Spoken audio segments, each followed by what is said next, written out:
Hope you are doing well. So, if you missed last stream, which I wouldn't blame you for, I kind of just did a stealthy and short stream because it was not meant to be a long one. On the last stream, we just kind of sat down and figured out, like, okay, what do we need for the Megalomorpha series? Because I got 2 parts that are in the works, and I just wanted like to sit down, figure out what I need to do to, kind of proceed with it and get them into a finished state, because they're both kind of there, but they need some more stuff to be complete, I feel like. Ember, thank you so much for the follow. Dr. John Simon, hello, first stream here, welcome. It's good to see you. Googly Hoodie, yeah, I just added this googly eye pin that Lore made. Lore wrote the Inside Out book, and I made this little goopy googly eye while I was making that edit during that stream. This. Not that. I'm bad at pointing. Anyway, yeah, and Lore, they like the goopy googly eye so much that they say, like, hey, can you send me the file and make a little pin as a little promotional thing. So there we go, that's the one. Hey Shirim. Gooply eye, exactly. So just to bring you guys up to speed with what we discussed last stream, I have this part of Megalomorpha, which has kind of been stuck in a bit of a limbo for a while. A long while at this point, but that's fine. That's fine. We'll get it done. The part happens in modern day Iran in the 1850s. I have a specific year. Hold on, I have it down here. I think it's 1858 or something. Well, it should be around here. Yeah, 1858. That's the approximate time this story will happen in, and it takes place from the perspective of a travel writer who is, it's kind of a bit of a dead genre of literature that nowadays we could say has been substituted by like travel bloggers, that kind of thing. Back in the day, it was a hugely popular genre of just people traveling the world and then writing about their experience. It was called travel writing. And there was a lot of travel writing that was very exaggerated since the dawn of time, like since Herodotus, since the ancient Greeks. They did books which had part of, the real part of their travels, their journeys, and a lot of exaggeration, which has kind of fallen upon historians to figure out like what's real and what isn't, because it's often a mix. There's often like half-truths and exaggerations.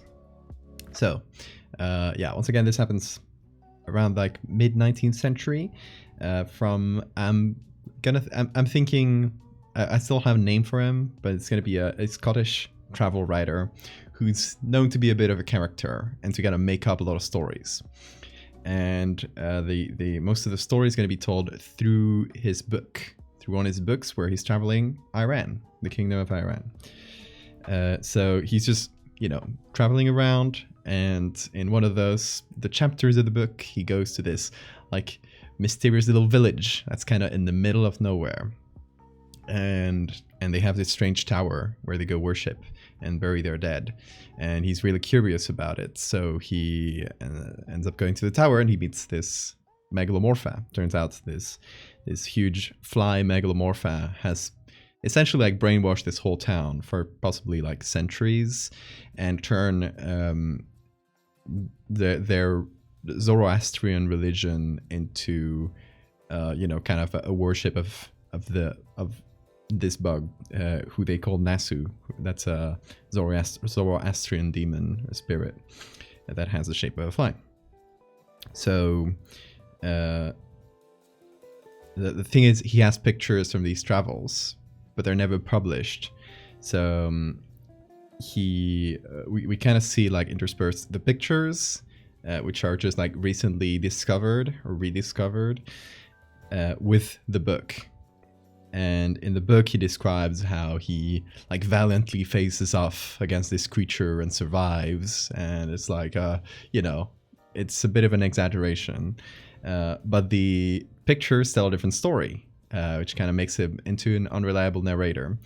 And the pictures suggest that he's actually like, he nearly dies to the Megalomorpha, barely escapes, just because a dog happens to like save his ass at the last moment.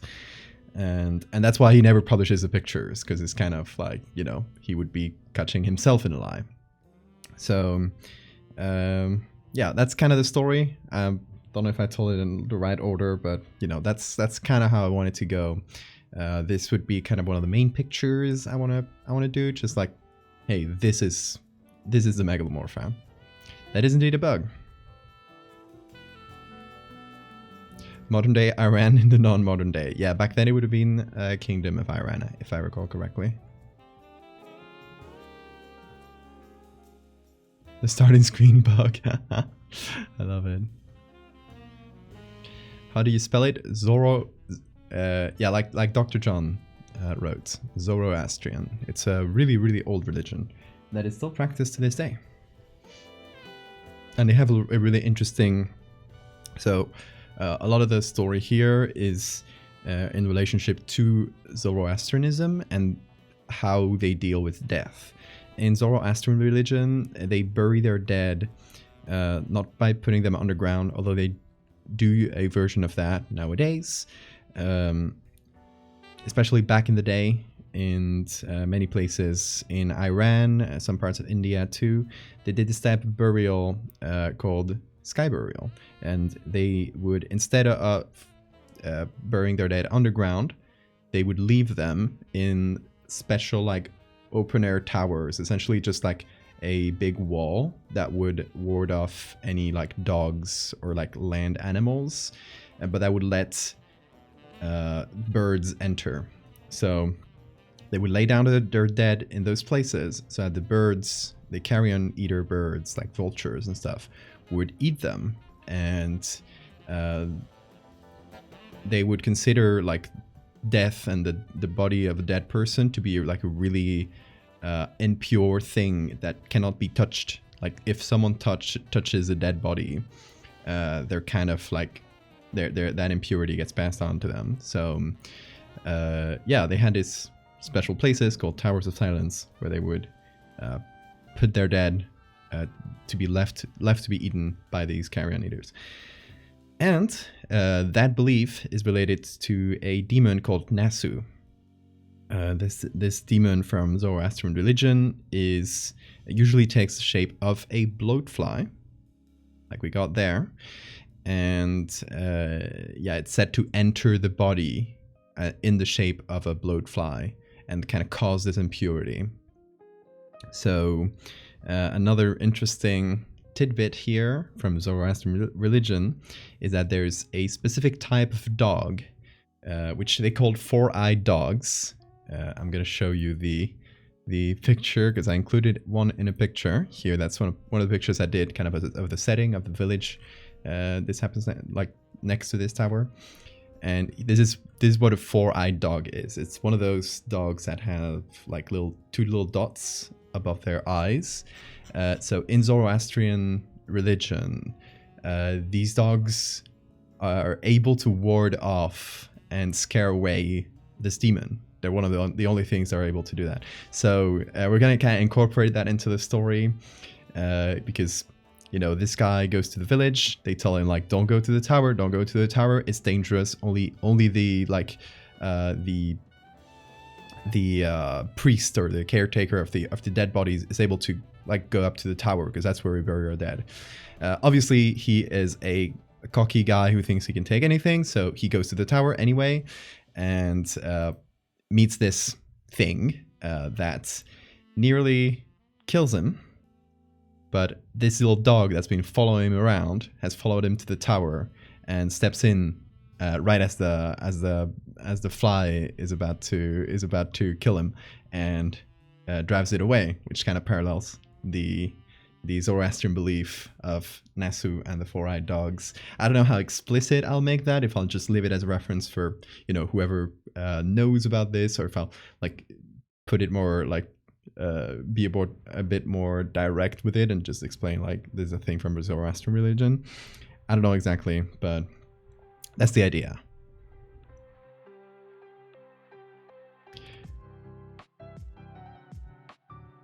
Hey Lilith, I'm gonna show. Do you mind me showing your piece? Because it's really cool.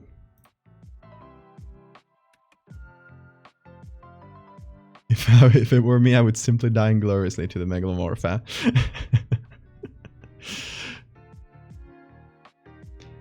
Zoroastrianism is one of the oldest monotheistic religions, yes, and one of the oldest continuously practiced religions to this day. Xs45, thank you so much for the follow. If not the oldest, I don't know. I don't know enough about religion to say if Zoroastrianism might be the oldest, like, continuously practiced religion that we have today. But it's gonna be up there. It's way older than most religions, most like modern religions.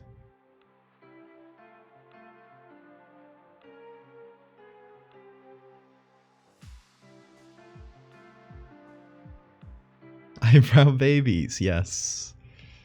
Hey, go ahead. Hell yeah. Okay, so Lilith made this really cool piece based on Megalomorpha, inspired by it. It's a firefly or lightning bug, which is I assume the background is lighting. It's really cool. I love how it has a humanoid mask with the insect face hidden right behind. Really cool stuff. It actually gave me an idea. Maybe for the future, we'll see. Having a firefly Megalomorpha, because they happen to be beetles, so they do work within the canon of Megalomorpha.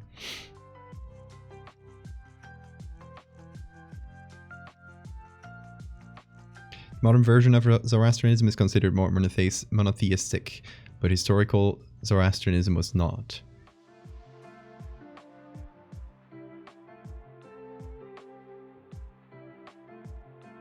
Hinted may be good, effect may be a bit obscure. Yeah, it is too obscure to kind of leave it, not explain it in any way.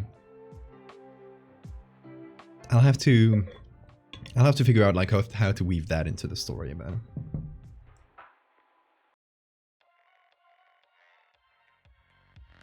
Yeah, really good job, Lilith. Right, so that's the story. I don't think I missed anything. Oh yeah, something that's important, and it's going to factor into the piece we're going to be doing today is, well, this is actually what we're going to be working on today. I might edit this one somehow. I might change like the like where the bug is. Maybe it's on the wall instead of being on the ceiling. I don't know. This would be the inside of the tower, just to show you guys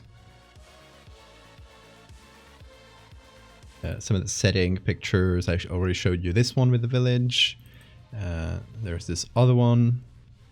There's some like basic setting stuff, and this is the tower, kind of seen from afar, a bit of on top of this little hill.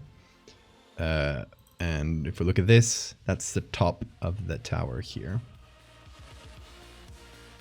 But I might change that to be like on the side, like here. Not sure yet.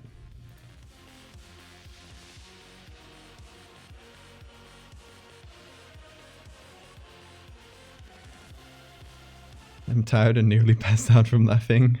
Hope you had fun, Spacey. Have no fear, Hammy is here. Hey, Hammy. Indie Respawn, thank you so much for the follow.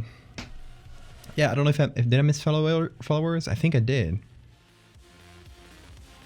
I think yeah, bubble.jpg, Muse, XS maybe. Yeah, thank you guys for the follows. One of the favorite things to fall asleep to. Oh, thank you. Victor, thank you for the follow as well. Welcome, folks. Welcome to all the new folks. Tell me where you come from. Love to. Do you come from Twitter, from Tumblr, from anywhere else, from Twitch itself? Right. So, what we're doing. Oh, I guess like I haven't really explained the basic context of this for folks who might be newer to my work. This is for a series that's called Megalomorpha. The series is a series of short stories, all taking place in the same like alternate history type universe, where we keep finding evidence of these huge insects, kind of mysteriously thrown about the world's history. And yeah, you can actually read it. Megalomorpha. There you go. There's a link in the chat, and that'll lead you to my website, which is probably the most comfortable way to read it if you just want to like delve into it. The website is just a chronological collection of every part of the series I've posted. You can read it pretty much in any order. I do recommend like bottom to top, because bottom are the older ones, and it'll kind of like set you up so you can like slowly like figure out the lore yourself. It's the specific order is not super important, just like generally bottom to top. Pick one that looks interesting to you, give it a read. Some of them are really short, some of them are longer. Thank you, Victor. It is Coldfly, yes. Oh, you got watch streak as well, Hammy. You are on a watch streak. Someone called Bean a little shitter? Hey, come on. How dare they? The quiz you made, right? Oh yeah, let me share that too. For folks who weren't here on the last stream. So Anna, Miss Anachronism in chats, made this little quiz. You might have seen it on Twitter and possibly on Tumblr as well. And there you go. Give that quiz a go if you're curious, and let me know what you got. I got the stag beetle.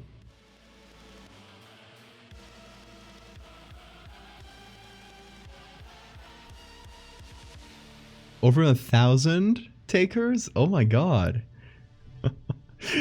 What for? Did they give you any stats of like which were the most common and the most uncommon ones? You bet me a miscreant of chaos. Now Bean is really sweet. He's currently sleeping on the floor. Sometimes he has a perfect little bed here. Sometimes he just gets down and sleeps on the floor. Who am I to judge?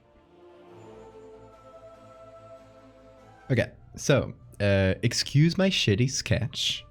I mean my beautiful sketch.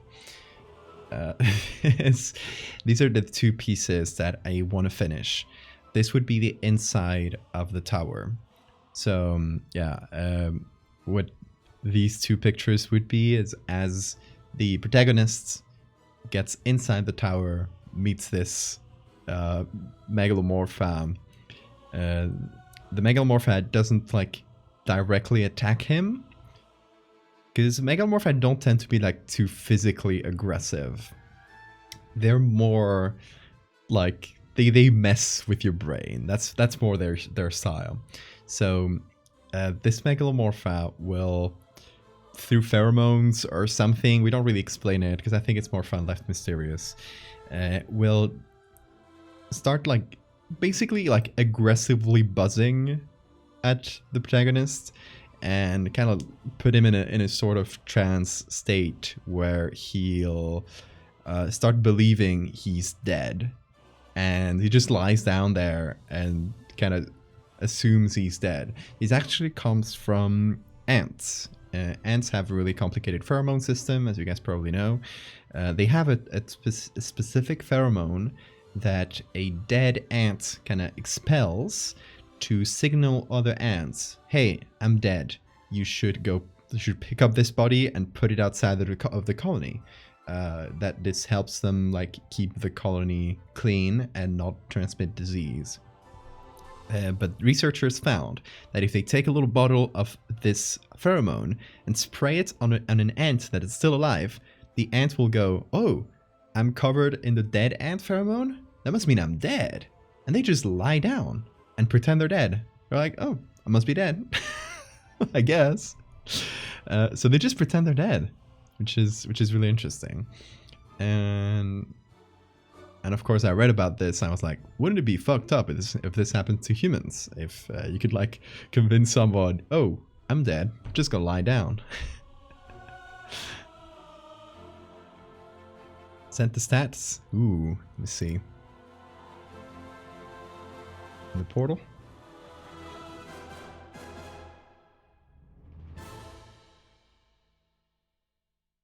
Hell yeah.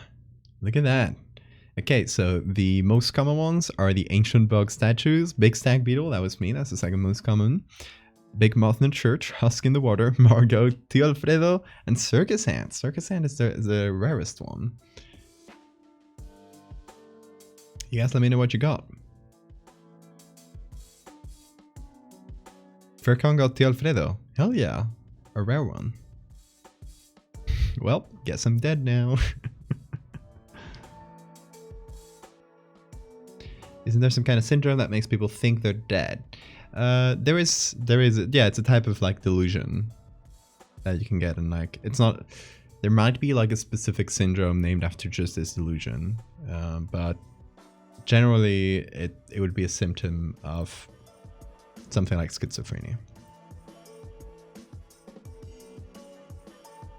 The Alfredo made quite the comeback.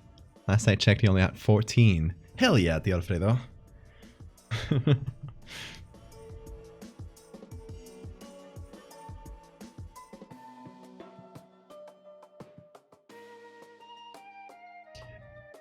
Alright, so this is what we're gonna try and make today. Finish this one and do this other one. So I may start with this one. So this would be like chronologically, I should name these 1 and 2. There we go. Chronologically, this would be the second one. This would be after the dog gets there and kind of spooks the fly away. What I would like to do here is, well, I would like to cover the walls in bones. Just cover the walls in like skulls and bones. Kind of like an ossuary, maybe like using stuff from the Paris catacombs, that sort of thing. And then in the foreground here, I would like to maybe have a doggy just like barking. This is my beautiful drawing. Hope you like it.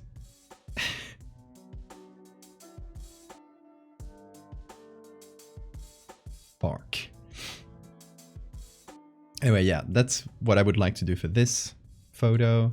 And then for the second one, I already drew it the other day, but that would be before the dog gets there and saves his ass. It's a fly like getting closer and buzzing its wings.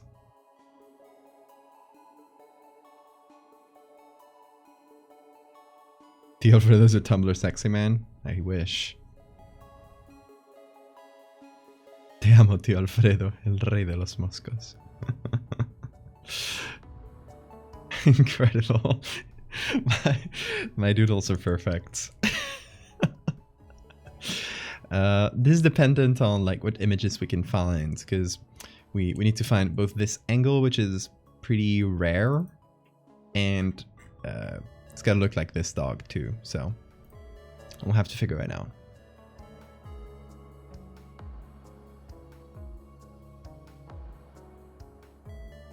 Does a good boy have a name? Not yet. I don't have names for anyone in this story yet.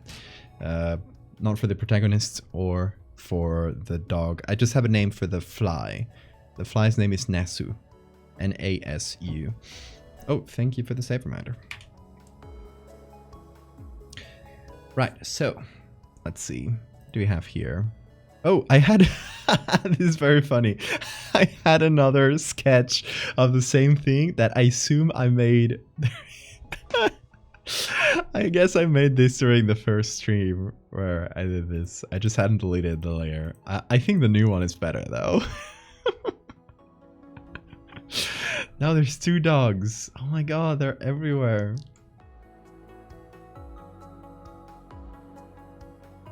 Hold on.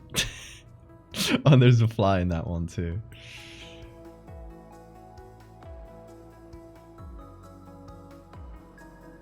I love that I made basically the same sketch. It's really funny. Keep it in the final.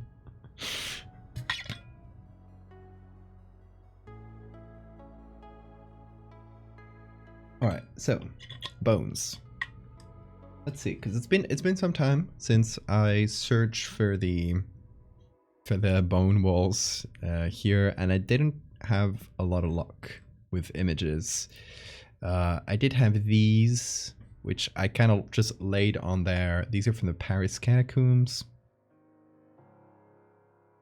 Just different old images of the Paris catacombs.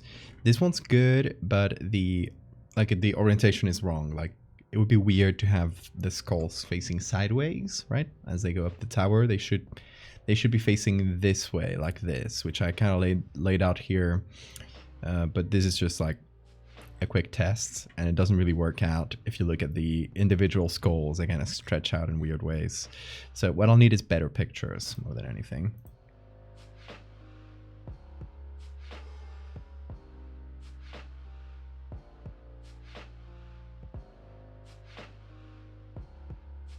Name of the dog should be Max. I should probably pick an Iranian name.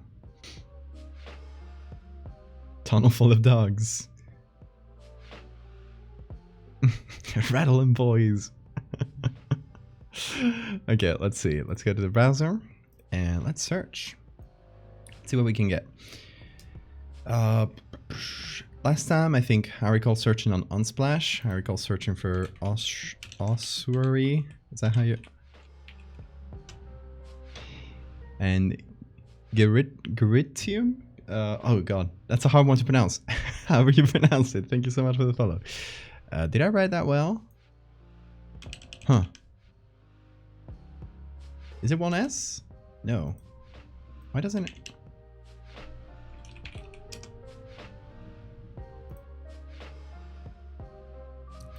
How do you write this?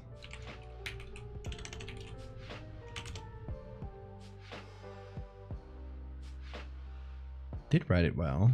Maybe there's no specific ones for ossuary. Okay. Catacomb. Okay. We got some for catacomb. Let's see. 99% of these will be the Paris catacombs. I gotta assume. I used a lot of these already for the fly itself. Like, I recall using this one specifically on the right.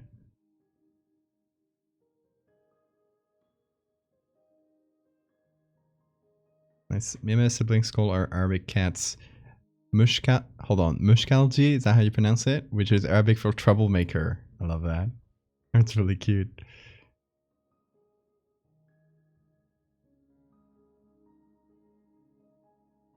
Atlas, thank you so much for the follow.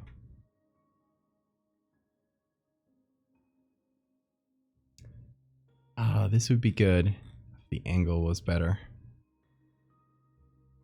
Okay, so we don't have a lot here for catacombs on Unsplash.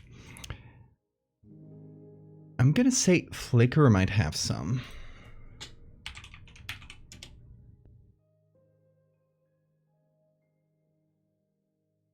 Let's see what they do have. Ooh.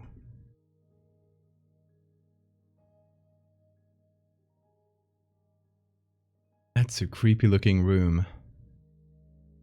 Is there more? No, okay. It's just this one. Look at the dead wonk there.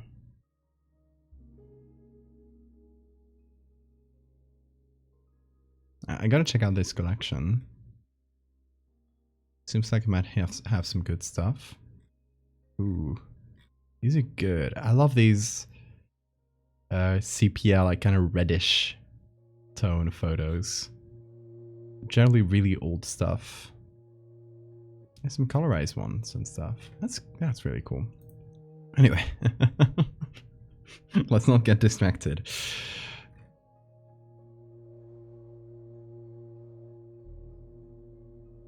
Here's another one. Oh, it's cool. Okay.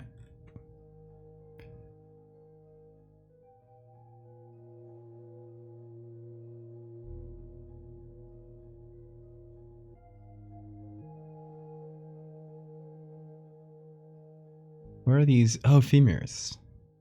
It's the ball and socket. I guess the ball part of the ball and socket.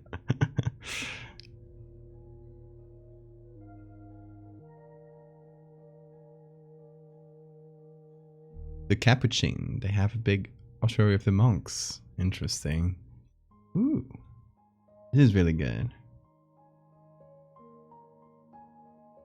I like these ones on the side because it could fit on like up the sides of the tower or something.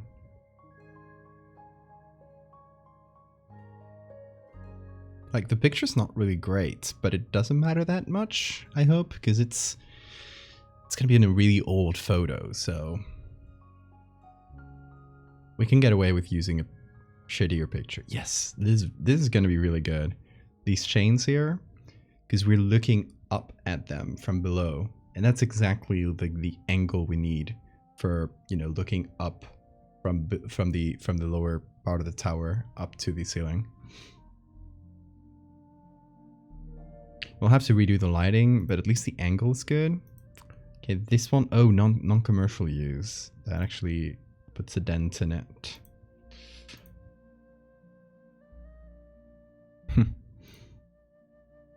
I'll get it. I'll download it anyway, because if all else fails. Hey, can I download? There we go.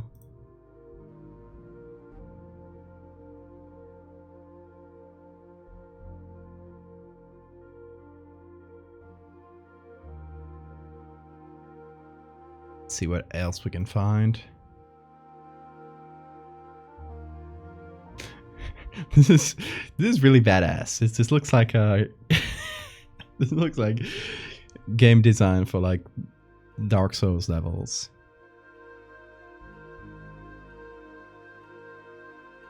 Hey Carnivu.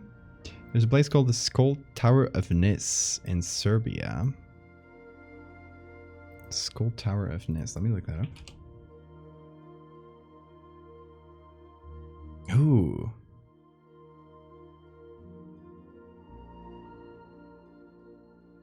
Really cool. What's up, cat? He's talking to me. Hey, yes. Okay. He wants to be picked up. It's bean time. Hold on, everybody. This is a really important moment. Where are you? Oh. Come here. There we go. There we go. Hola. Bean time. Oh, Lewis. You don't want to get picked up, baby mode. Oh. It's better. He. If only he knew that a bunch of people that he doesn't know are looking at him. He'd probably be really freaked out. Oh, he's kneading.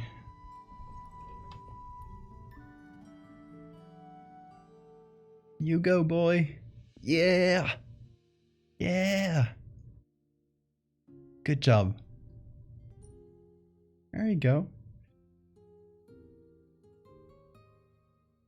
Making biscuits. Whoop. Okay, new place to sleep. Me, flex those fingers for me. Flex them. Yeah, yeah. He loves doing that. It's really cute. Give me a flex. Flex. Yeah. He does it a lot right after kneading. He'll just lie down, and for a while he's just doing this movement. Flexing the griffers, yes. It's really cute. Anyway, where were we? Yeah. Oh my god. Okay. Yo! Look at this decor. This right there is decor.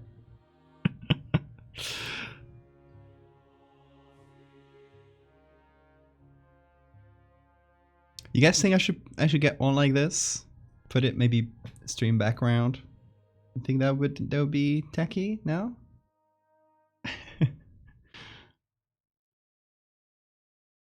Oh, it's all from the same guy. Okay, so this guy has a big collection of photos from this place.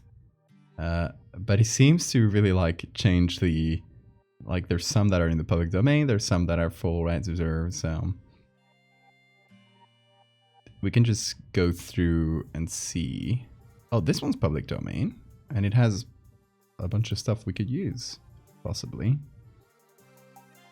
Okay, this one seems like a bit of a treasure trove if we can navigate it well. This one's just attribution, which is good. That's also good to use.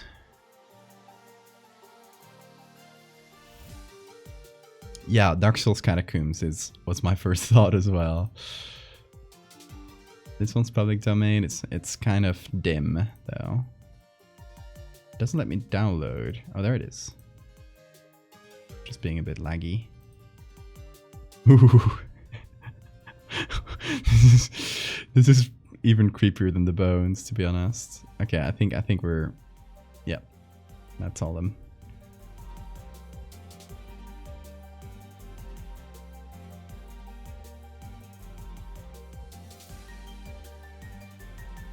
Okay, I think that's all for Oshery in Flickr. Let's see, Catacombs.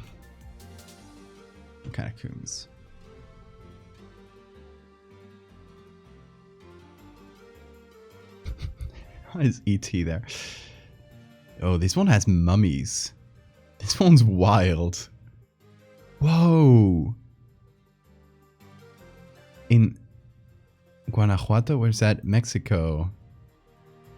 Oh my god, look at this. That's the wildest catacomb I've seen. There's literally just mummies on the sides.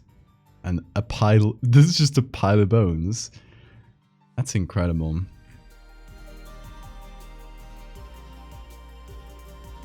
I didn't know Las Momias de Guanajuato.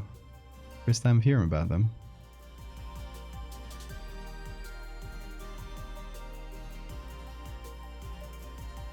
Oh, and of course we got old pictures of the Paris catacombs.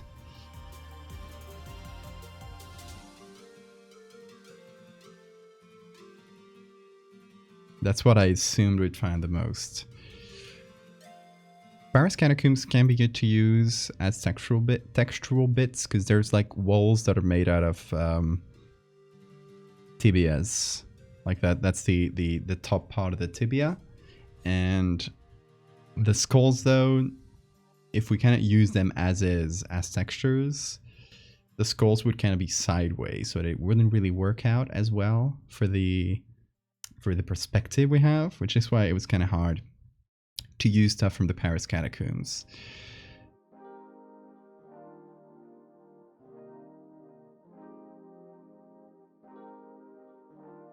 Monday morning waiting for the bus. Do you need catacombs with skulls or underground passages? Oh, specifically skulls and bones, because we want to line the inside of the tower with it. Thank you, Sora. Hope you're doing well. it's a museum where they preserve mummified people, which was way more common at that time. Went there when you were younger and you get scared. But it's interesting, really. It is. It's really interesting. Also, you're from Mexico. Somebody didn't know. Have you seen the monastery of San Francisco catacombs? I don't think I have, but I can look it up. Ooh. Look at that. That's wild.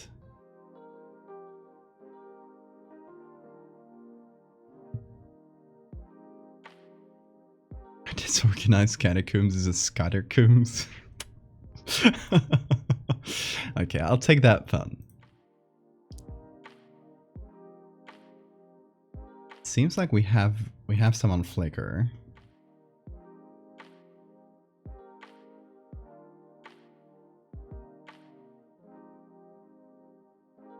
This looks nice. Ooh, that is a creepy passage.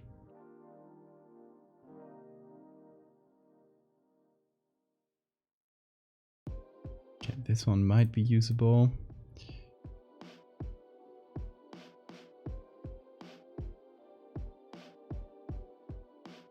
This is okay. No, that's not a catacomb. All right, let's see. Let's keep looking here. Let's see what else we got on Flickr. That is once again another really creepy picture. This is like straight out of a horror video game. Like it even kind of looks like video game lighting somehow. How shiny it is and stuff. This real world picture has normal maps.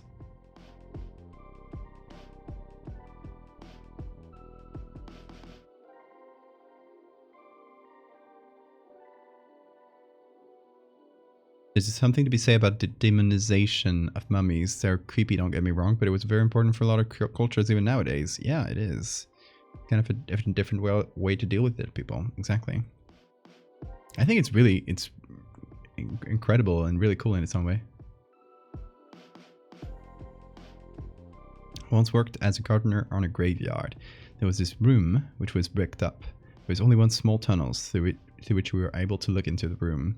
My supervisor showed me what was inside. It was full of artificial hip joints made from iron. Hundreds of them. Are the only thing left from cremated people? Oh, of course. That's wild that they just like kept them in a room. I assume there would be like some way of disposing or disposing of them. Ooh, what is... That's all bones in the floor. Cimetière du Montparnasse. Not like this, but a proper tunnel. Ooh, something is wrong there. I think that link broke. Just reuse them.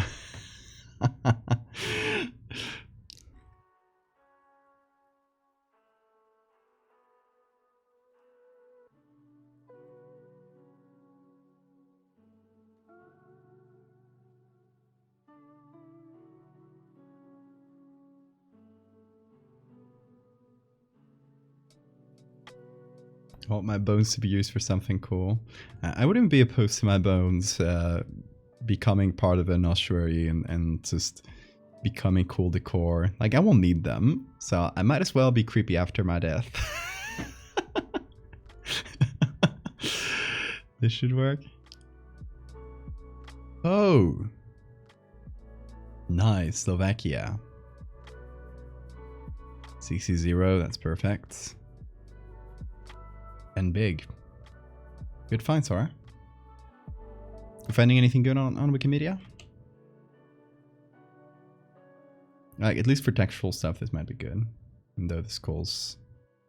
Yeah, we'll see if it works.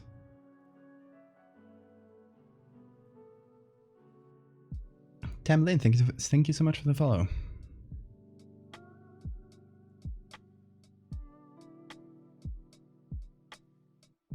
Oh, this is from the same place. Carrefour des Morts means crossroad of the dead. That's in Montparnasse, in France.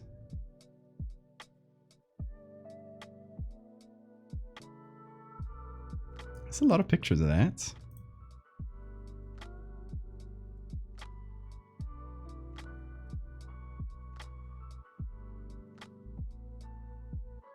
Whoa, this place is incredibly creepy. So this guy, yeah, this guy was just exploring, because this is definitely not a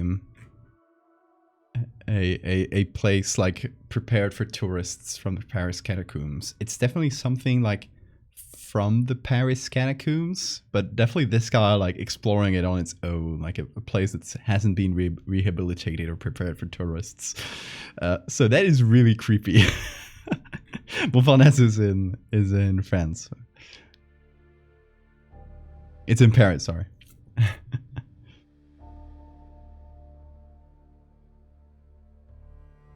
Textures. Ooh, thank you. I will yoink that. This old small picture. Oh yeah, we got that was one of the first ones we saw actually.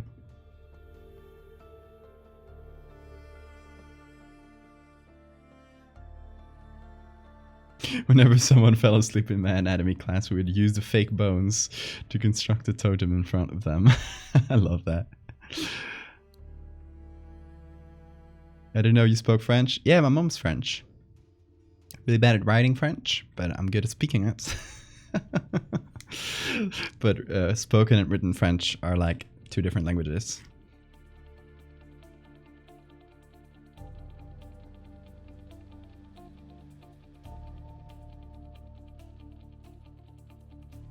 If I send you my bones, will you make something cool with them? You can just mail them to my P.O. box. Oh my god. Whoa. Sorry, I got distracted. So some cool crocs. Yeah, if you damn don't know what to do with your bones, just mail them to my P.O. box. I'll use them as reference material.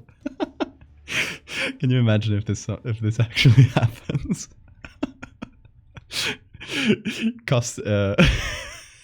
The Canary Islands Customs calling me like, hey, we got some suspicious merchandise stopped at the border.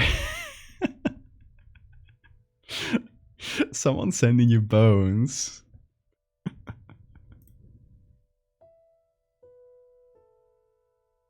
The latest Valdevia edit featuring you. Oh yeah, I got that one too. Sorry. Yeah, I think you're on the same search I am, or I was before.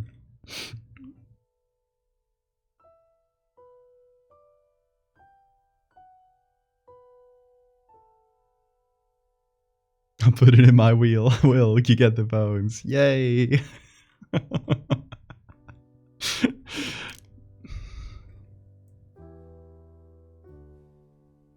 Not a lot of bones in here.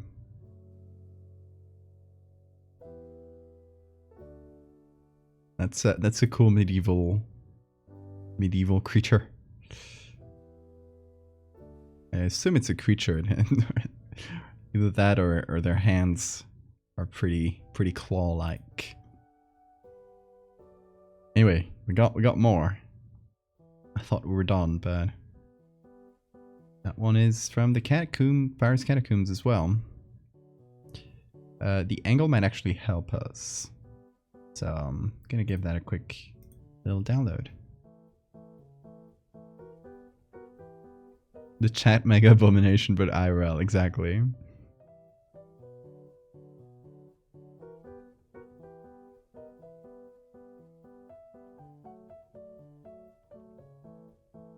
Ooh.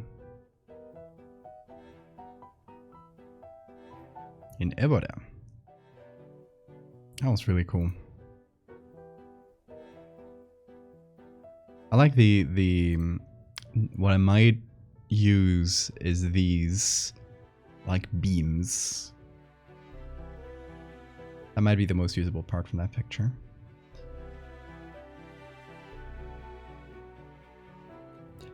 Okay, shall we try these on? Because I think we got quite a few. So let's see if we get something that works in here. Let's hop over here and let's see.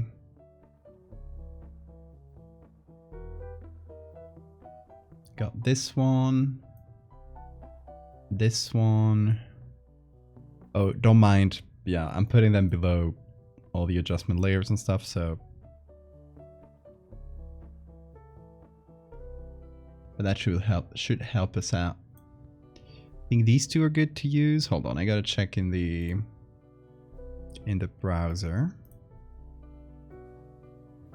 Because I got so many tabs open. Okay, these ones are from this collection. That one's public domain. That one's some rights reserved. Okay.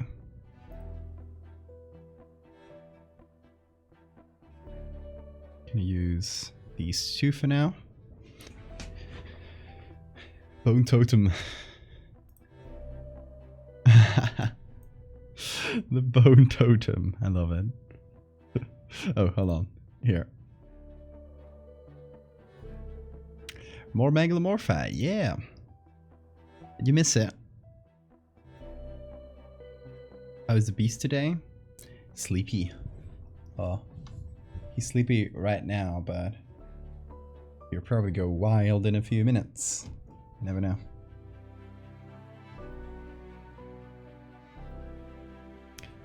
Alright. So. With these two here, I'm just going to put them on top because it's confusing to see like what I'm doing.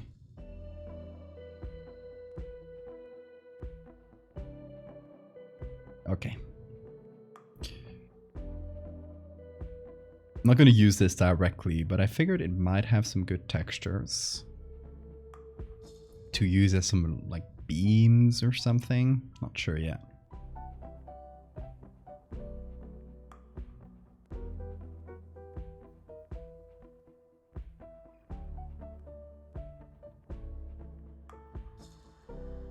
Hey, Squid. Wowsy, that means doggo? In what? What language? I found some random assortment of bones. You need any more? Send them my way. You never know. Might be useful. German.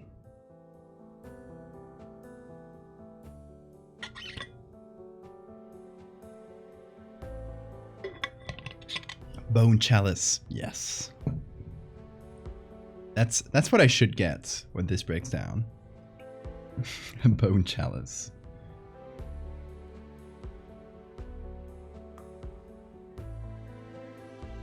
Thank you, Sora. Gonna open them here. Ooh, nice. Okay, these are messy, but they might be useful. We'll see.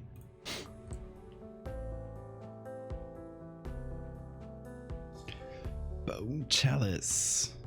Not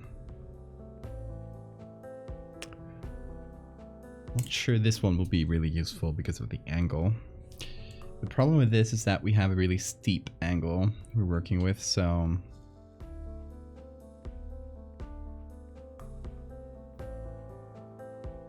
it reduces the images we can use a lot. This might be useful though. Like, this might look like a mess, but it is actually a how do you call these? A ceiling light, like a hanging light with a bunch of, well, those have names, right? Someone help me out in chat. Chandelier. Thank you, Sora. That's a chandelier. The bondelier. You have a question, of course. Let me know.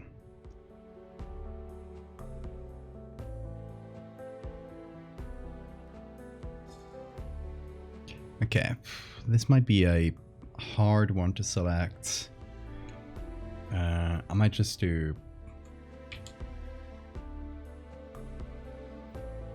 I might just do a soft selection like this, and we'll just see if it works. Okay, so this part here, just angle-wise, seems to hopefully will work quite well. Use camera filter often? Yeah, all the time. It's usually my last step after I'm done with an image. What I'll do is put it all in a new layer, like I've done here. I have a shortcut for it, and then do camera raw on top of it and just edit everything, tinker with it, add some grain, that sort of thing.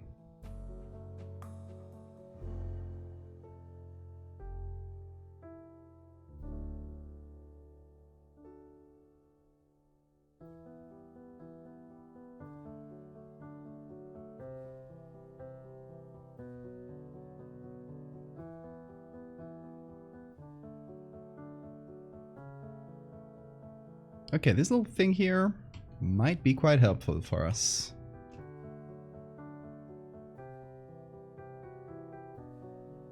Whoa. There we go.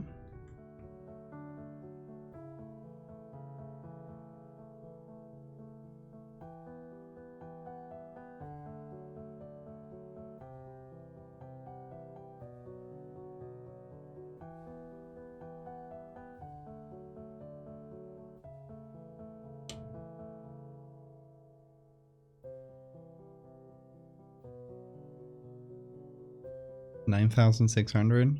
Is that your layers right now?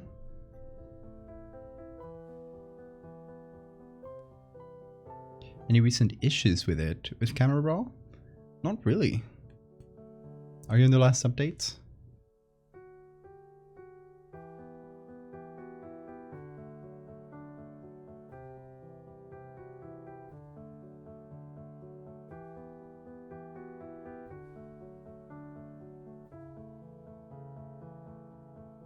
Okay, yeah, this might help. This might be good. We can also use other parts of this little chandelier. Just gonna put it on top, see what I can use. Other parts might be hard to use. I think this is probably, like this little column in the middle, is probably the most usable part of it. I might actually be able to extend that down a little. So that's alright, let's see. Oh yeah, that appeared in the other pictures. That might be good actually, because it's kind of a flat texture. So I might just be able to move it a little bit. To warp it until it works. We'll see. It's pretty, thing is, it's a pretty dramatic angle, so anything that we put in, we either have to warp it a bunch, or like, we have to warp it to this dramatic level. So, there's just a lot of images we can't use because of that. It just makes things look flat. Even with this. But we'll keep it on the back burner.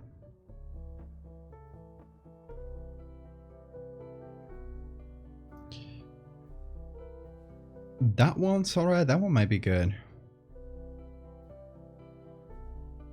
If we make it less Christian, but the textures might be good. So we'll see. Let's see if that one works now. Recently updated, almost won't open the window to edit.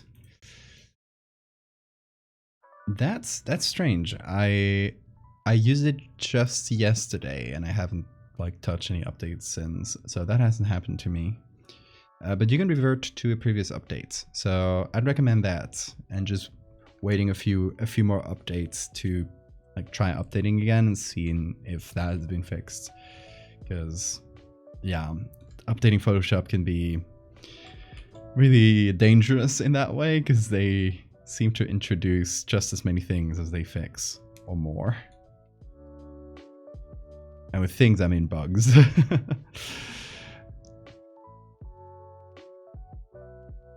Oh, Adobe.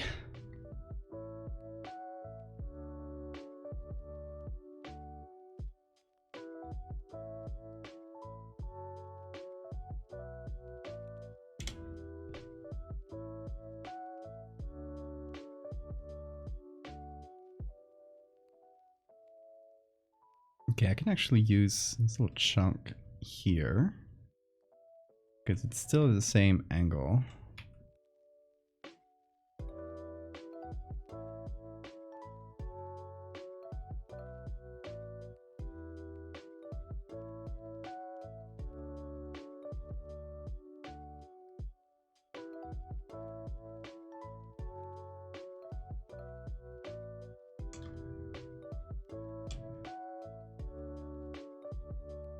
Oh, wrong key. There we go.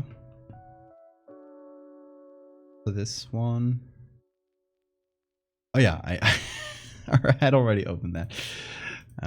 My short-term memory. This angle work?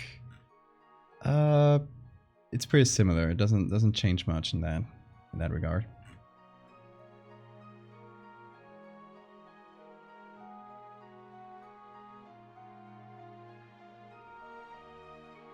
Essentially what we need is angles of like these types of walls bones where we're looking at them from below, we're looking up at them.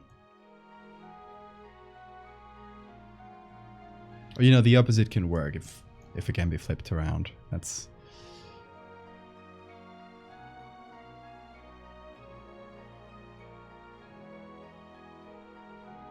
aren't that many pictures of the coat of arms. And forget the coat of arms. That one's not like it's fun, but it's not a super regular texture that we can use as well as many others. That's like more regular types of walls of bones. So don't stress about that one.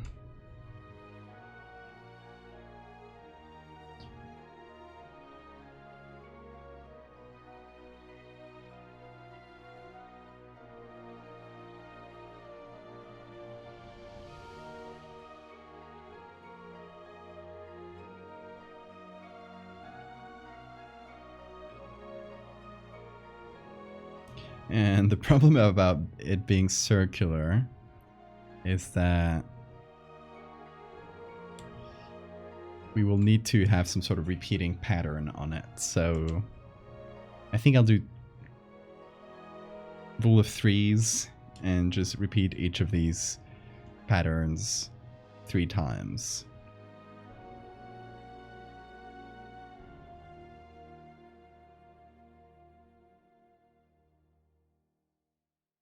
And hopefully it'll be dark enough that the copy pasting won't be that noticeable.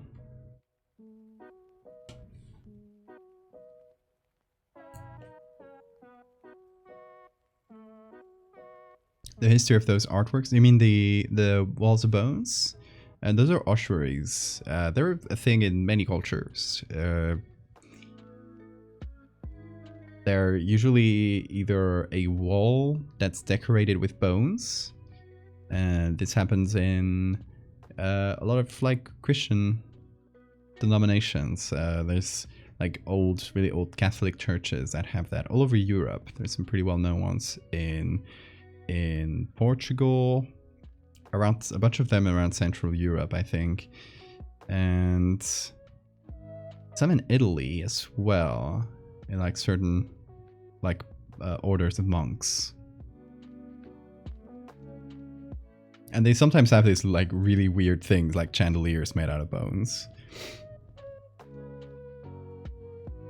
And then there's stuff like the Paris catacombs, which the Paris catacombs were essentially a public health project.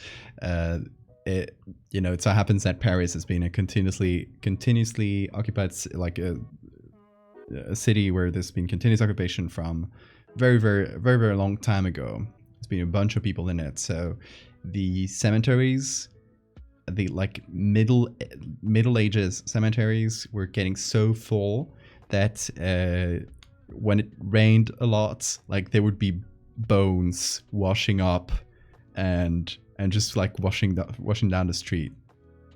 So they had to come up with an idea. Don't recall which century this was. They had to come up with a way to like dispose of all these bones because they were becoming a public health hazard. The cemeteries were extremely full, and they had just prohibited the excavation below Paris because they used, you know, those beautiful Parisian houses that are white. They have this white stone. It's I think it's limestone in English. The limestone was dug up from right under Paris, and there were a lot of mines that were super like not regulated at all, and this ended up causing a lot of cave-ins, like entire streets that caved in because there was a mine below it. So they had to forbid mining below Paris, but they now had a bunch of like these unused tunnels. So they connected. They say, we have this problem and we have this problem. We have like cemeteries with like that are super old and bones are just washing up on the street, and we have these unused tunnels. So they said, hey, 2 in 1, let's just put it in there.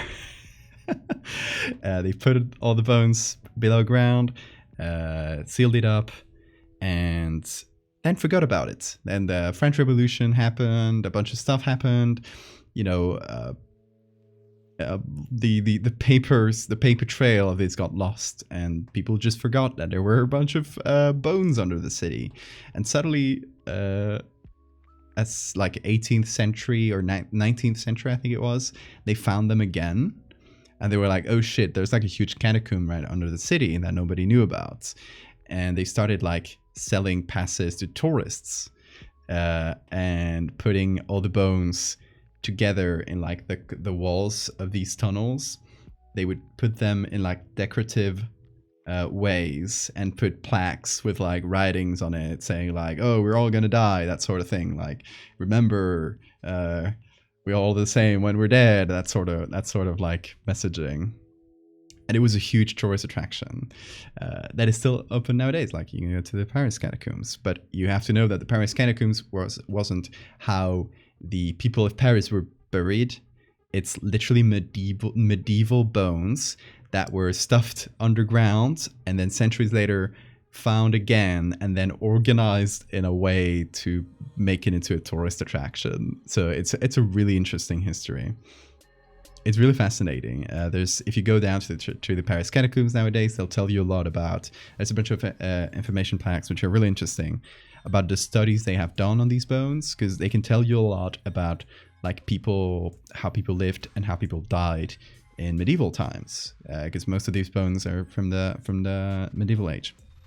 So they tell you like, you know, people that were super young and had like super advanced like joint issues because they were just overworked and weren't using tools that were super ergonomic. So they would mess their bodies up at a super young age, and they would die of like infections mostly. But you could see like most of the infections wouldn't leave a trace, but you'd get like bone infections and stuff that would leave a trace. So there's a lot of studies done on these bones that are quite interesting. It is really interesting. I would recommend just like starting on Wikipedia or somewhere and reading up on the Paris catacombs, if that sounds cool to you.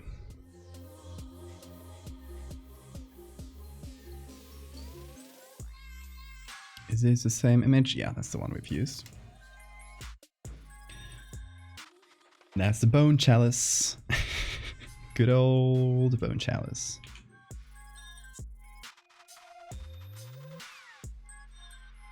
I think we can use this one. Oh, sorry, my camera is kind of in the way. We can use this one here to fill up that little space that was kind of empty. It's gonna be like this dark, so obviously this has been like darkened after the fact through the layers that are on top of it. So we can actually just go to these layers and soften that a little bit to make, for example, these bones little bit more visible.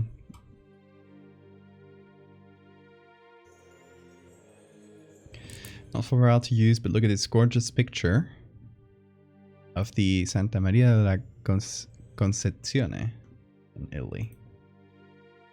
Ooh. Yeah, that's the one we saw before with the monks. That's the same one, just a different like angle of the room. Could they but speak?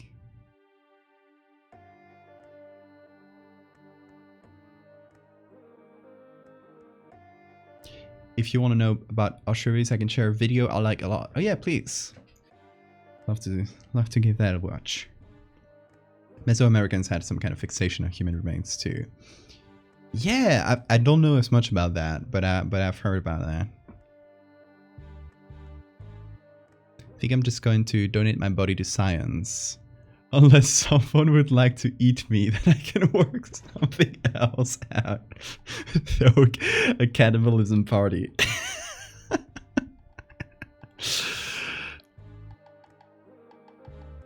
Oh, it's the Ask a Mortician one. Yeah, I think I've seen that one.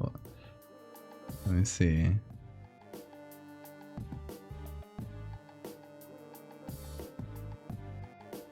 Is it? Yeah, from a few months ago. I think I've seen that one.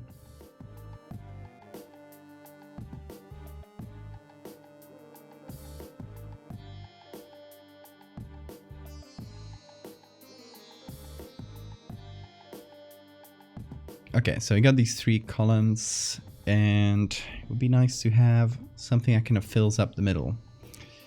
Let's see what other pictures we have.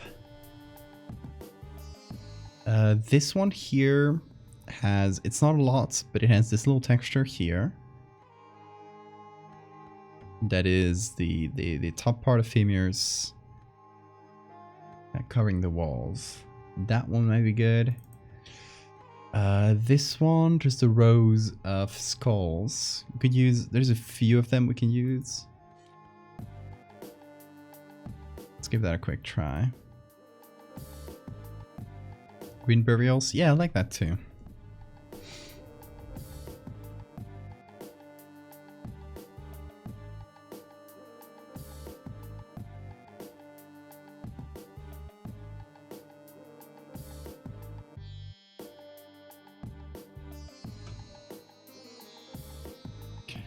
But hey, see, if I get enough heads up on the time of my death, like if it's something unexpected, you can't really do anything about it. But if I get a little bit of heads up, I turn myself into my last horror project. That would be really fun. I don't know how, but just as an idea, putting it out there, you know, putting that energy out there. I just set up an elaborate way of making people think I'm a ghost. I'm haunting them. It would be fun.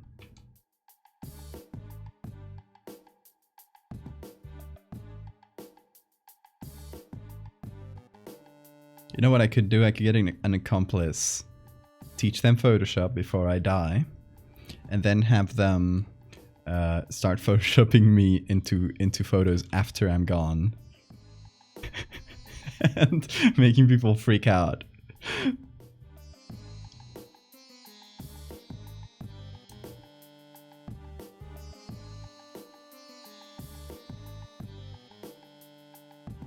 Found you when I saw a video from Curious Archive. Yeah, that video's been doing amazing. Like, I still see people, I put a comment, like, my comment that was pinned under the video is still gets replies like every day or every few days, which is pretty wild. Let's see how I think it was close to 1 million views last time I checked. 990k views. It's 10,000 away, so I'll give it some views. Let's get that to 1 million. I mean, not that it's gonna be me who during this stream who gets it to 1 million, but hey, every bit helps. I think that would be cool.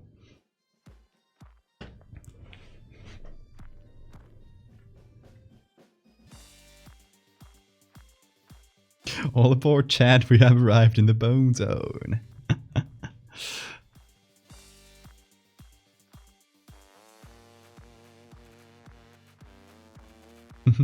I volunteer.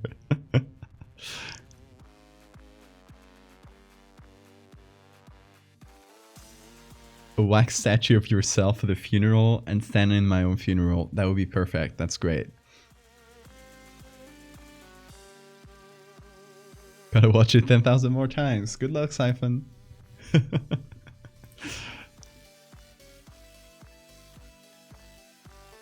Y'all volunteer for what?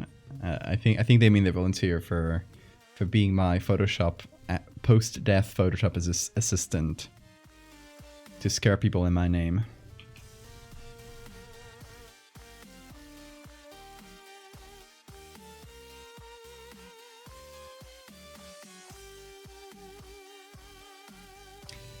Could put this here.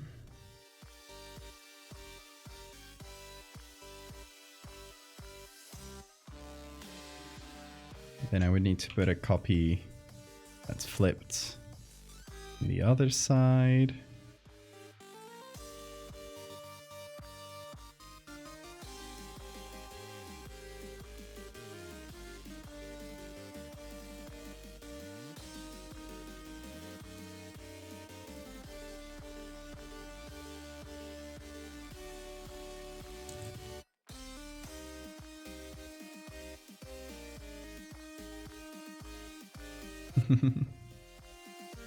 Coast up to the patron. Thank you, Sora. Yeah. Oh yeah. Little patron news. I should chill the patron more on stream, but if you want to support me in any way, Patreon is the best one because it gets you cool stuff and it's the one that helps me the most, like the most substantially. If you want to hop into the Patreon, now is a great time because one of the next few days, I don't know exactly which day, if it's going to be tomorrow, the day after, like one of these days, I'm going to start the next Patreon design event. This is essentially, we start with an idea, like a basic idea. Last time it was, let's create an Eldritch God. Or the one before that, it was, let's create a fake disease, like a medical horror thing. We start with this concept, and through a series of essentially like a few rounds of polls and like open floor idea, like sessions where you guys can give any idea that makes into the next poll. We come up with a concept and come up with a design, and then I make an edit out of it, and that's always really fun. And we have like it always ends up with a really cool final design where a bunch of people have put in their little grains of ideas. Thank you, Sora.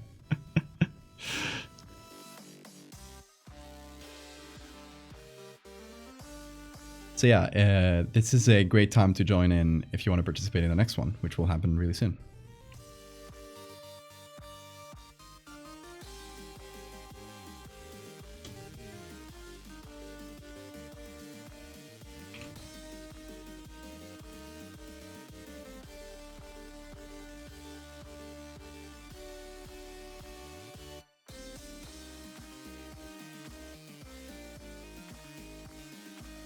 And thank you for the save reminder.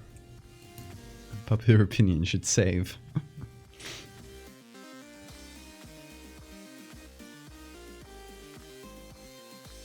Oh yeah, and talking about Photoshop apprenticeship as a concept, I considered this for the Patreon. Just throwing it out there to see. It's not a thing that exists yet, but I'm considering like other tiers for the patron. And because I used to have some other higher tiers that aren't there anymore. So I'm thinking either like a one-on-one apprenticeship type deal where I teach you Photoshop on the higher tiers, because that would be, you know, that would entail quite a bit of work. Or more physical rewards. I don't know exactly what that could be, like some a tier that comes with a print every so often, or a tier that comes with with like old postcards that have been out of print. I don't know. If we give enough money, do we get your bones? the special patron tier where you get my bones. The bone tier. What about Bean's bones? Hey, Bean will never die. Just built different.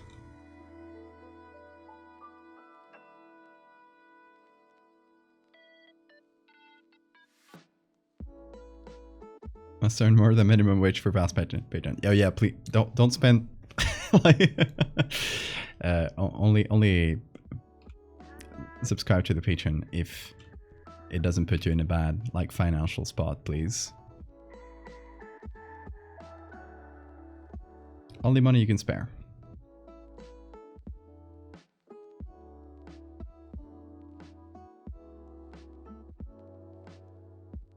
One personal chat with Bean himself. That happens every stream though. You can let Bean know anything. Will he understand? Who knows? I don't think Bean would share the bones of his conquests. The bones of his enemies.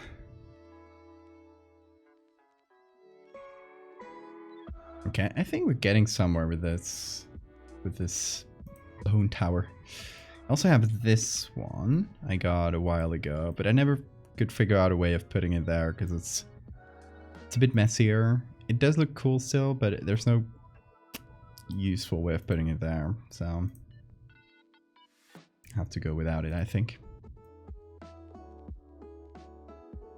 Thank you, Shirim.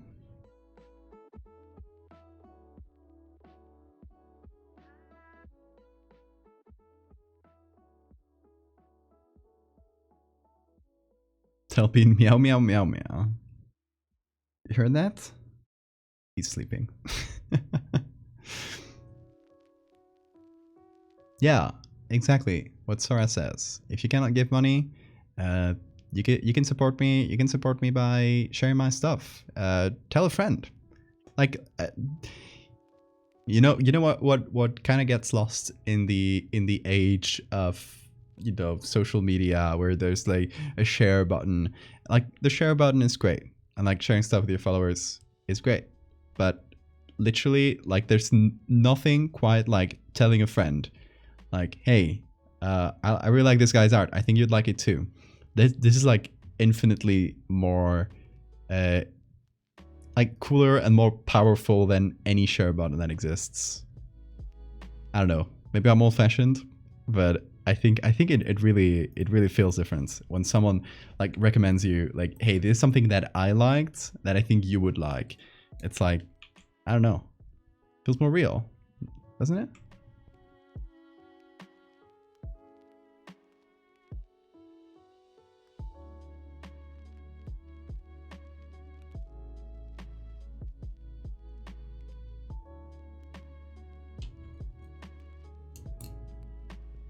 RGB's telling, yeah, RGB's telling their whole class about about Val. I was gonna say Bean for some reason. You should tell them about Bean. But yeah, that's really lovely, RGB. Actually ended up chatting about your work with a coworker a while ago. Nice, thank you. Mentioned something about Trevor Henderson's work. Nice. Yeah, anyone that likes Trevor's stuff will probably like mine. That's a pretty sure bet.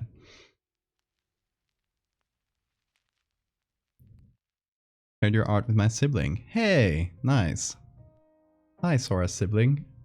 You can clip that if you want.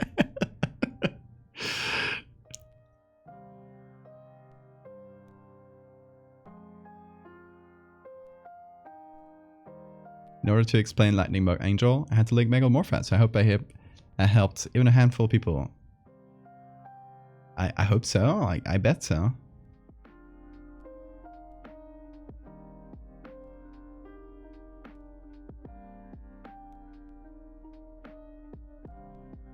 Love mentioning you and your cool art whenever I can. Oh, thanks, thank you, Carnibu.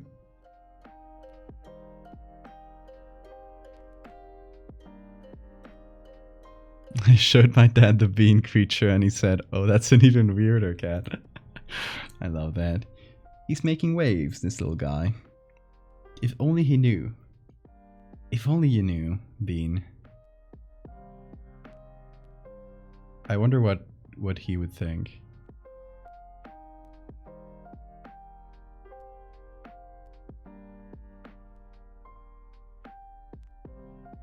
Because I think for him, the only way he could potentially grasp, hey, there's a bunch of people that you cannot see that really like your vibes. Hey Bean, is that true, Bean? I think the only way for him to grasp it would literally be to teleport everyone in this room, and he would just jump out and run into a corner, I bet. Oh, you little shy boy. He's a really shy boy. You think the title is too subtle? It's perfect.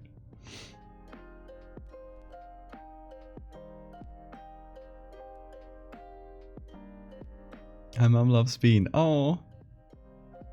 She often asks what you've been up to. She also said that if she had a Twitch account, she'd subscribe. That's really sweet. Oh my god.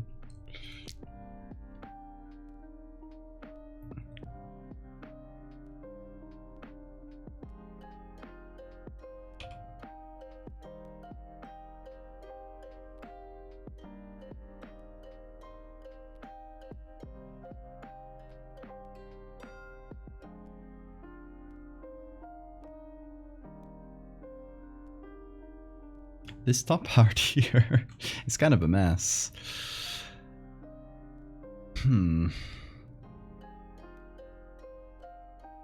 Bones are hard.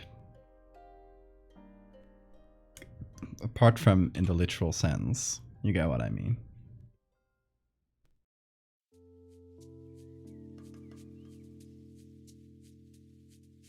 I think I might just cut it here.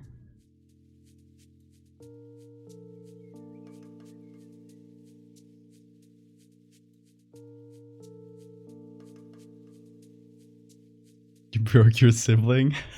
Oh no. Put them back together.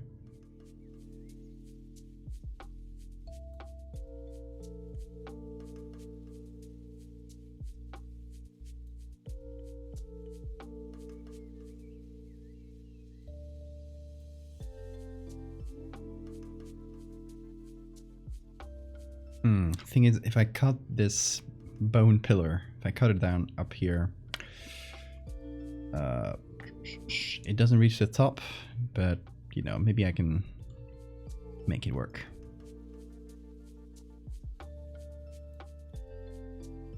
Just push that up a little until it touches, pretty much touches that part. Maybe I'll leave this skulls there, just move this.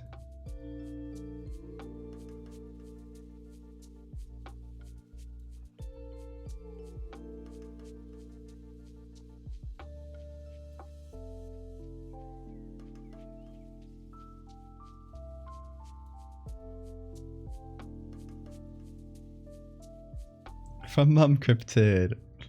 Oh my god, hi Mum Cryptid.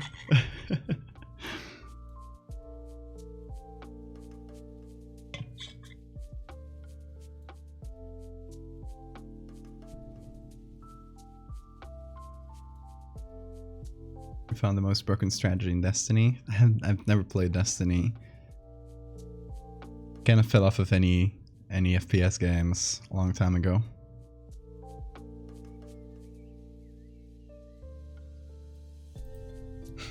The ass kicking. Fight. We're getting a sibling fight. Anyone want to do bets? Should we do bets? Sorry, I'm sorry. I'm no fighting. Okay. Good, because would have bet for your sibling.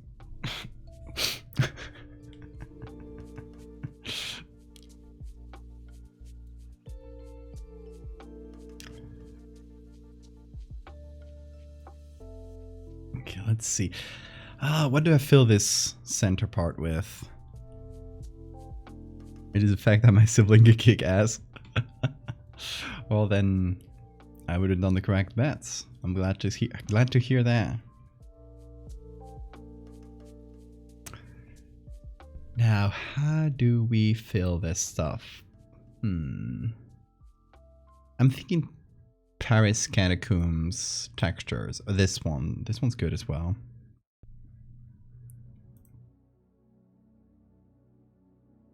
Because it's a pretty small texture. And it's pretty flat, so we could potentially just do a little bit of this. Hold on. There we go.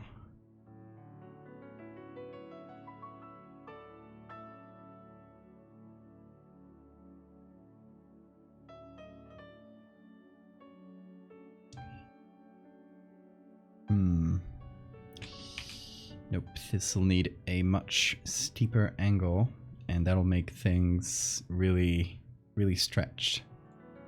So maybe that'll work for the tibias, but maybe not for the skulls.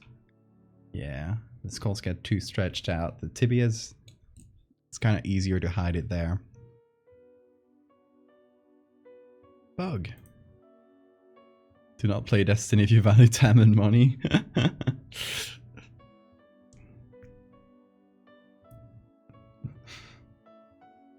What is that, Sora?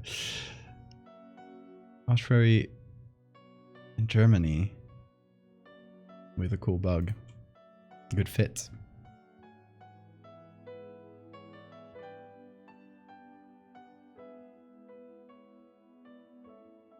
Maybe this.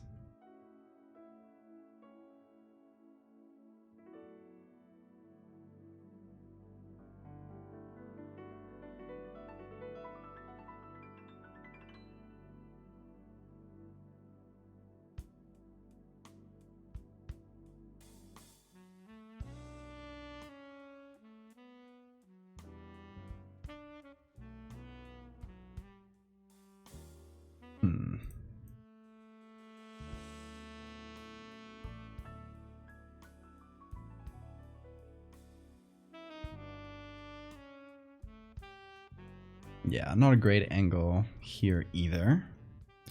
Hopefully we can find one that does work. This one also has skulls, but we might be able to hide them better. Let's see.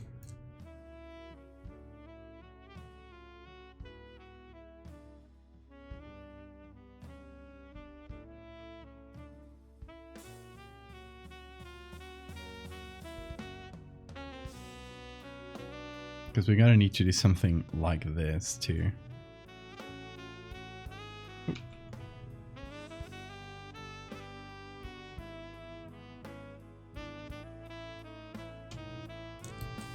Artists like you and Trevor keep the horror genre fresh and new. Oh, thank you very much, Don.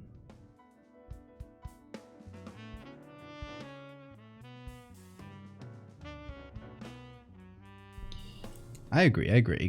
Gotta keep the genre fresh.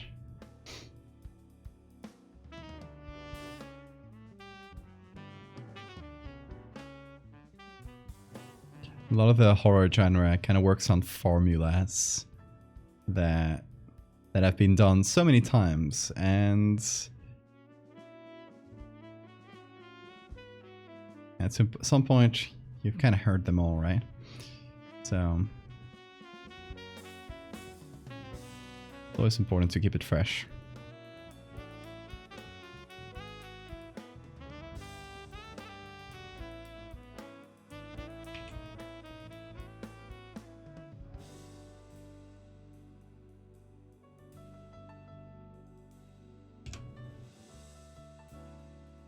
Let's see if this will work.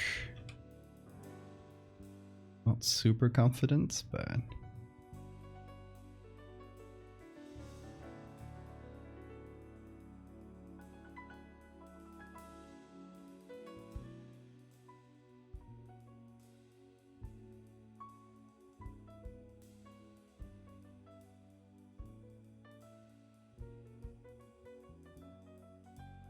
think I should do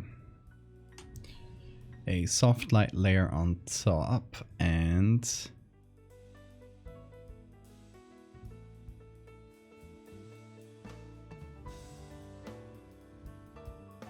try to make the lighting work.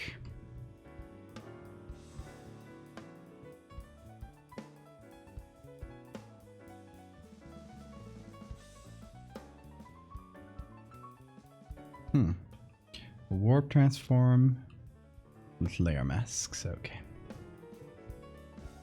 Now that should work.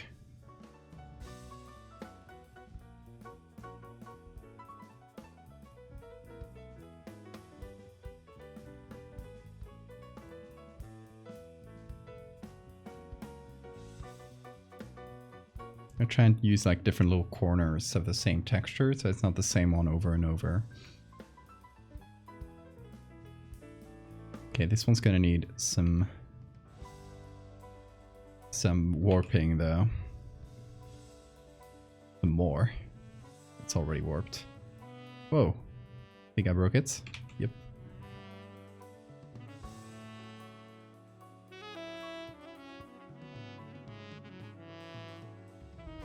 Gonna have to hit the save once I leave this menu because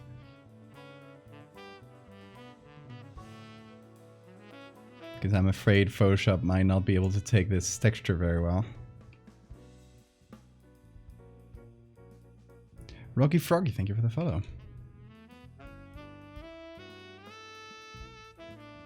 Perfect name for International Frog Day, which is today.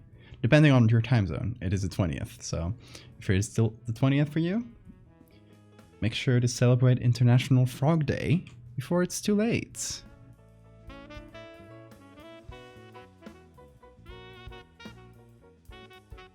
Now close without saving. Save, save, save. There we go.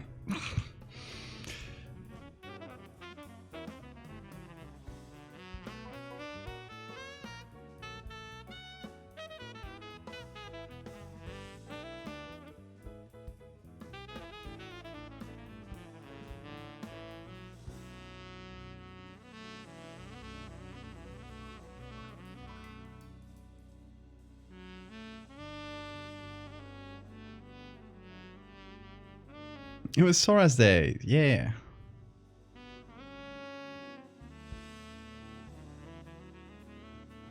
Ooh, this gets confusing real quick once you put those textures in. Okay, how will I do this? Can we add this? Maybe put it all together in a single layer. And gonna do this. Gonna bone walls.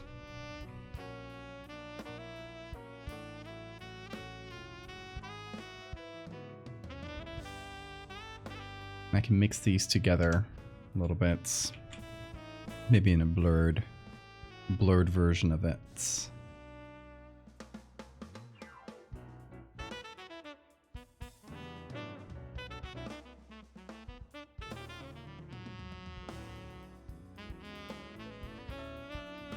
Okay, this texture here, the one on the right there,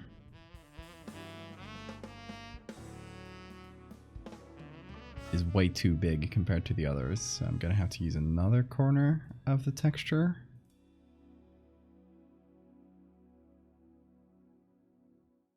Or make it, just directly make it smaller, probably gonna be better.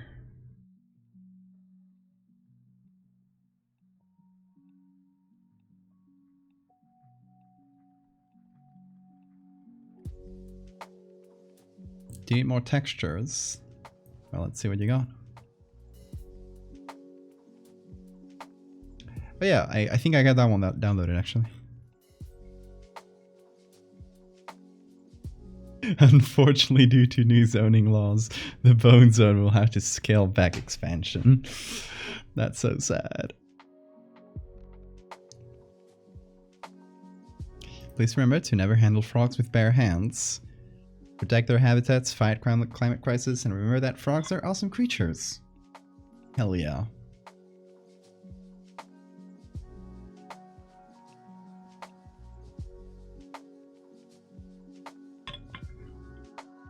And if you consider getting a frog as a pet, please do proper research on their care.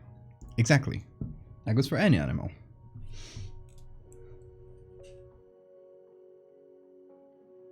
Kiss frogs from a distance. Exactly.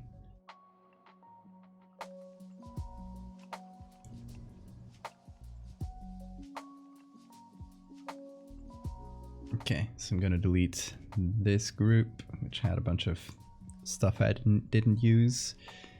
And all of this is... Oh, should I do something with these skulls?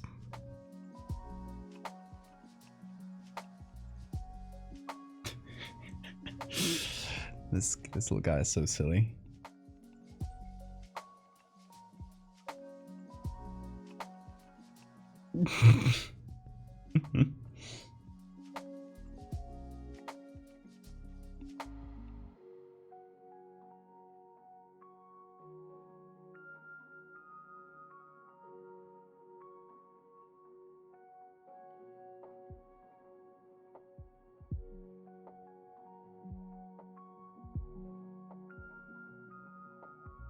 The bean.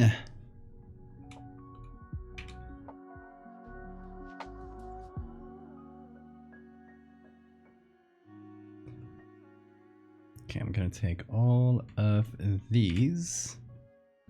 These are the bone pillars.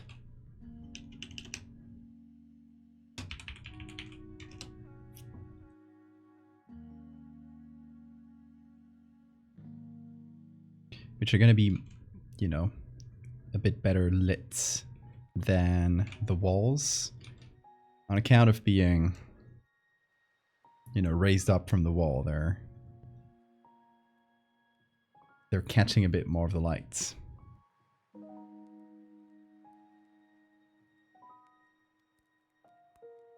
And I can do the opposite, like around the pillars, by adding a bit of shadow around them.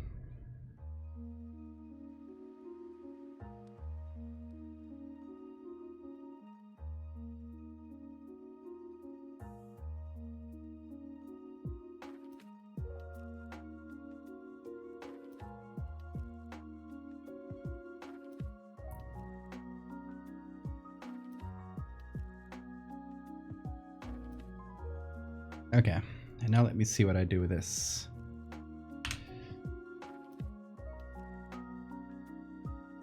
Gonna add the same smart filters as the other photos. So this one here. As you can see, that really changes the vibe, actually. Makes it all really... Oh. That's the edge. Yeah, that's fine. It'll do. It sharpens it a bit. Maybe this is a bit over sharpened, it feels like. Oh, I'm missing the dog, by the way. I forgot about the dog. Gotta look for pictures for that. Okay. So right below this, I'm gonna add a general soft light layer that's gonna go on top. Just going to be a bit of a glow from the light source.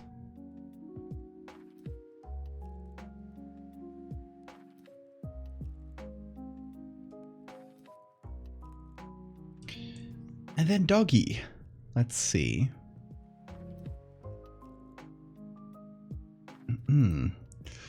Let's see if we can find the right dog. So, how would I go about searching for this? I think I'll start with Unsplash. Search for bark. Oh, it's gonna give me tree bark. Dog. Bark. And see if we can find something with a dog barking seen from behind.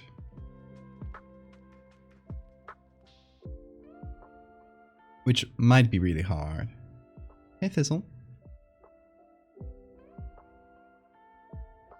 And obviously not only that, but it has to be a dog that resembles the one in the other photo.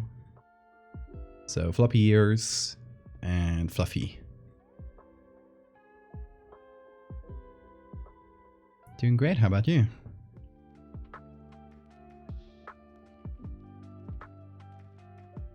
Oh my god! Look at this puppy! This would be good if it wasn't a really, really cute puppy. Although the angle, maybe too sideways. Let me see if this type of angle could work as well. Because it's like, I think it should be from behind more than this, but who knows?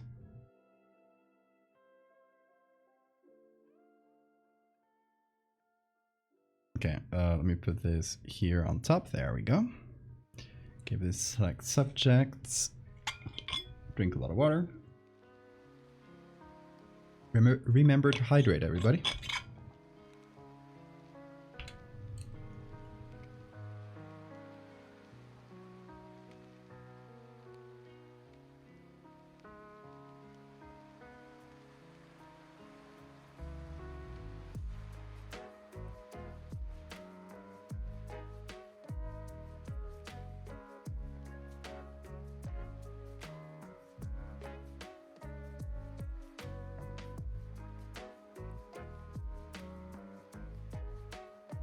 It's a really fierce puppy.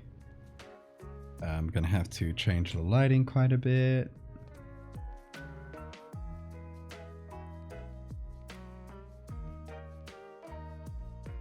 Screams into the abyss. See, yeah, it's what I thought. The angle doesn't really fit. It was worth a try though. Let's go back to the browser, keep looking. Let's see below this one if there's anything similar. Nope.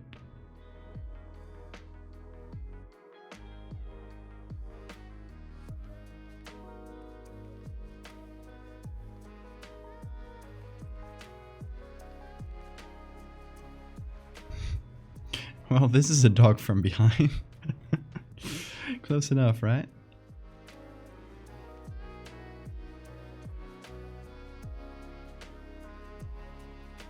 Oh, this is a really cute puppy.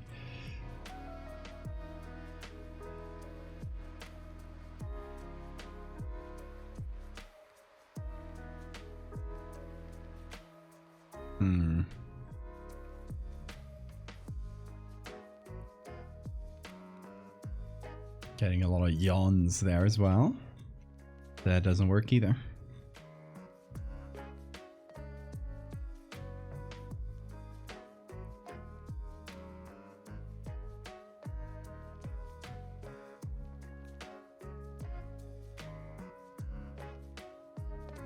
A replacement laptop, it's not very good. Oh, I'm sorry.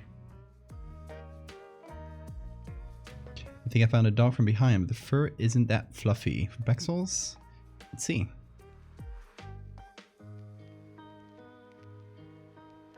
You know, it's pretty small in the picture, but it might be one of our best bets. Like, the lighting is spot on, and the angle. Yeah, it is kind of small, but let me give it a try. Why is it download button right out? Hold on. Hey, Jesus, thank you so much. Oh my god, so generous. Thank you.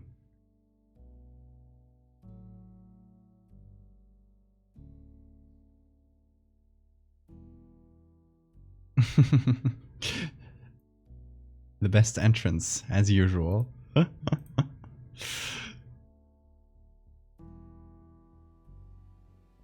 you doing, Jesus?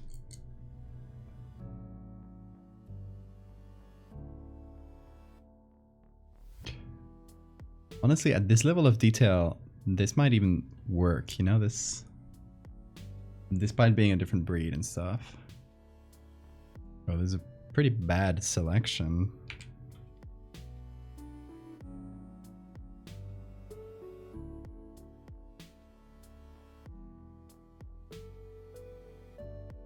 I'll take it because it still saved me work, but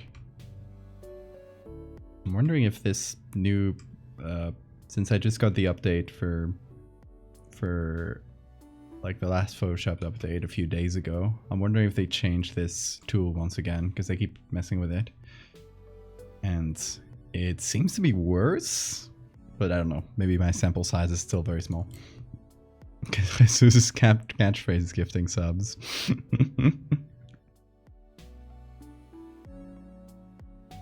Finishing a painting project? Ooh. Can we see it after you're done? If you don't mind sharing, of course. Comfortable with that.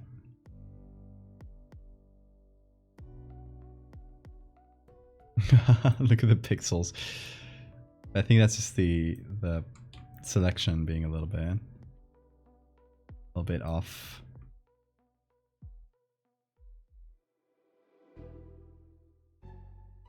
We'll see. I'll put it there and we'll fix it up. Oh boy, yeah. I didn't think about that. It is, yeah. The picture itself, if we take a selection, is about this big. Consider that the document, this little thing here, the long side is 6,000 pixels. So I gotta simplify this real quick or Photoshop will die. Possibly. I'm gonna do something real quick here. I'm gonna hit a little button, little thing I made to simplify the layer, and now it should be fine to use while still having the selection. Oh yeah, that's kind of bad. We contrast, and shift.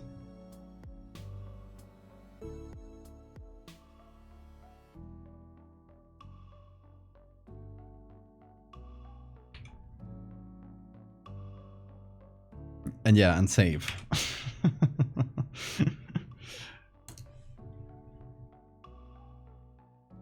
Are you guys doing this fine time zone? I'm great. I've finally getting some time, putting some time together to finish this little part of Megalomorpha.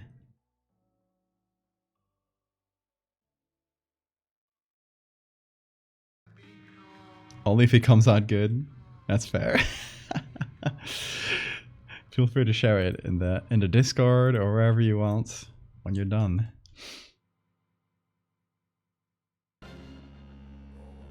Me, why is Val so quiet? I muted him on accident. I have been silenced. Maybe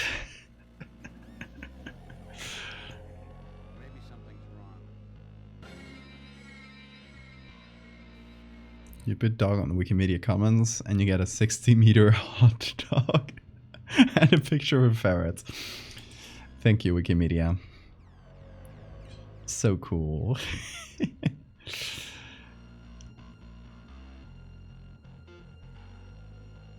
I'm gonna hit that with Smart Radius, which might help a little bit, making the edge a little bit closer to what we need. And then we're gonna hit it with this little tool, which doesn't seem to be working great.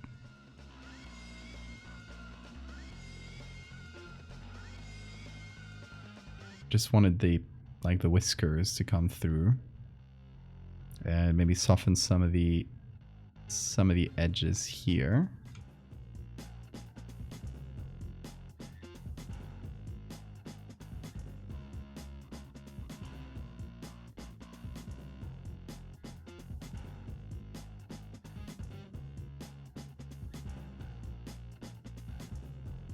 Yeah, one of the problems is that we're running up against the limit of quality in this image, but it was very small in the original.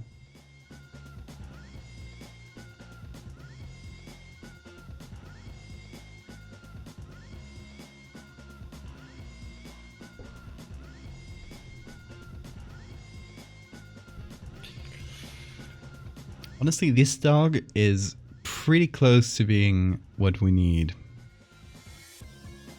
Let's see. I'm gonna pull up the... There it is. That's the other instance of this dog. So that's what we gotta like try to emulate here. Exhibit A, Exhibit B. Size of the muzzle seems correct. Floppiness of the ears seems correct, but length of the ears is not. And then fur patterning, like it seems like the top of the nose and this part is white while the rest is pretty dark. That kind of matches our target dog here, where the top is white, but it kind of finishes here. It's just it's a smaller spot. So I would have to make this whole part, like all of this look white like this. I would need to add the 2 spots over the eyes. And I would need to shorten the ears. And I think maybe with that, we got it. What do you guys think? Prairie dog. Hold on, there's the hot dog. I need to see that one.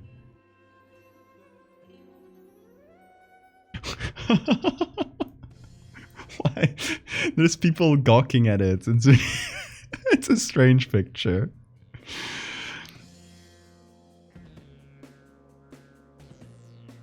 And I love how it says Alaska, but this seems like Chinese. Maybe Japanese? I'm not sure. Oh, kitty. You're awake. Oh, hold on. This is the important part right now. We got a kitty. He's awake. Did you guys hear him scream? He did his little wake up scream. He always does that when he wakes up. Well, not always, but he does that really frequently. He wakes up and just does a little scream. Just a little scream. Oh, he's a sleepy boy. He's a sleepy boy. Look at that. Oh. Where do you want to go? You want to go baby mode? Let's go baby mode. Yeah.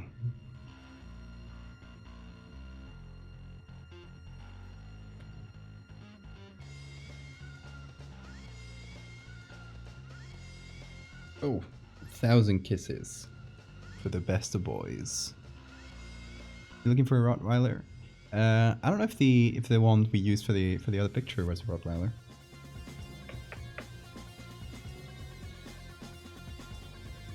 Oop! He bossed me when he's done going baby mode, which is why I call like being held like a baby, because he loves that. He just baps you in the head. It's like time out. Time out. I want to walk around. Baby mode is over. He decides when it's over. I don't decide when baby mode is over. Only Bean decides. Also, I'm trying to get some hair because he's shedding a lot. So I got this brush and I have it right next to me in my bed, in my table, right next to the water there. And every time I can catch him for a while where he's right in front of me, I'll just brush him a little bit. And just from brushing it like a few times right now, look at this.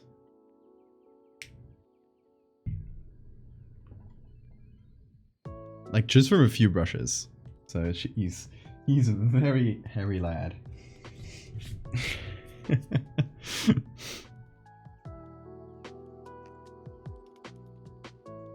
Oh my god, look at all the beans in chat. Let me catch up.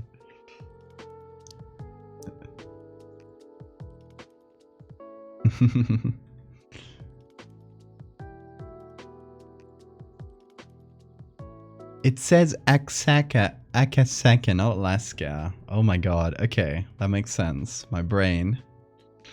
My little brain. Can you show me the picture we were looking at? Hold on. Oh. What is this? Oh, okay, we're here. The hot dog one? Or this?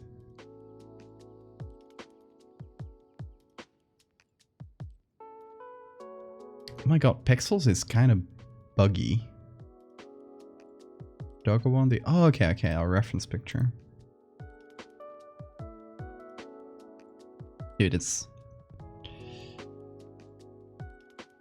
I don't recall what breed this one was. This has been a... It's been a while since I got it. I could probably find it though. Late on bean can't type because of paint. That's fair, that's fair. We will accept those late entries into bean spam. Thank you for the saver matter.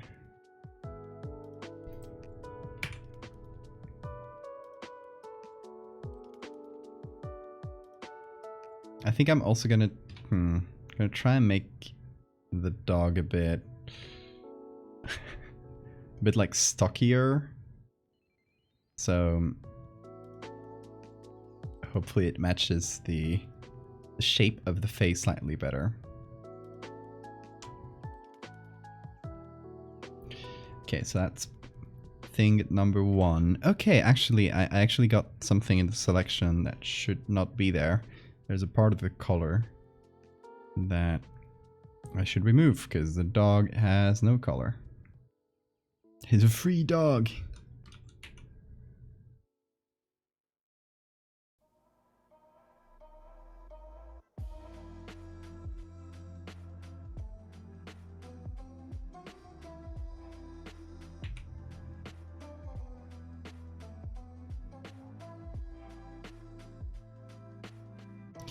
And since I'm going to shorten the ears, I'm just going to pretend that the ears aren't there for the edge.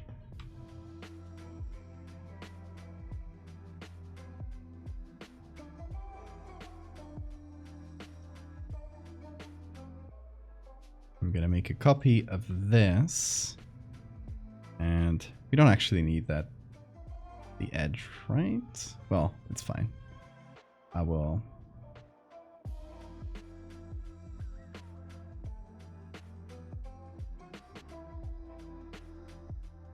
I'll just move this up to this point. Seems good.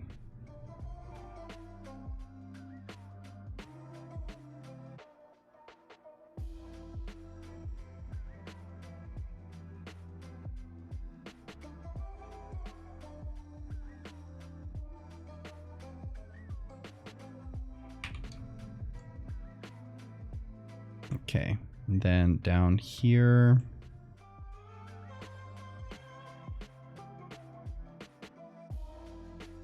there we go. Shorten the ear a little bit. What else do we need to do? But yeah, white spot should be larger.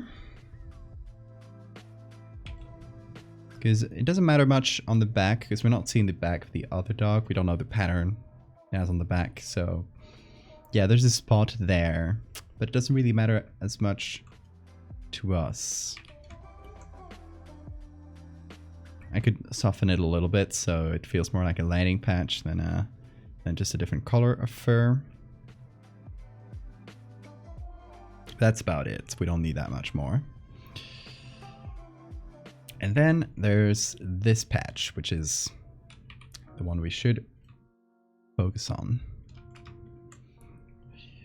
Also, one thing I was thinking of doing, and considering this picture and its quality, I'm pretty sure I'm going to do now, is blurring the whole picture. So after I'm done, I'm just going to add some movement blur to the picture. So it feels like, you know, it's been taken in a rush. And it's 1850s, so the exposure time is much longer than we're used to.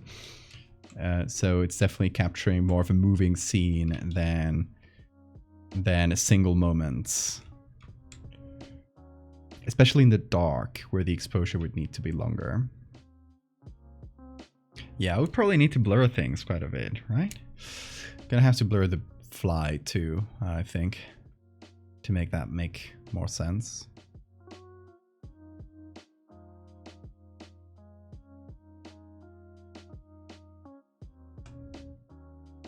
Everything gets blurred.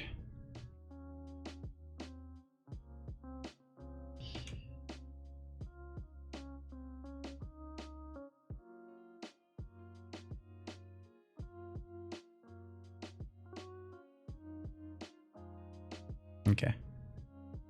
We got some eye spots.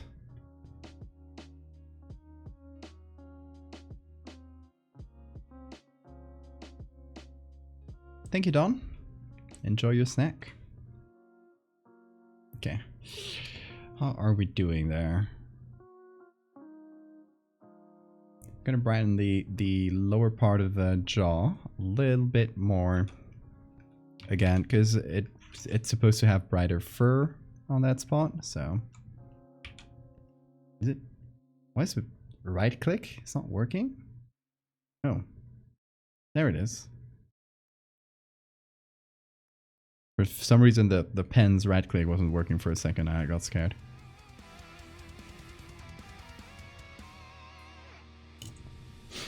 What do you got, Sar? A dog. That's a really cute dog. It's not the right angle, but it's really... It does match the fur pattern much better. At least for the eye spots. Everyone gets blurred. You get blurred. He gets blurred. That's Bean, pointing at Bean.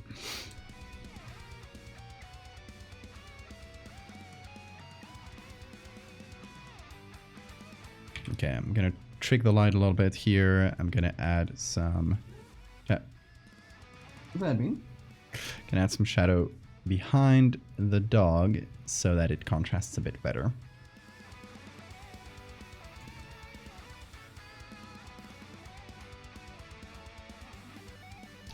Found another random dog from behind-ish.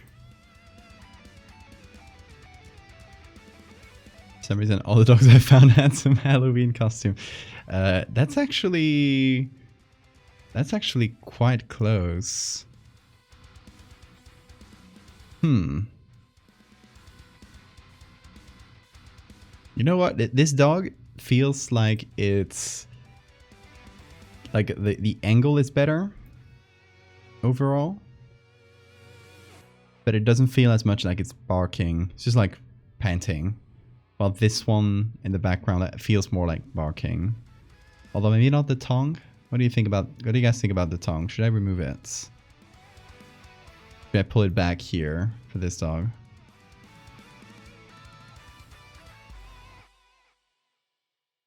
I'm gonna save this just in case. You never know.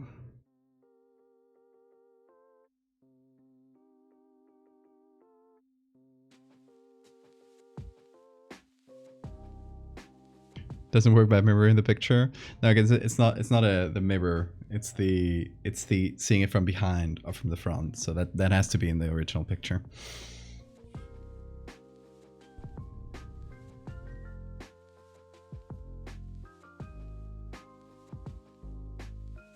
You know what I could take from the other picture?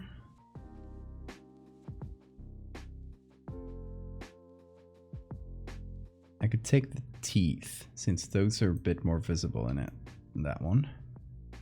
The lower teeth. And that makes it feel more like it's barking. Or so I hope, at least.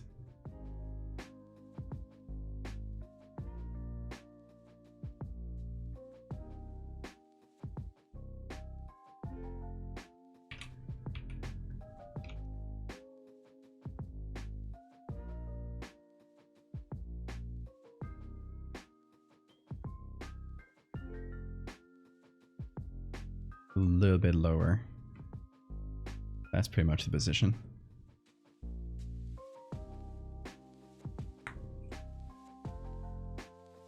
Yeah, you're right. The lighting is much better in the current dog too. This one could potentially work lighting wise, but the lighting is kind of hitting it from above, while this one it's kind of being hit exactly from where the light is coming from. So it does work better in that sense.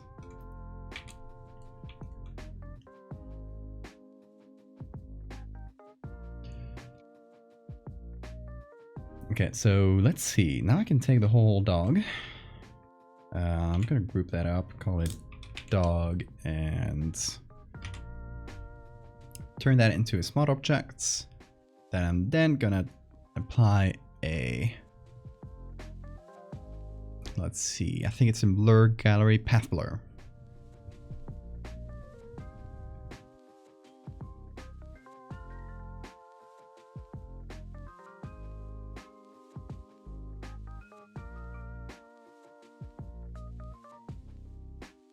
So up and down, because, you know, that would be the where the dog is moving its head. Centered blur, yes.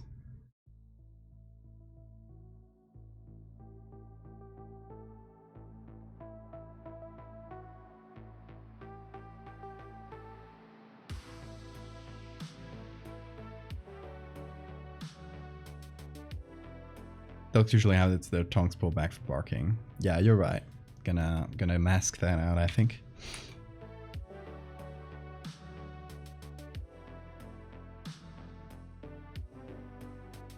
Although I'm gonna need some lighting where the tongue used to be to, or at least I can just mask a little bit of the tongue in so the lighting still works, plus some soft light.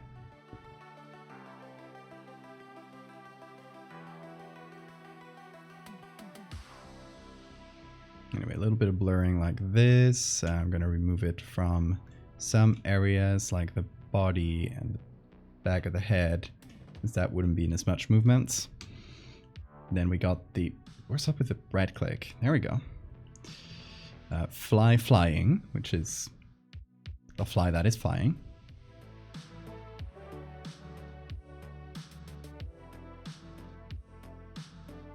I gotta make it a little bit blurrier. And there is a cat hair up there. There we go.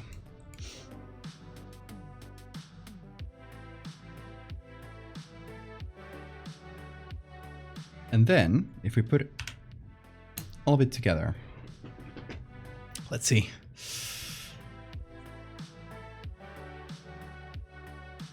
Instead of a Gaussian blur, I'm gonna add everything because it's gonna help, but it is, instead of a Gaussian blur on the first step, I'm gonna add a movement blur, I think. Or even the same type of blur, path blur.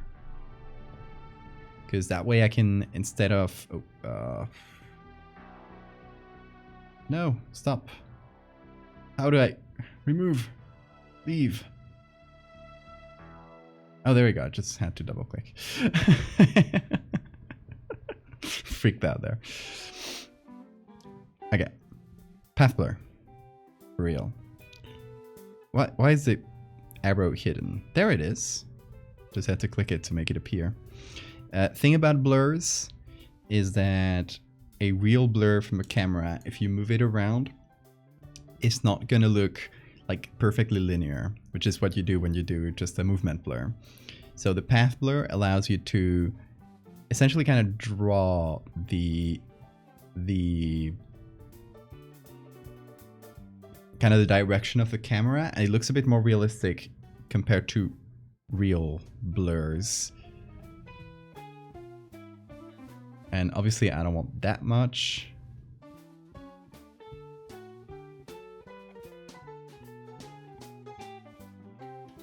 But I want to be able to change the initial and the endpoint speeds. So that's what the little red arrow here is for. You can essentially make it... Oh, what are you doing, cat? Yep. Criminal apprehended. What? You guys hear that? He literally said, no. I apprehended you. You were trying to scratch the couch, weren't you? What say you to your accusation of couch scratching? You got anything to say in your defense? He's waiting for a lawyer. I'm gonna stare you down until you confess to your crimes. To your baby crimes. Okay. I'm gonna put him in this little scratch post thingy, so he learns that instead of scratching there, Oh, hold on, I'm stuck here, cat. Yep, don't go anywhere. There you go. You gotta use that. There it is. It usually works really well. If he's scratching something, you stop him, I pick him up, and I put him on top of it, and I put him on his scratching thing. He will start scratching that, so it seems to work to kind of educate him. He's innocent, Your Honor. I literally caught him red-handed.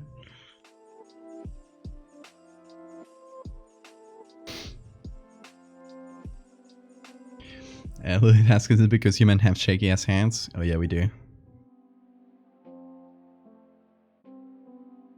Baby crimes. What crimes did he commit? He was, so you see the couch right here behind me. He was scratching one part of it. For some reason, there's one part of it he likes to scratch, but it's right next to me, so I always catch him before he does any damage. Innocent of all charges.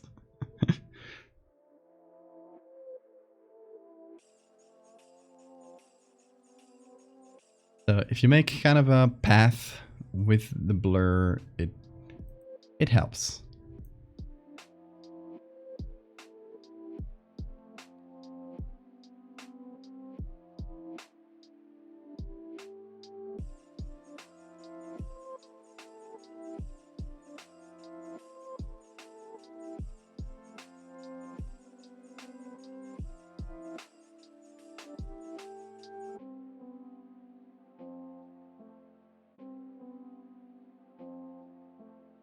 Mischievous little guy. Oh yeah, that one would be good, sorry. The angle's good. The lighting's a bit worse. But yeah, closed mouth. Closed mouth doesn't help.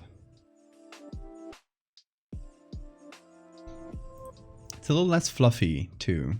Like a Rottweiler is a short-haired dog, and this one's quite fluffier. I don't think it's a Rottweiler. It's it might be crossbreed though. Oh, and thanks for the safer matter.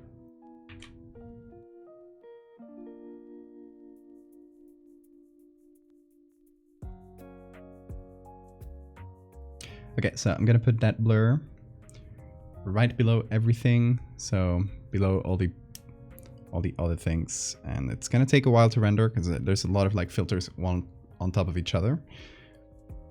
I'm gonna remove that Gaussian blur. Let's see if that changes things a lot.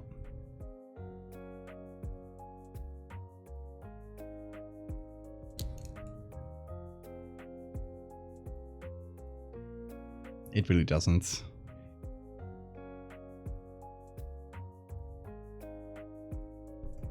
What's that, cat? Yelling at me?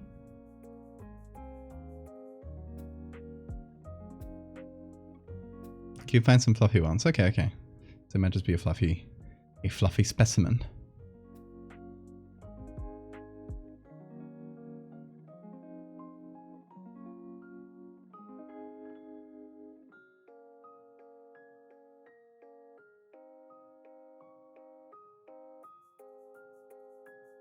I'm reducing the clarity a little bit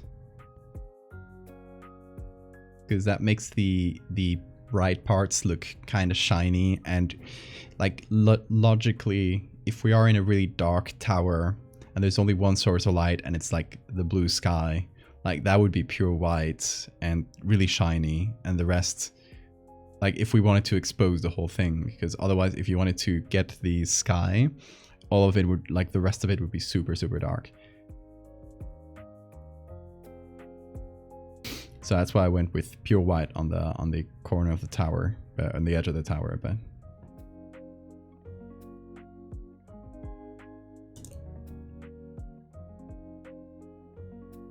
people call Rottweilers Rotty. Oh yeah, it's fluffy. He's really fluffy. Roddy seems like an insult. Poor little guys. How are you, cat? Oh, hi. Hi. You want attention? I think he wants attention. Hi, baby. Don't worry, I'm not apprehending you for crimes this time. I am holding you hostage for being a little baby. That's the only reason.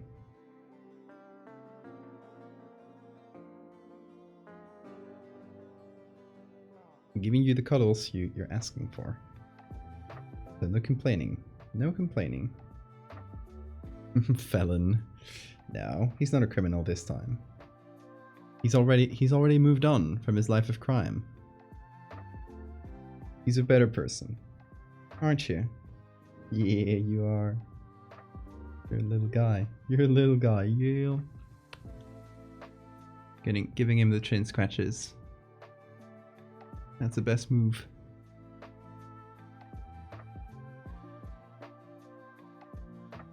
He loves that. The beard scratches, yeah! The ultimate move. What? You done? No. I don't know if it's done. Still wants more.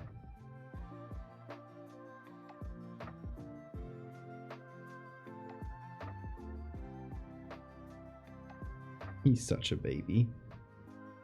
He's gonna meet another cat soon. Hopefully you'll be friends. Whoop!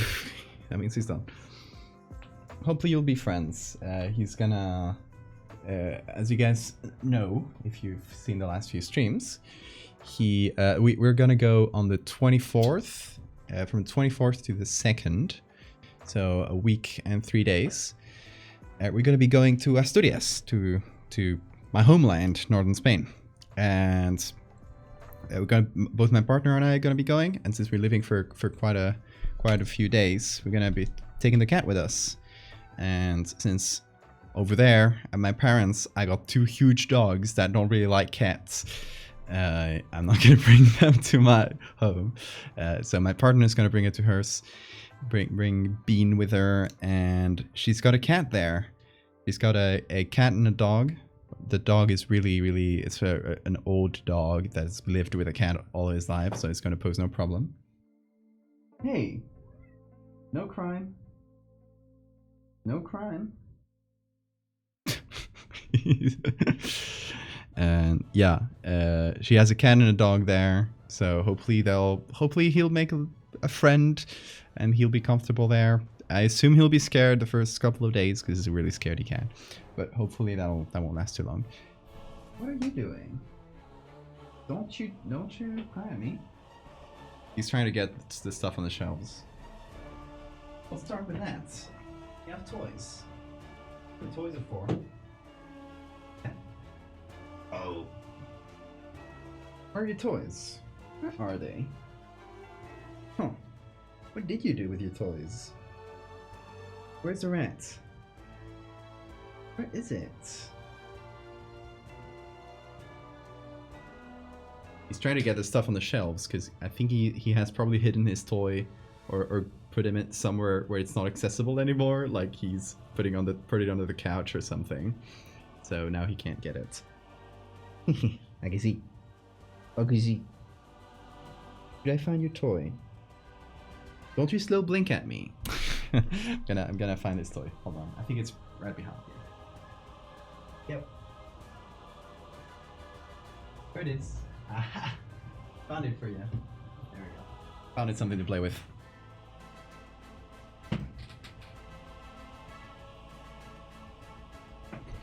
He's doing shelf crimes. Yeah, I got him. Look, he's playing with that little piece of string. There's a toy attached to it, but it's on the other side of the couch. So I put it there, kind of locked it in there, and he's gonna try and pull it out. You go. You got this. Don't give up now.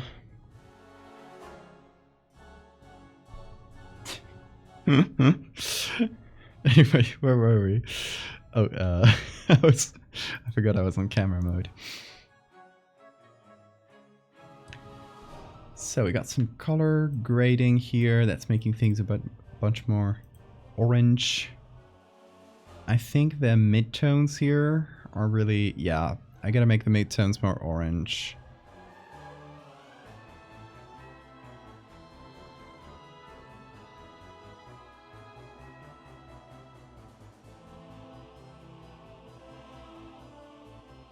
Icemaker Mage, hello. Welcome. Thank you for the follow.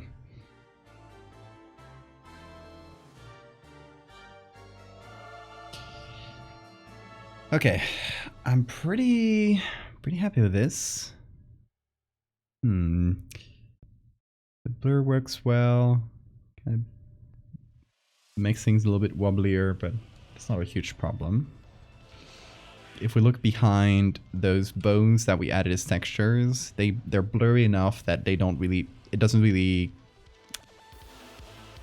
matter. Like they were a little bit too warped before, but I don't think that matters once we've finished and added the blurs and stuff. So we're good in that sense. Okay.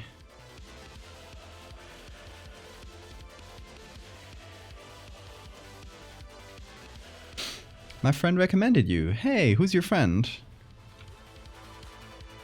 Are they on his stream right now? No shelf crimes, yeah. Shelf crimes. Come on, I gotta distract him before he does shelf crimes. See this? Yeah. This is, if you don't know him, this is Perez. It's his favorite toy. It's a rat toy with a string attached to it. Really simple. And he goes wild. Hold on. Let me show you how wild he goes for that. Ooh, there he goes.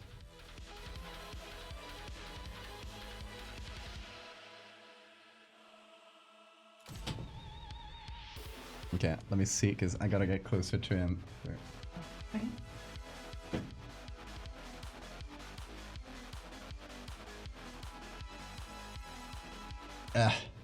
Can't get close enough to him to make him flop around, but he'll do that really frequently.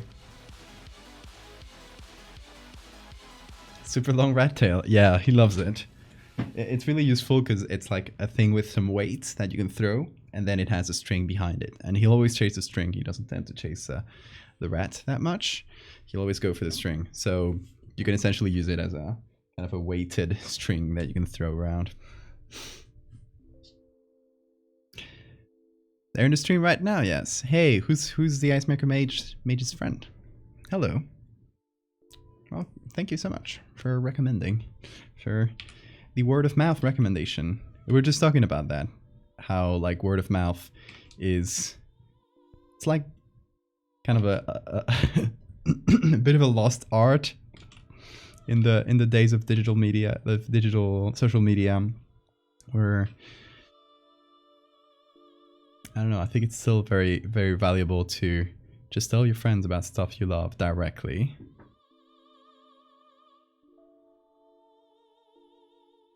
Doing crimes? No crimes. Oh, still face cam, thank you. Thanks, Blazes.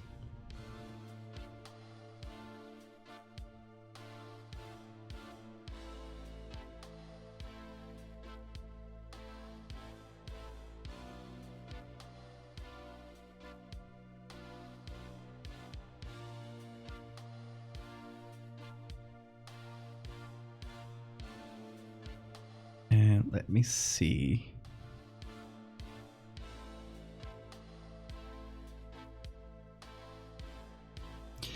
I can technically just remove this little circle and have a little bit of the sky in the background show up. Maybe just a touch so it's not like pure white. Gives it a little bit more texture or something.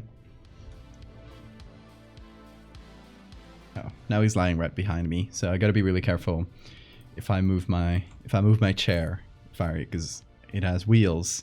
And he's sleeping. He loves doing this, by the way. One day he'll get hurt because of it. My chair has wheels, and he loves to sleep right next to the wheels, but like touching them. So one day I'll just roll without noticing he's there, and I'll run him over. So I gotta be really, really careful. Every time now I've had to get used to every time I move my chair, I have to look below it. You might have seen me do this a lot. I have to look behind and see if the cat is not there. Because one day he's gonna get hurt. Okay, so there we go. We got one of the two images.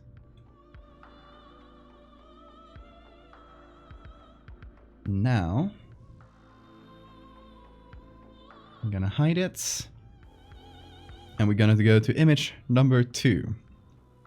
Now I kind of reused the same tunnel as the same tower, because we're looking up at like we are inside this tower that has no ceiling. We're just kind of looking up at the sky right now.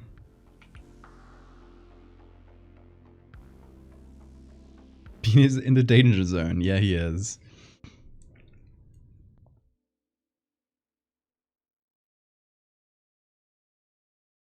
A little danger-loving cat.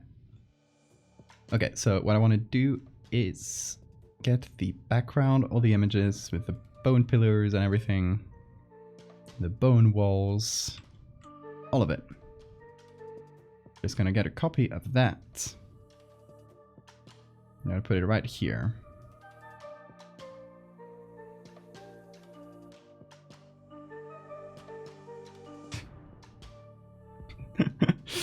I love the random screaming. Okay, so I have this circle here is the original, like where the goal where I need to put this.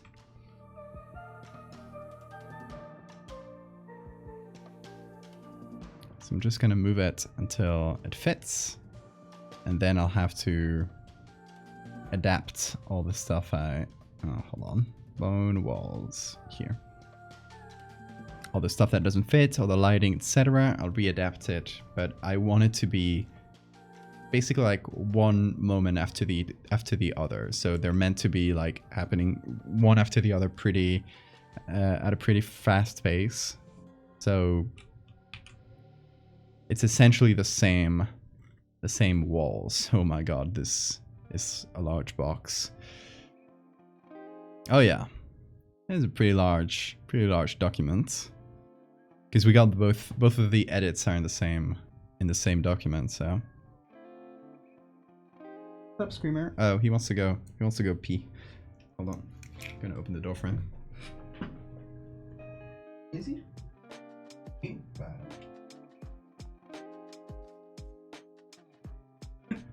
You guys hear the screaming?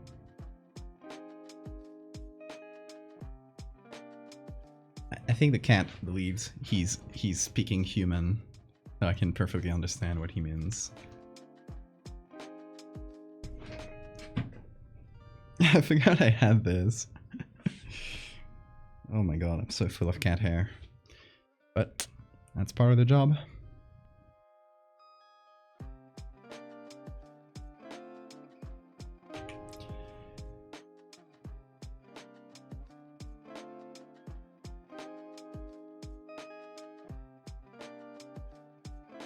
Okay, so I'm erasing the edges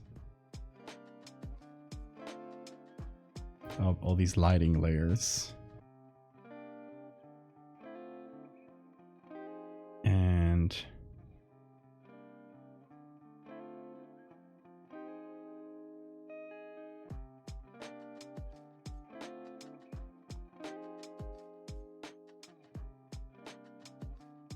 leave this, but lower opacity. Stop eating it. Not eating it. Come on. Oh, okay. I get what's up here.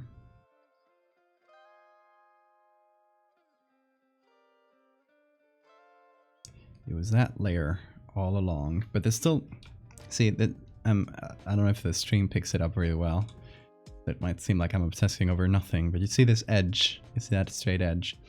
That is the edge of the previous picture. So it's something we painted that Oh, there it is. It was some shadow. See, I just had to find the correct layer.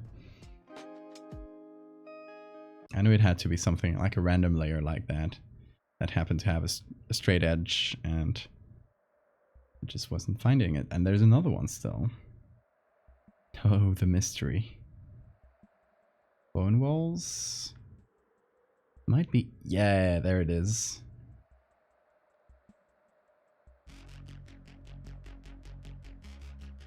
There might still be others, because a lot of layers are controlled in that same way, but hopefully that's the last one.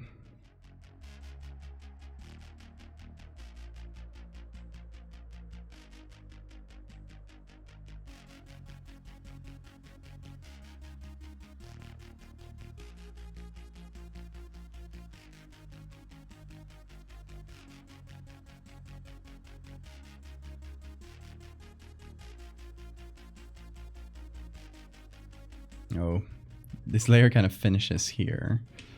I'm gonna have to come up with something.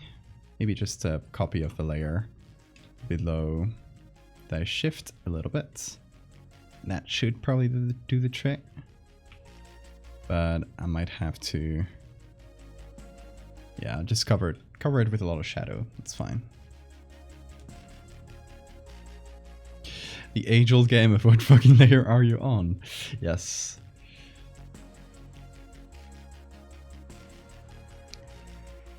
That's the exact same game so many artists have had to go through. Oh, thank you for the saber matter.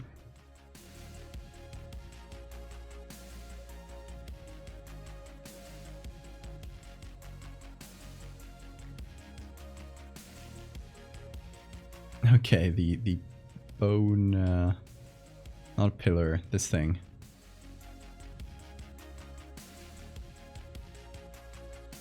Hold on.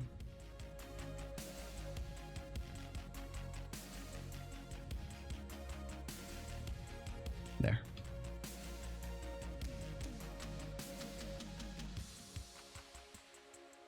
The bone chalice, that's the word I was looking for. The bone chalice. Need to make it dark.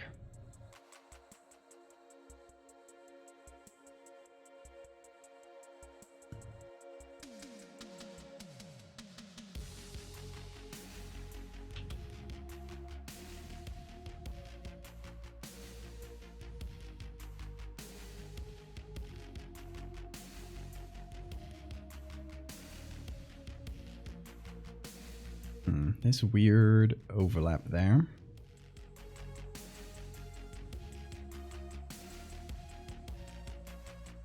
Gonna go to bone walls.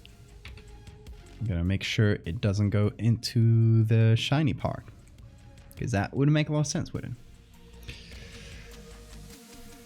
Okay, so this goes here.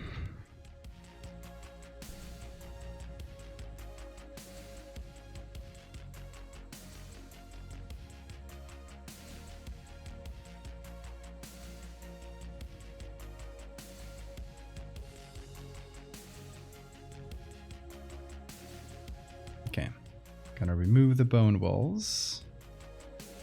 Gonna take a copy. I'm gonna remove this. Take a copy of all these layers, which I'm then gonna essentially just simplify to this little, to the square we got here, and then we're gonna put that there. That would be overlay 100%.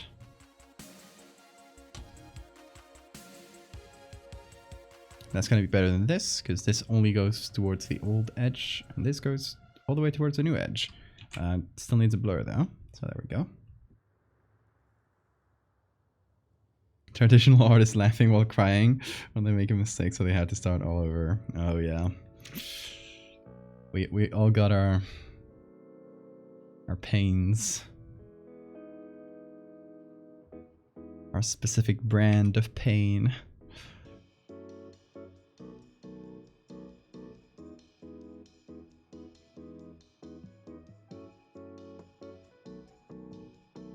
Except for AI artists.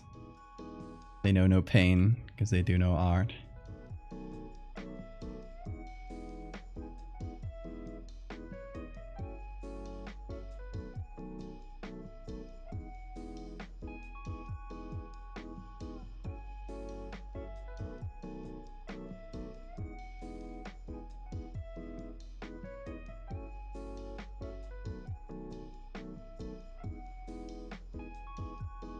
Okay.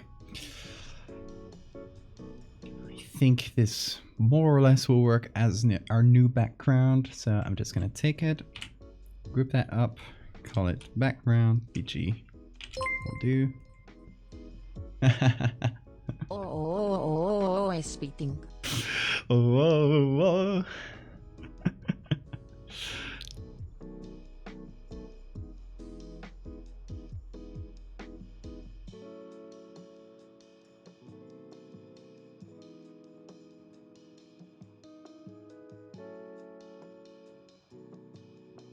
All right, there we go. So that now should work as the background. Gotta remove the old background. Now we gotta figure out a little bug here doing bzzzt.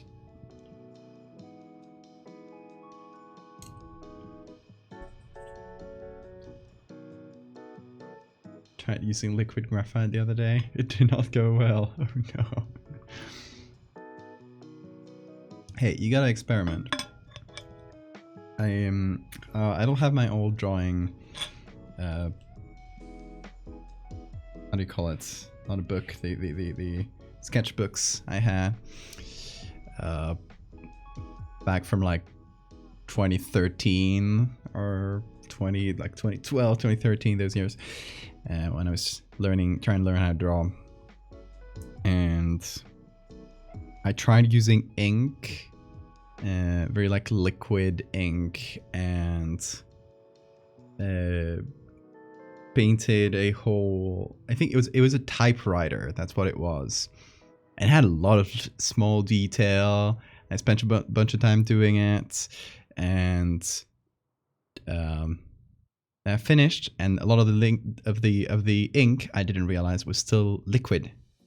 And I picked up the sketchbook, and all the ink it just dropped down, and it dropped down, not directly into the floor. It just started dripping down the whole drawing, and I completely ruined it. But I kept it because I thought it was like, well, we take what we get. It was funny at least. It became a drippy typewriter.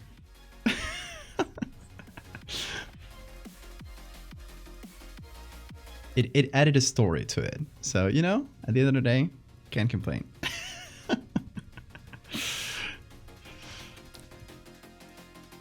Okay, so next thing I want to find is a fly from the front.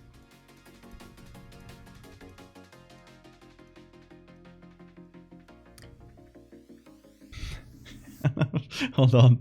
This photo, the title of it is Unrecognizable Female Owner. Walking unrecognizable female owner.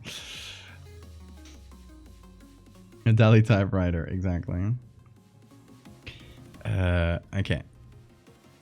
We're gonna look for flies. I think an iNaturalist should be the best place. Also, I'm gonna remove this. So say bye to the drippy eye.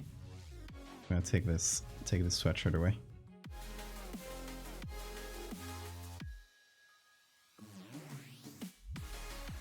There it is. I'll keep this. I'll hopefully, I want to find a permanent place for it. I wanted to do the joke before the stream where I put it right behind me in the chair itself, like here. So if I got up, you could see the drippy eye. But the problem is the mesh here is like double-sided, so you can't really like pin it to the mesh. So that didn't work out. Unless I can find a way of getting like one of the pieces here into the mesh. So I don't think that's possible, unfortunately. But I'll find a place for it one day. Hold on. Where's the cat, by the way? Let me see if he's outside.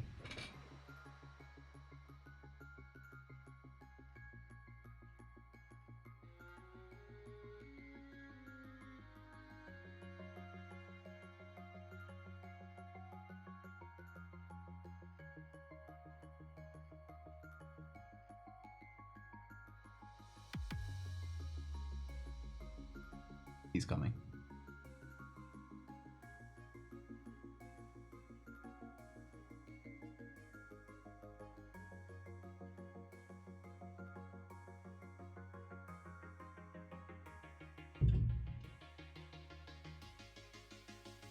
The creature of all time.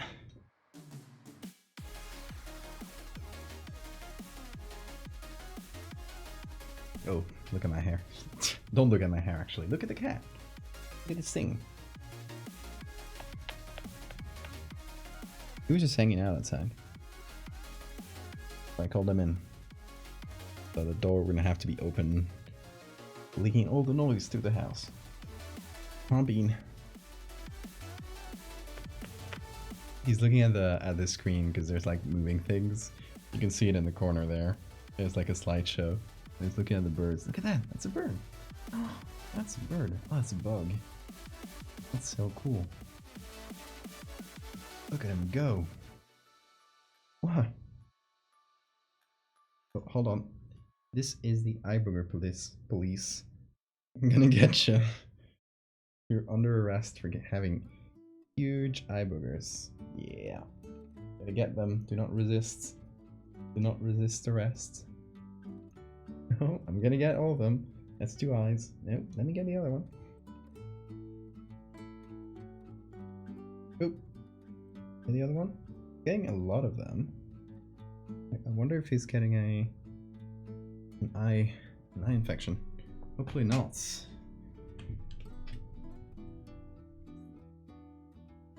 Don't know if that's a sign of getting like pink eye or something.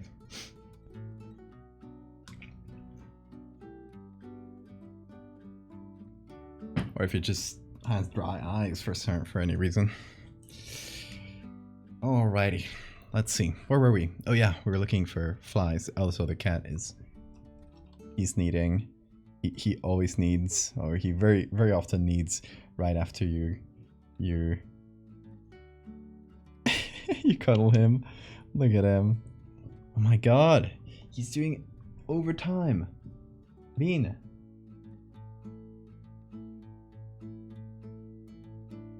He's doing unpaid overtime. Bean, that's against labor laws. Okay, there you go. What? You baby. Oh, you baby. He's purring. Oh, yeah. Nose kiss, nose kiss. Oh, you're forgiving me for the eye booger thing? Okay, that's good. Stop stealing his eye boogers. He's growing them himself. Oh, yeah. It's too silly to understand labor law. Too silly to understand law in general. Law and order is not for him. Only a life of crime will satisfy this feral beast. Being that's against labor laws. Yeah. Oh, he makes bird noises sometimes.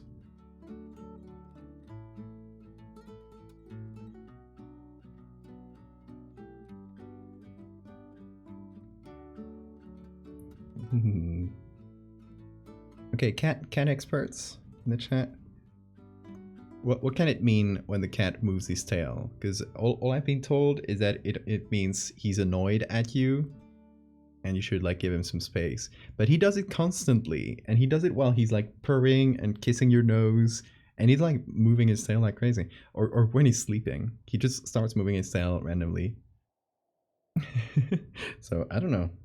I don't know if what I've been told is entirely correct, Bean.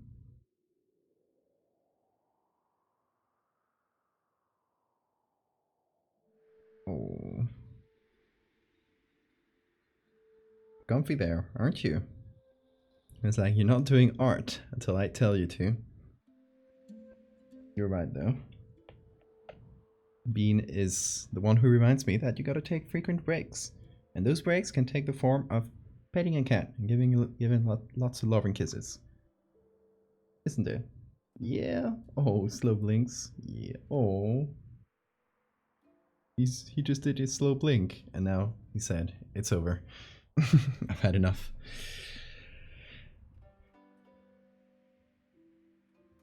Ugh. Cat hair in my mouth. I want to eat my acrylic paint. I'm also less intrusive thoughts, man. You got this, Jesus. Could mean so many weird things. Cousin cat grew up a lot around dogs, so sometimes he just flicks it around for no reason. Yeah, that's what he it's like small flicks of his tail that he'll do. Could be a sign of intense emotions or happiness. Oh, does that mean you love me? He does it. He seems to do it specifically when he's like relaxed and purring a lot. So yeah, it feels more like he's comfortable and not the opposite. He's a street cat, so body language can be off. That's true. Yeah, I've heard that the kneading thing is much more common in like small cats and like kittens, and adult cats kind of do it much less in adulthood. But if I've heard that if the cat like loses their parent, like loses their mom like really early in life, they'll keep doing it throughout life. So I think that's because he was a street cat and he probably had to fend off for himself from a really young age. Also, cat hair. Yeah, that's too many kisses. Okay. Blow fly. Bot flies. Hold on. Oh, this one will do. I think this is the one we used for the green bottle fly is the one we used. Oh, that's different.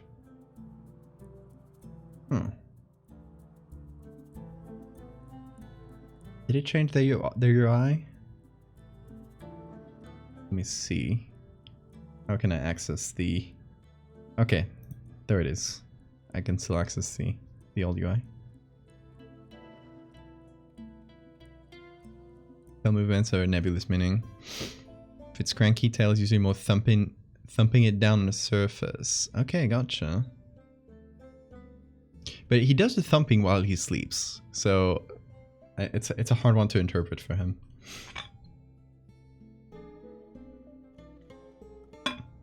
Like he'll be sleeping and he'll thump the tail constantly. Not constantly, but he'll do it. He'll do it pretty frequently.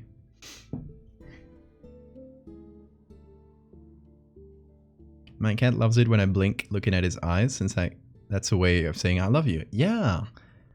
Yeah, I've learned that's a thing, and I do it like I've been noticing he does it at me when he's like, you know, like when I picked him up before and he was looking at me, he was doing slow blinks at me.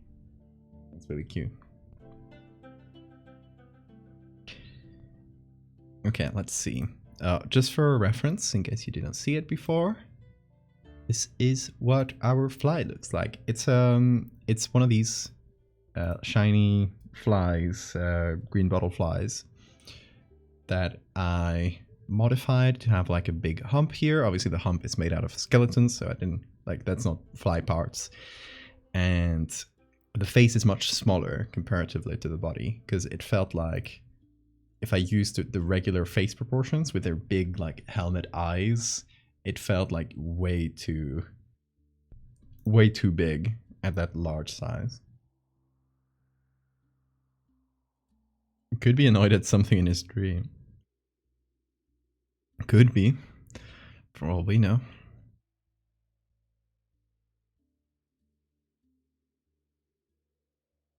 Okay, so I'm looking at one first thing, photo licensing.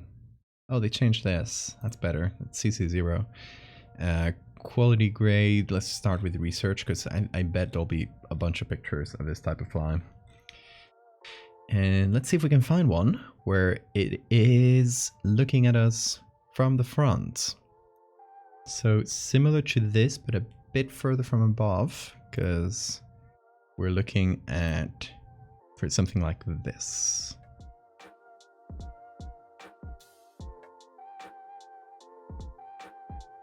This is a bit better, though the background is very blurry.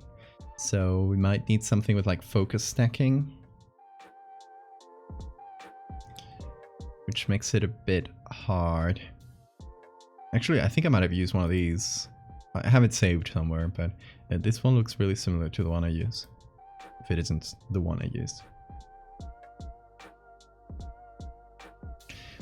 Me and my cousin found it kind of funny that her cat would also snort, sort of. I read that as snort unconsciously curl her tail around her cat tree platform like a monkey looking for extra grip. Yeah, he does that too when he's on his little tower thingy. The tower, I'm gonna show it to you because it's like on the other side, but yeah, he has this little tower thingy, and he also does the curly tail.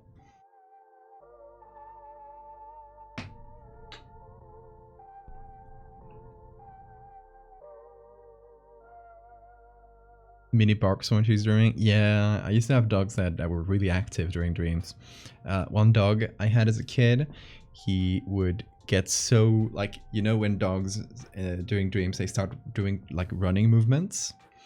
He would like be super active. Like he would do like the full running movement at a really high speed. And one day he was doing that, and he suddenly woke up, got up, and started running at a wall. He just woke up confused, and I guess in his dream he was running, so he sprung up and just started sprinting towards nothing. And he didn't like slam himself or anything. He didn't hurt himself, thankfully, but it was really funny.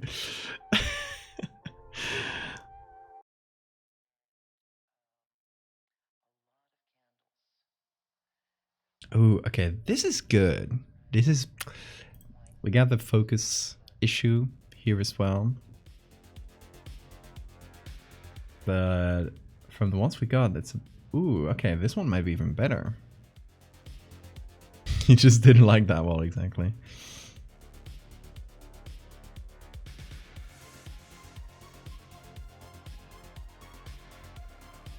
Oh, hold on. Why is it? That's wrong. That shouldn't... Can I see this image? Yeah, okay.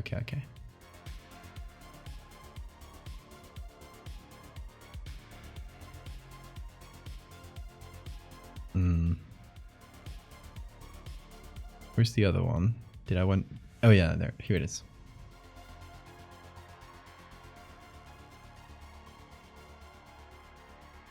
Okay. These two, I think, are my favorites so far.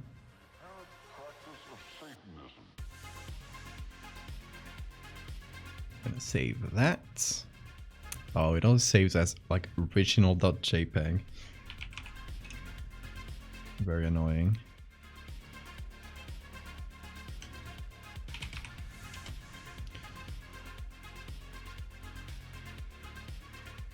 Alright.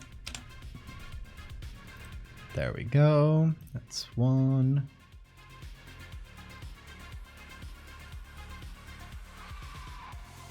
That is two.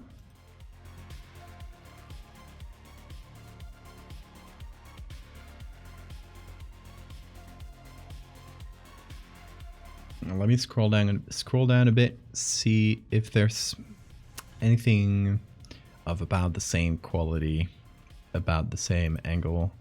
This one's a bit too close. Ooh.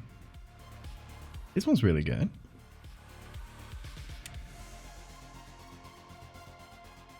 Oh, this is the same person. These are all from the same person. How nice of them to have like really good photos, put them in the public domain. Okay, so that's fly front 3, and let's see if we find any others, possibly by the same guy, because looks like it's... Oh my god, look at this happy little family. Oh. Okay, ran out of images, so hopefully the ones we got, one of them will work out fine. Let's see. Downloads. Let's get all these 3. 1, 2, 3. Okay. Chase cables. I think he might be about to do crime.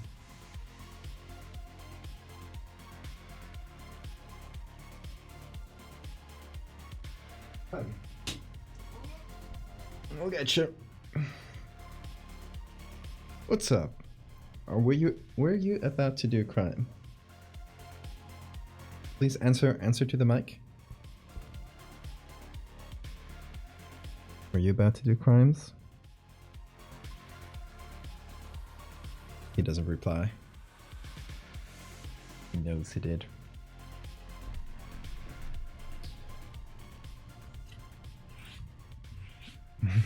Back to kneading. See, as you can see, he needs a lot. Like, this is a really common thing for him.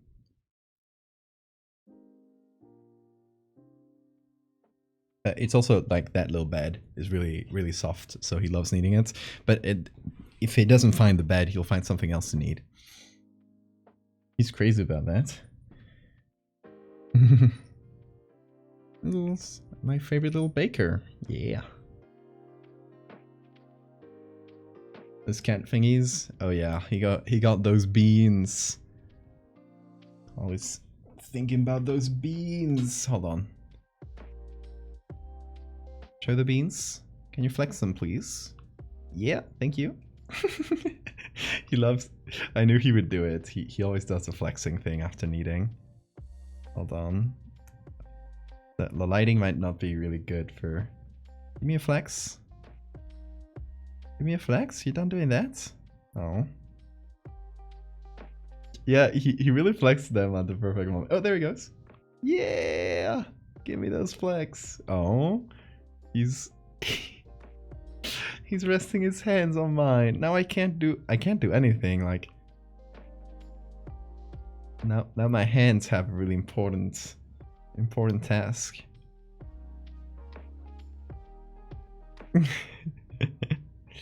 What a cutie. Oh. Okay, I'm gonna keep doing art, Bean. Sleep there. Softest lad.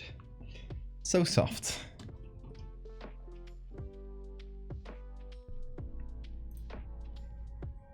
Love is stored in the bean.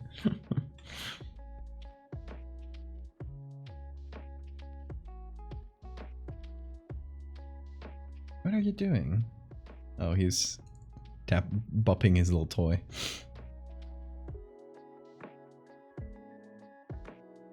I think this one here might be the best. I'm gonna put it above here so I can see what I'm selecting. Oh, okay, I see what it's freaking out about. There's a very, very small little fly. Actually, kind of ironic. I think it's a fly, I assume. It's one of those very, very small ones. I just flew around us and the cat was alert. But I can't find it anymore. Must have hidden somewhere. Oh, also, he has this habit since I got in this bed. You see he's right here, and you see that little white LED here. If you touch right underneath here, it'll turn off my camera, my screen. It's like the on/off button, and it's like touch sensitive. It's not a button, and he can activate it with his tail or with his ear or with anything. So he'll often, if he's sleeping this way, he'll randomly turn off my screen. That's always fun. It's like, oh shit, my computer crashed. No.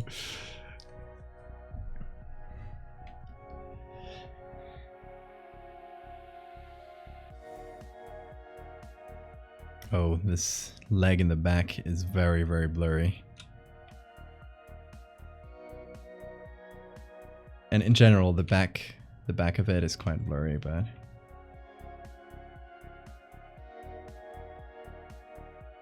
I'll just have to pretend this is a leg.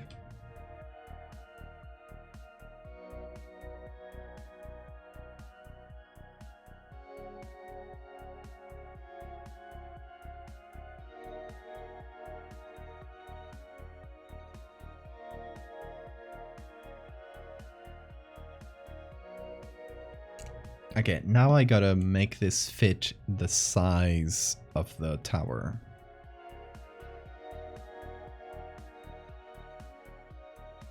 Because we can see the fly on top of the tower here. How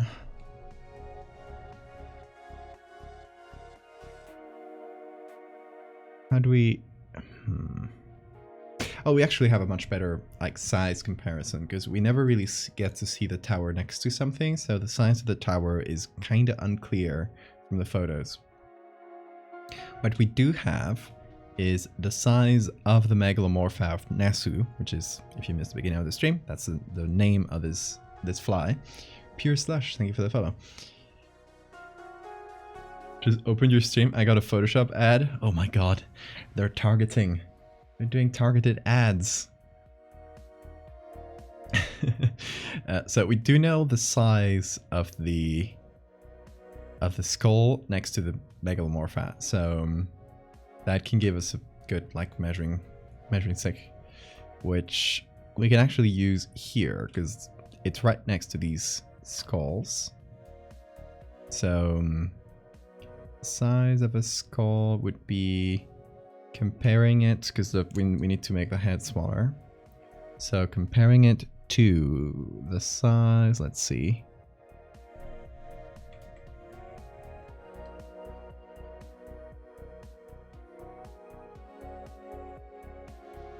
Okay, so we pretty much got the entire wing here. And the wing would be like 3 to 4 skulls side to side.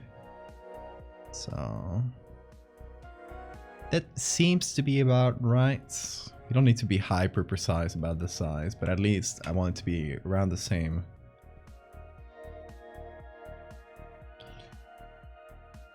Around the same size, you know? So I'm actually going to move it down a little bit, which allows me to make it a little bit bigger. So, you know, it's closer to us. And through a little perspective shifting, do this.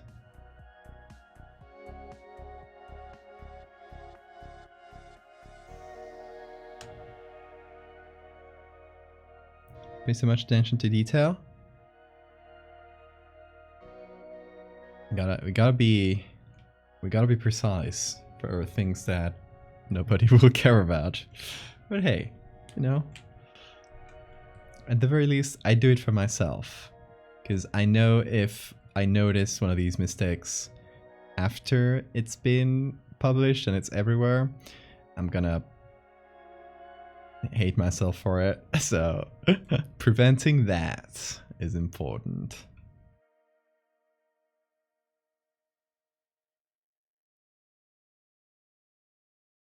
All right, so first things first, the head.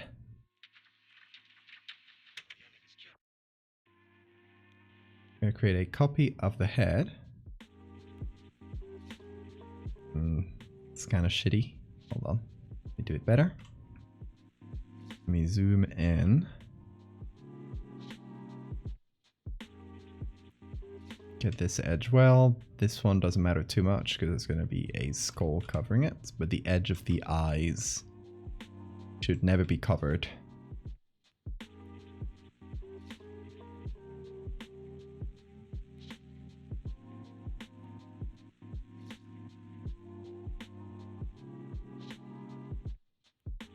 Heavy. Looking at the wall. I guess the fly must be over there.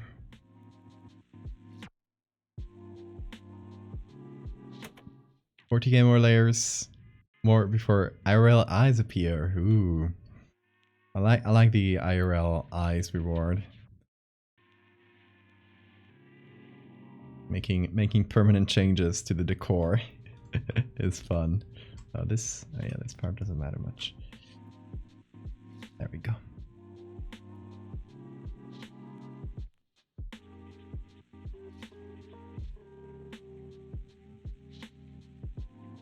All right, so we got the face, which I'm gonna copy into a new layer.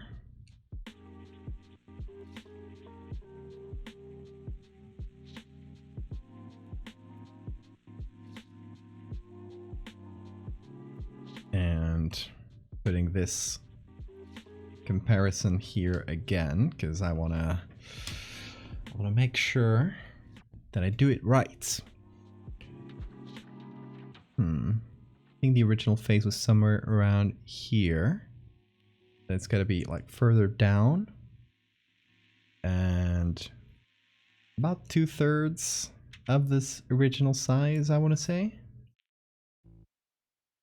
If I compare it to the wings, or actually, I got a really quick comparison here. How tall the head is, the entire head, is about as big as the second segment of the leg, which we can see here. There's a second segment, which would make the head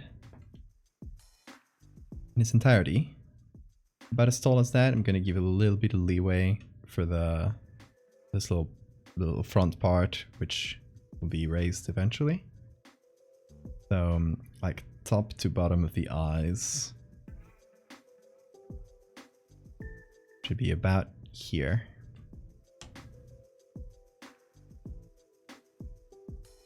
Hey Toxin, Twitch doesn't notify your stream. Oh, Twitch is so annoying. I recommend taking the Discord notifications if you want, because those are much more reliable.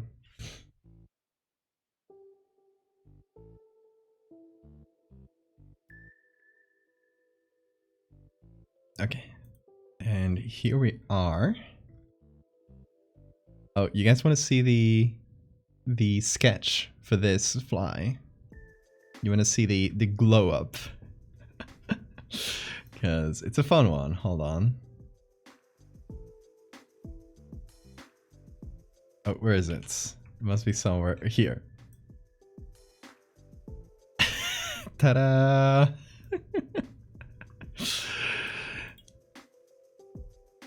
Sketch to final.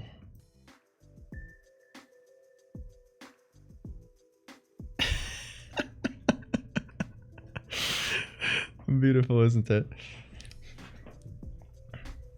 I always go on Tumblr in the morning instead of working, so I see the post. Well, there you go. At least Tumblr works out.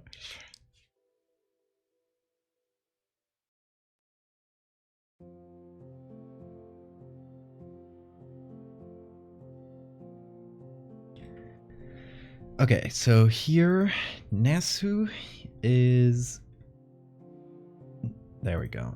So this whole thing, all of this is the skulls. Which actually, if we, while we're here, we can go down below and go to the original edits. And we can see, by removing the face and the body,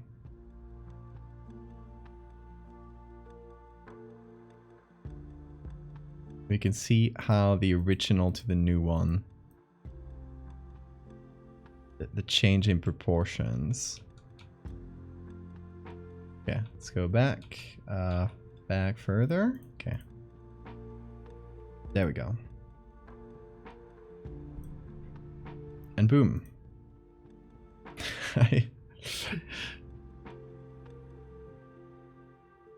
Here, it's naked now. That's kind of different, isn't it? Once you remove the pile of skulls. Okay, so I'm gonna take all these layers, because it's already like, it's pre-cut, pre-selected skulls that can be useful to us. You should post some of these sketches versus finals. I should do that. I don't always save the sketch, and I don't always do a sketch, because sometimes I just have like a very specific idea of what I want, and I'll just go directly to finding the image. So sometimes there is simply no sketch.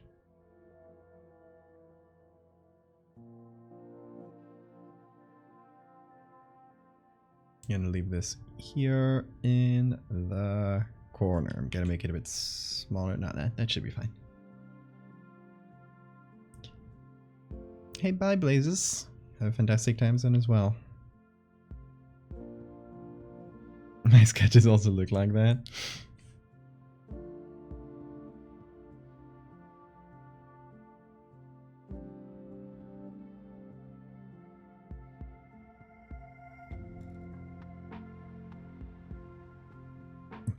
Let's see. Okay, so it still keeps the original layers, but sometimes the cut just makes them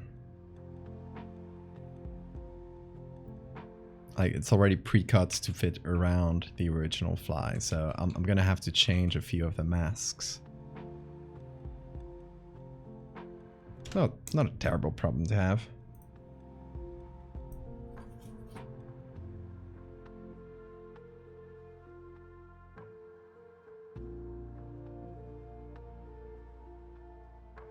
Okay, we'll keep the face here on top. I'm gonna remove the lighting from some of the body skulls, so now it's more like a pile of skulls. Look at this little pile of skulls I made. How pretty it is. Okay, I'm gonna have to change the proportions of skull to body. So, if I'm correct, this will roughly... No, it's a bit bigger than the pile on here. So I'm thinking this needs to be a little bit bigger. Right? Because this fly it's a bit closer to this one.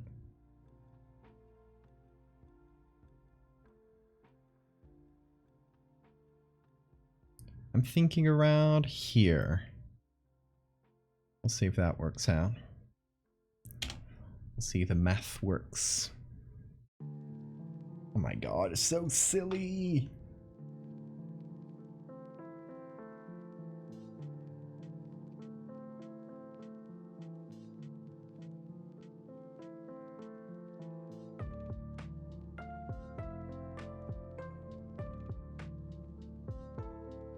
Okay, where was I?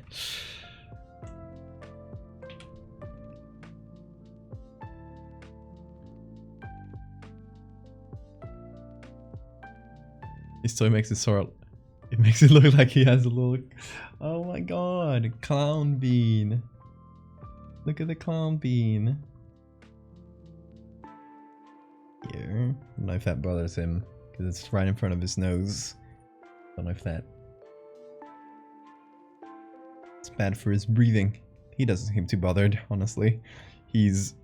Oh my god, he's just... Oh, he's so fast asleep.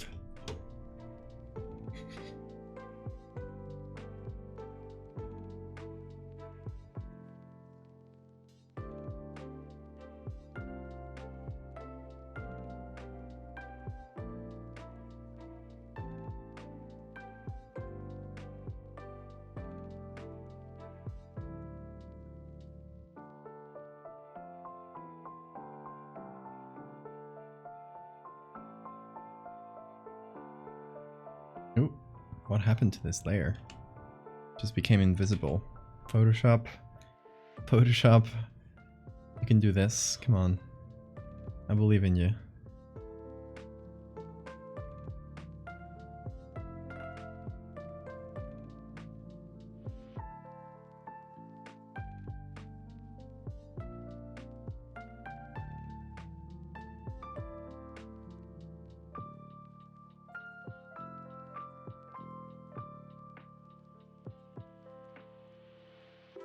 You know the thing about this big pile of skulls? They're honestly, they fit so good together, they fit so well that it's kinda hard to disentangle them. Gonna have to do it one by one, but it's gonna make me sad because there's a lot of work put into putting them together. And I kinda want to keep them as a block, but it would be too obvious if I just repeated the same block of skulls. Thank you for the save reminder.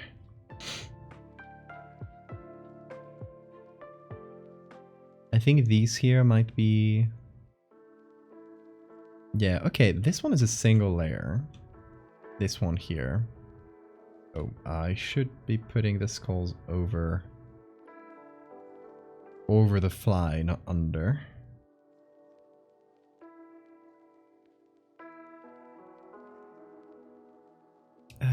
let's see, what's the big one?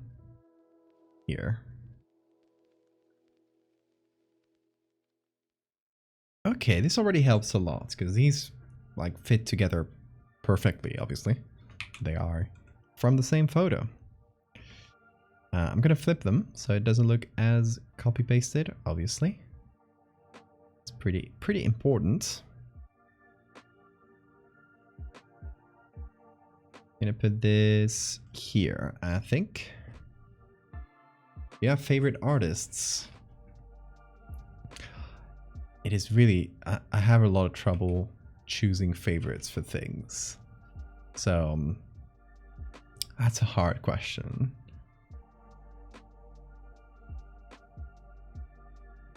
It's much easier for me to choose if I narrow it down to like a genre or like a specific style or medium. Like if you say comics or manga, yeah, it's Junji Ito, pretty much without a doubt. Also, yeah, there we go. There's a hair in my face.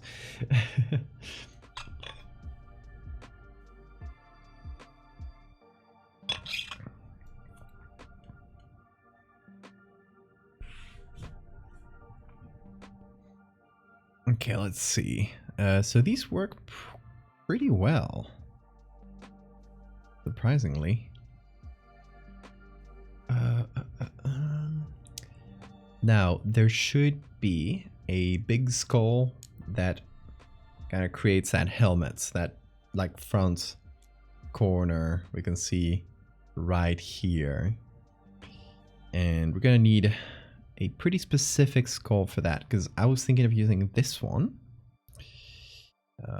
This one called Gleb. That's the name of the layer. But it is way too broken. Like it's just fragments of the skull. And it doesn't really work out for our like front skull there. I think I'm gonna put it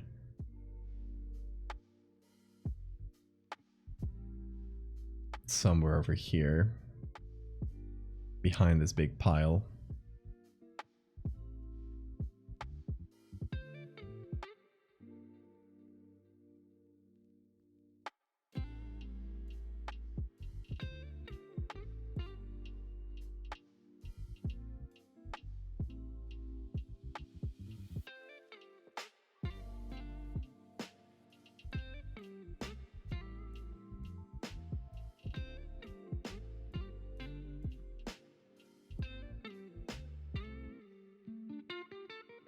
Setterstrand, the guy who did the Minecraft paintings. Oh yeah, I've seen a post about, I think, by him of some of his like the Minecraft paintings, and the original they're based on, and that was fun to see.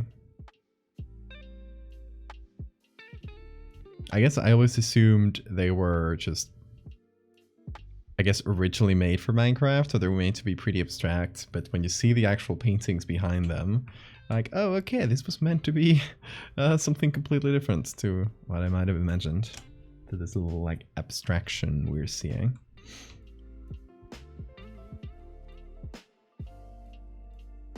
Ooh, that's 3 different skulls, okay. That might actually be quite useful.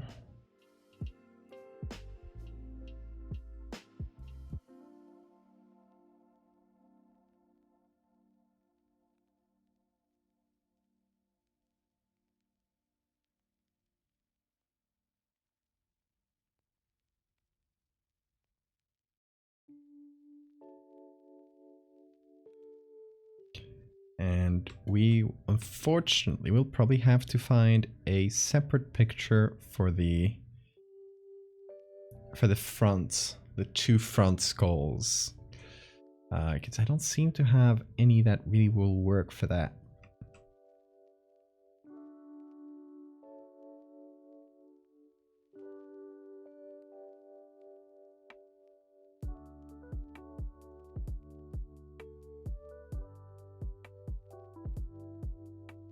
So I am realizing that these layers are a mess, but don't look at them too hard.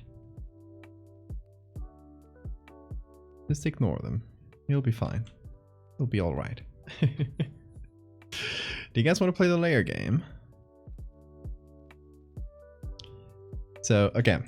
For those who don't know what the layer game is, I will give you about a minute or so to guess how many layers there are in this document. I'm currently going through all the groups and opening them, so you can see like the full scroll through, and hopefully somebody will be able to estimate.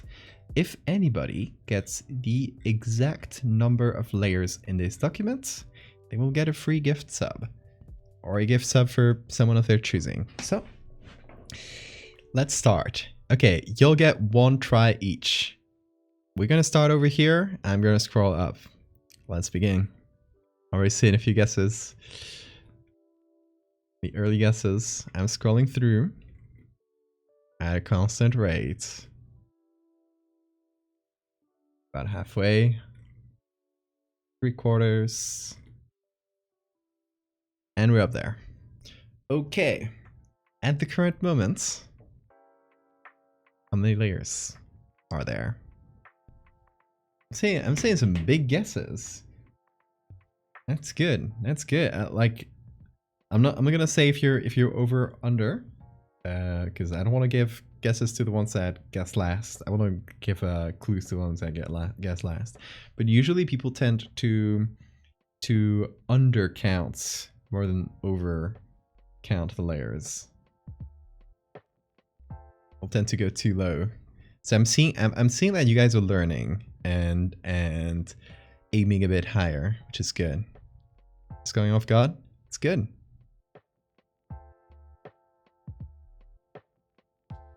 Seeing quite the spread of numbers. Okay, I'll give you guys about 20 more seconds, and we'll see if anybody got it correctly. Ooh.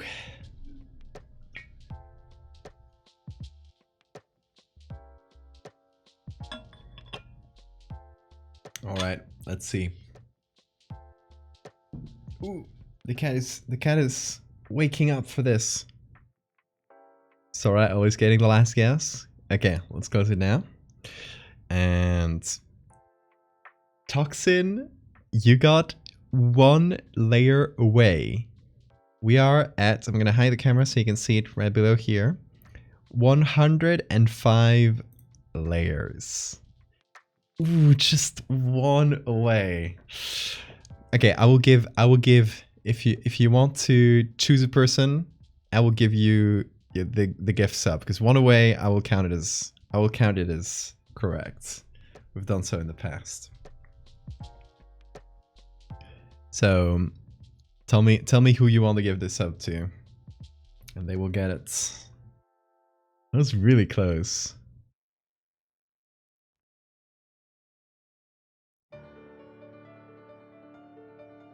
Fredo, thank you so much for the follow.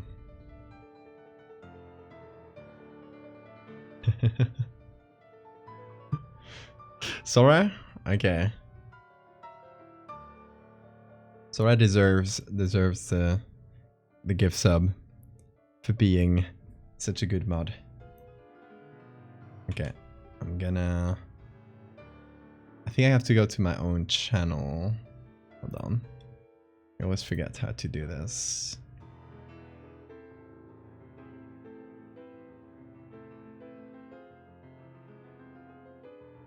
Okay, there we go. Gift a sub.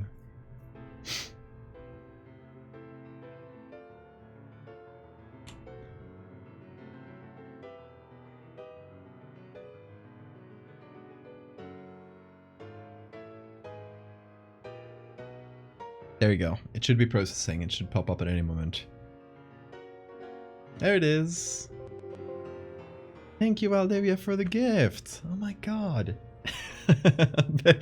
It's funny because they make you pay the full price. Like, they don't tell you, they don't remove your cut from it. So I'm essentially like paying a few bucks and getting half of like a percentage of it back after a month.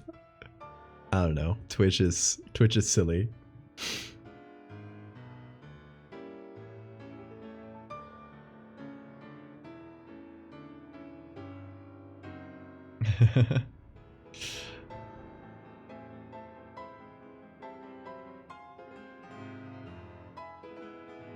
Hey, Cozy Mark is back. Hell yeah. You guys are getting better at the layer game.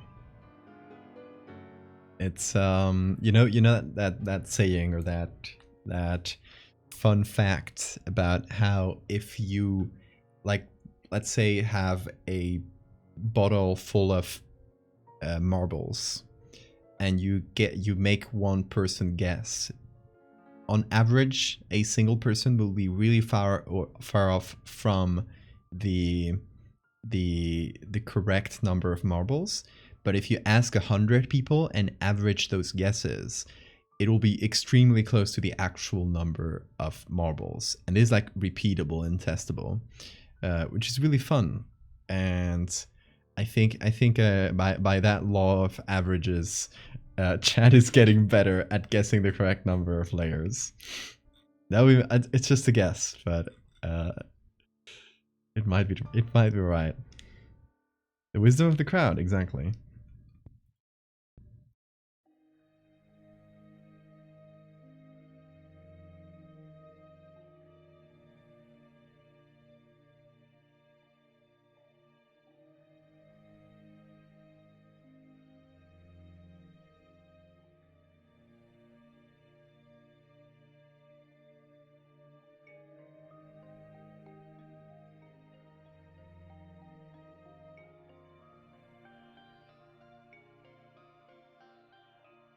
The Monty Hall, yeah, the 3-door problem where you have to switch, like if you get better odds if you switch. Or those like statistical things that don't make intuitive sense.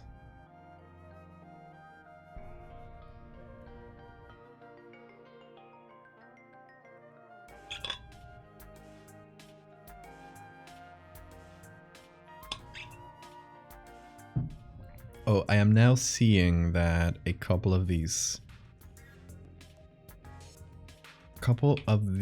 skulls are a bit bigger than they should be. The ones on the face, I guess it makes sense that I made those a bit bigger just for the impression.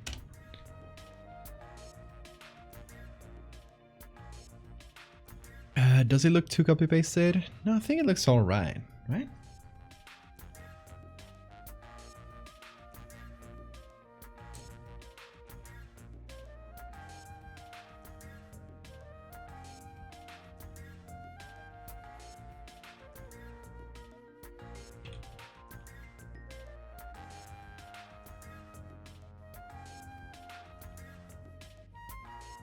Ooh, this...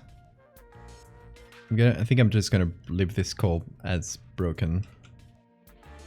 Because it just has such a weird shadow that it's kind of hard to parse.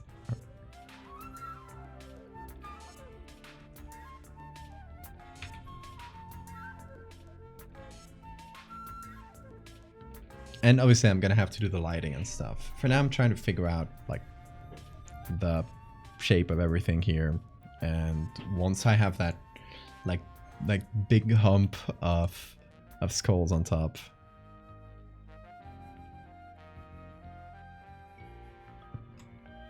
we'll figure out the rest step by step.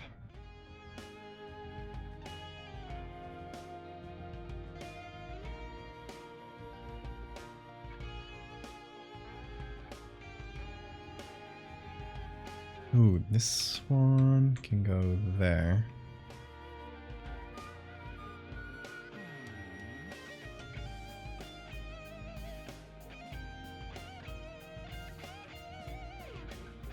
Okay.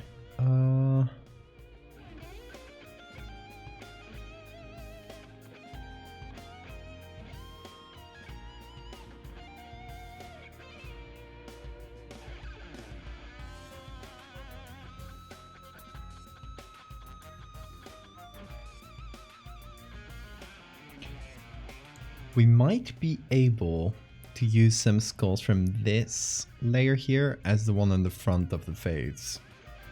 If we can find one that's not too like eroded.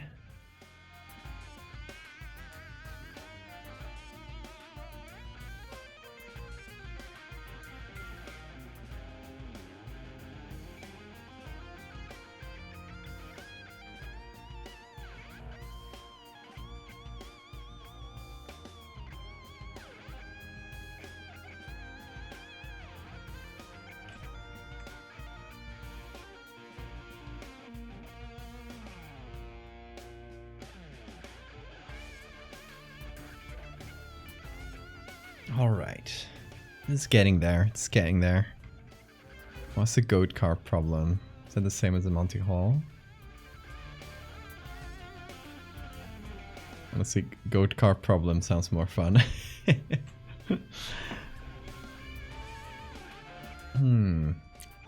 These feel too eroded to be the one here.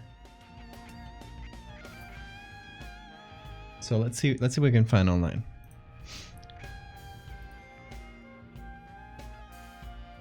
So I didn't realize the hour. We've been streaming for nearly 4 hours. Pretty wild.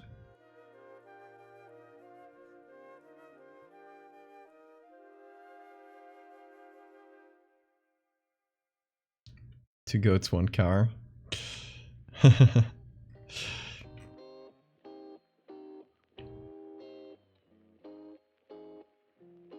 Okay, let's go. I want to start with the unsplash, do the regular round of search. And I should use an evil, fucked up looking skull.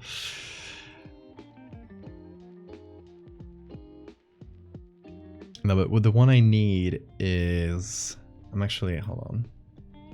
Let me go here. Here's what it looks like.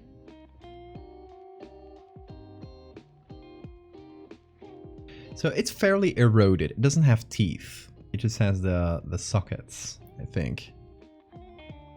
Does it? I'm not sure if it does have the sockets or not. Let's see. No, okay, it doesn't.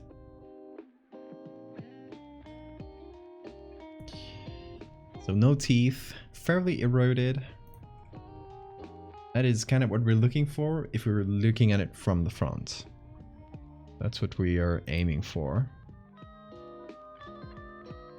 The band to the bone riff skull. Exactly. Oh, this is a really good one. I think it might be new.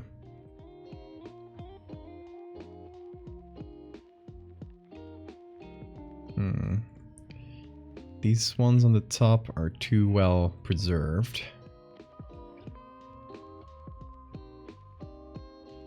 This is the one we've used a bunch of times. Another evil skull. Oh my god, they do love those, don't they? Okay, this one, I mean, it does have like a couple teeth. It's not bad. It has a broken side, but that's not necessarily bad. I mean, it's a statue actually, I think. It's not necessarily bad because you can just flip it. It can be on the right side. Yeah, so even though it's a statue, it can work. Because I don't think that'll be too distinguishable on the final thing.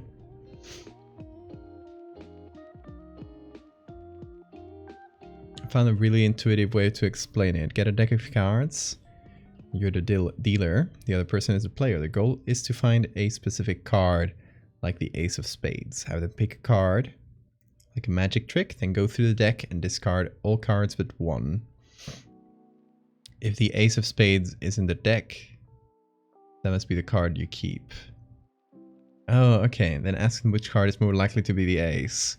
The one they picked or the one the dealer picked. That makes a lot more sense when you explain it that way. That's much more intuitive. I like that.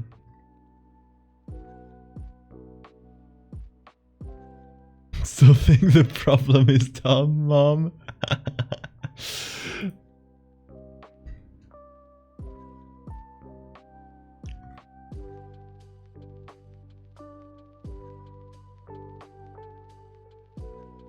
What about this one?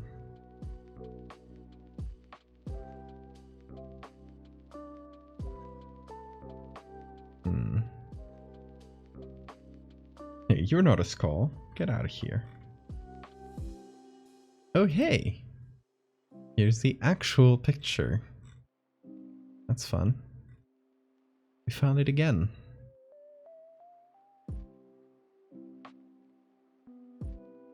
We got a good one here. One actually matches the things on the front very well.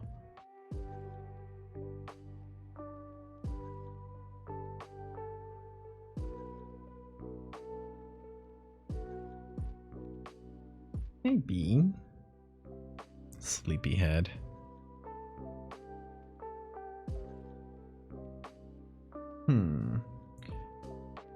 I'm sure one of these could be good.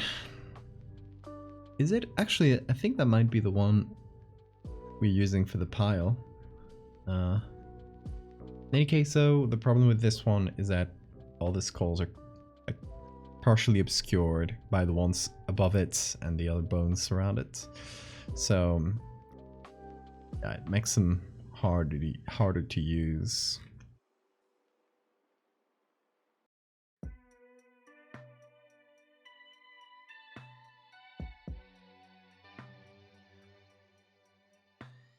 Ooh, okay, this one in the center, that does fit quite well.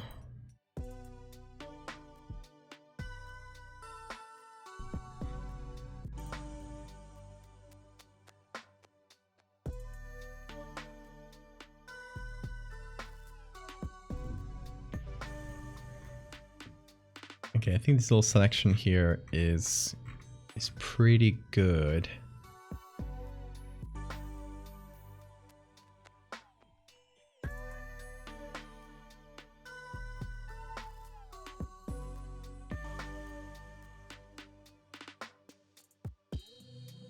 All right, let's try some of the ones we got. Let's see if we can find one that fits well. We are over here. And let's see. I'm gonna start with one of the ones from this picture. Like the one here in the center.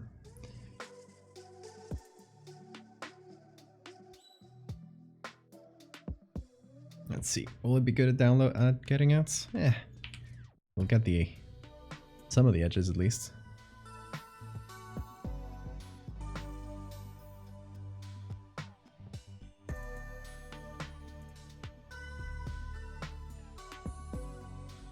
Now I'm gonna make this generally brighter. Oh, I forgot that there were things around it. All right, there. Let's see.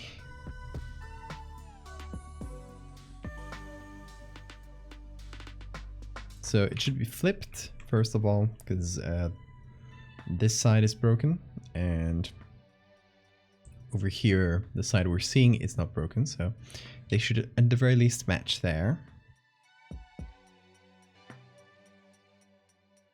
Looks like the skull has cat ears. Not anymore.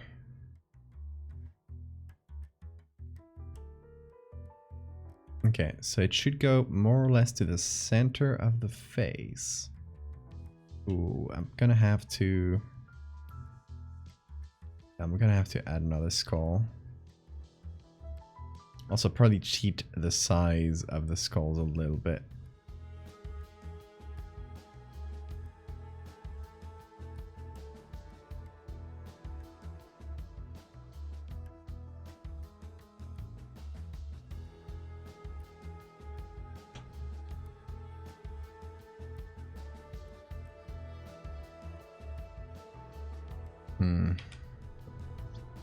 Do I need more skulls?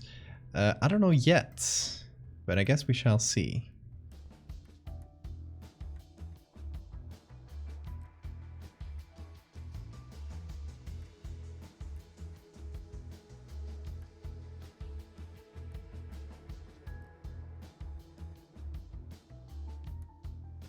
I'm gonna fix this to the middle.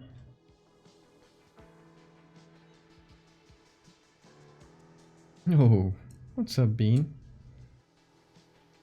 He just did a really big stretch. Oh.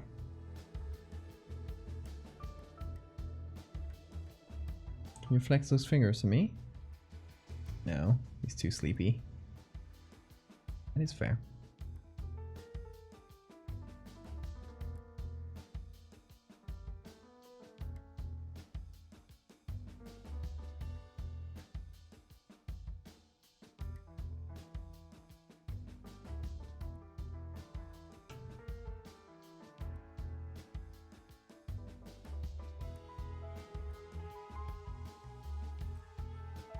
Okay, so it's kind of hard here. One of the most difficult parts is combining that skull with the fly's head in a way that, you know, feels like they blend together.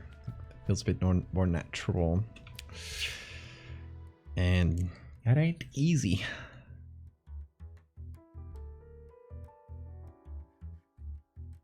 Well, probably gonna be a bit of trial and error, but we'll get there. We will get there.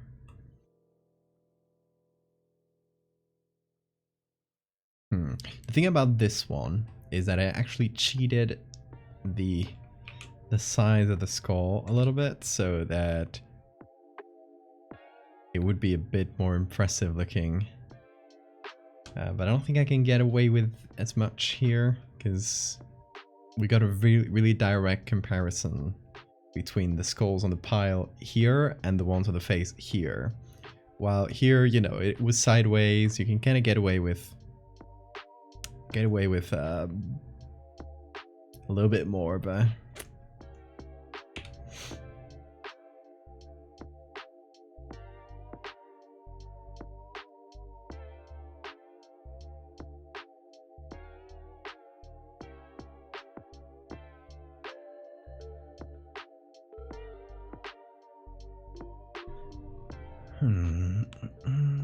okay, we're gonna need another skull from this pile. Oh, to be a fly on the wall.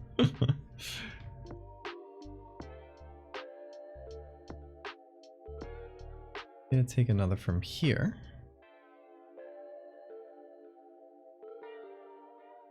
Maybe this one. We're gonna bridge the gap.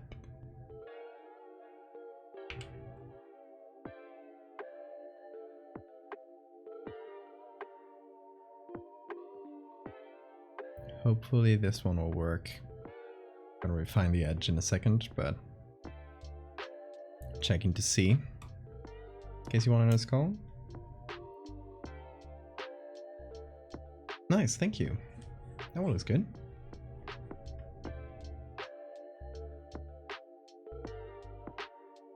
Oh, it's painted.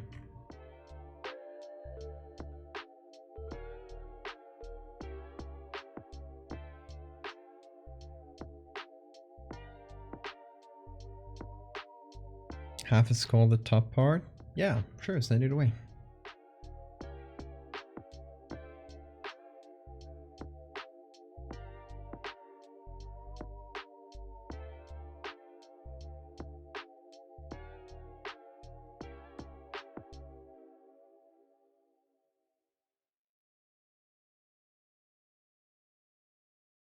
Okay, Zora, see you later. And thank you.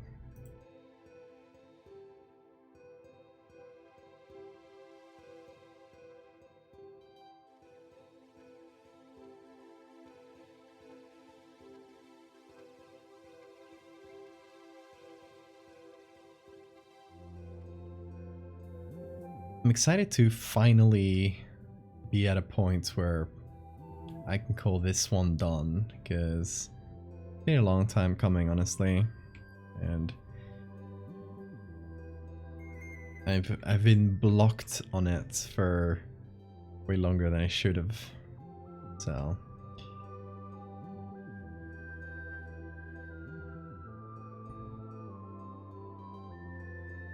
yeah, hopefully within the next couple of streams or so, or to put it in a more realistic time frame, over the next 2 weeks, since I'm gonna be traveling next week, and well, I'm gonna be like back at my parents. It's gonna be a lot of, oh, I'm gonna visit my high school friends, that sort of thing.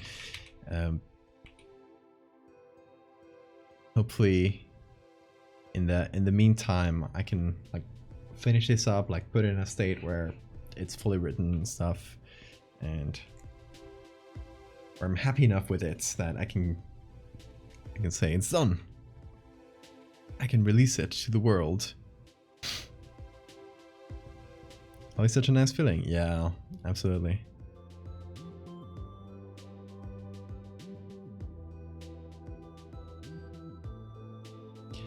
Hold on, I think I had one that was backwards.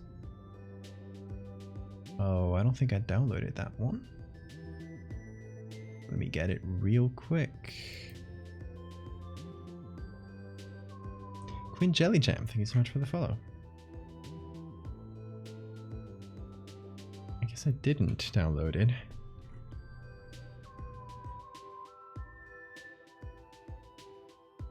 But it must be somewhere around here. I scrolled through a lot of skulls, didn't I? There it is.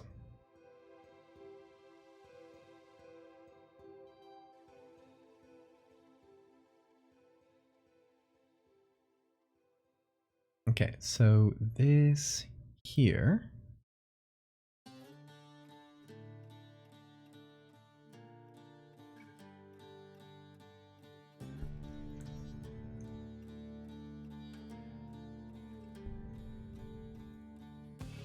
Thank you, Queen.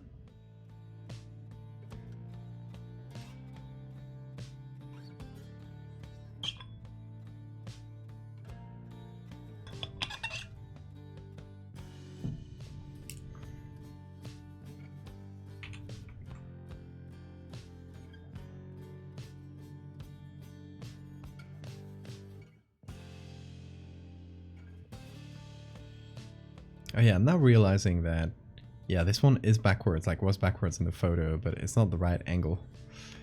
So it doesn't really do a lot for us. It should be a skull where we're looking at it.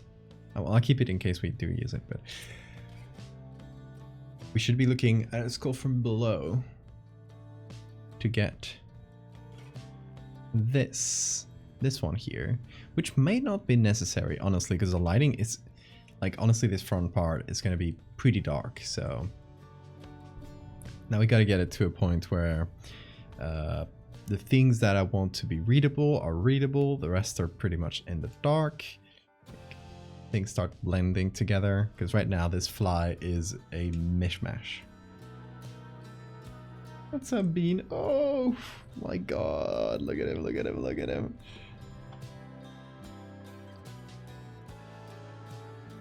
Oh, he fell asleep again.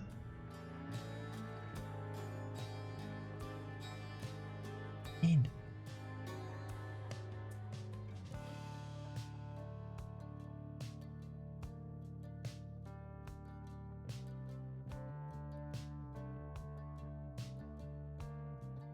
Oh,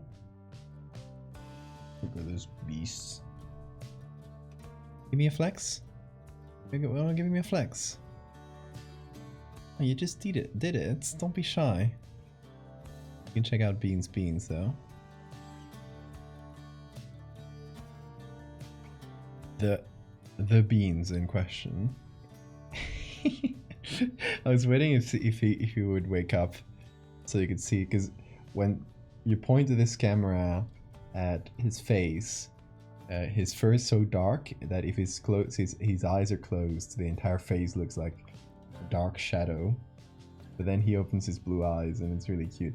So but he's so sleepy that he won't. He's an absolute sleep fiend. You got a shiny Luxray, nice.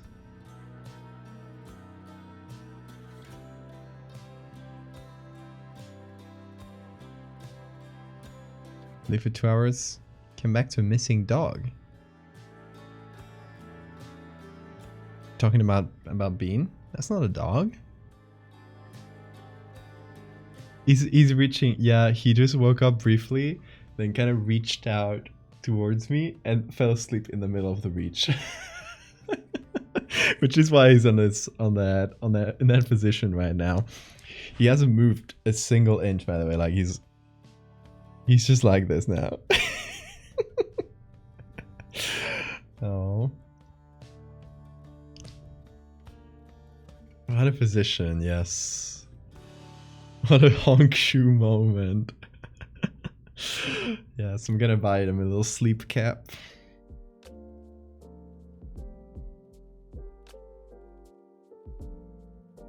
Talking about that's the missing dog. Close enough.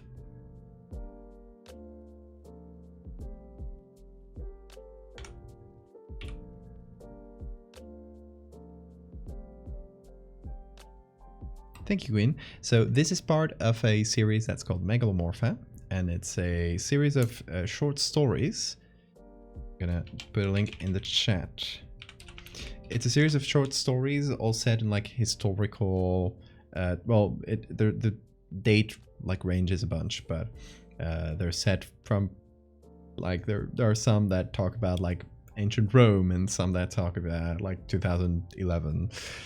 So really ranges throughout like time and history, and it's all little stories about these strange like human-sized bugs and how they interact with humanity and how they brainwash them, that sort of thing. And this one specifically, and this is like we still can't see it very well because I still haven't figured out the lighting here, but you can see what it will hopefully look like once it's done. Is another angle of the same thing. This one specifically is a fly, and its whole thing it kind of hijacked a village in what is nowadays what's Iran, and made this whole village like worship it, and instead of like burying their dead or like disposing of them in the way that they usually do, they would feed it to this thing. So kind of like brainwashed the whole village for centuries potentially.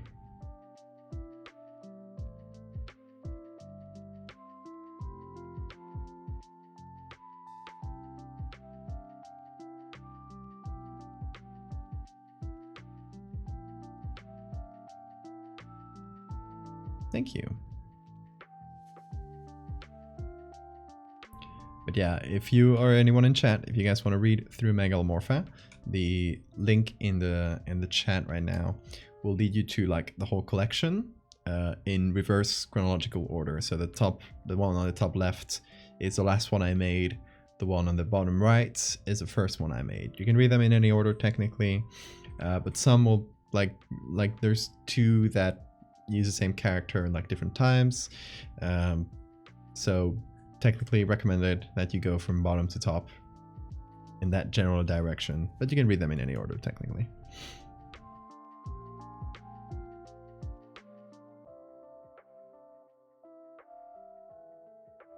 It's amazing how this cat can just like find a super strange position that doesn't look like stable at all, and he'll just be like, yep, I'm gonna sleep like that now. I'm gonna stay there for half an hour and I'm gonna look comfy as hell doing it. Pretty wild. Definitely read it. Thank you.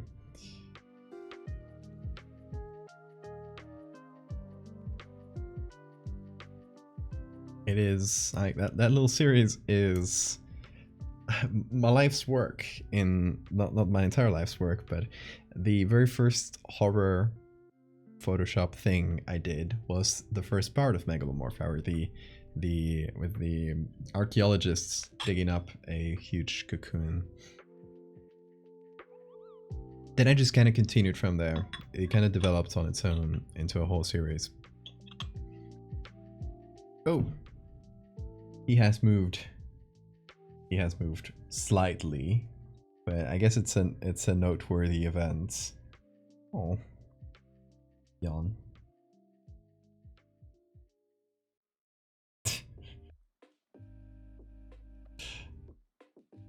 Silly beast.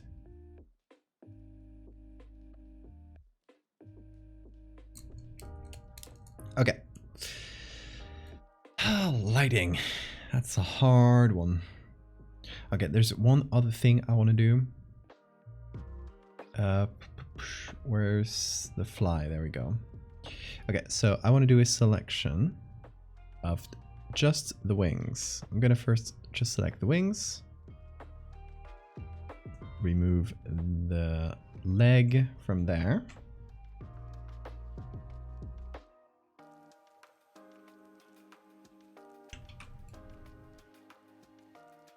Oh, there's a weird edge that appeared. Let me take care of that. It's because the edge was kind of fuzzy in the first place. Okay, so we now have a layer with the wings. I'm gonna separate that once again in two. And now we have a separate layer for each wing. And hey baby, you're slowly waking up. Hey you're finally awake. Gonna crash for the night? Okay, Ricochet, thank you so much for coming. Have an amazing night.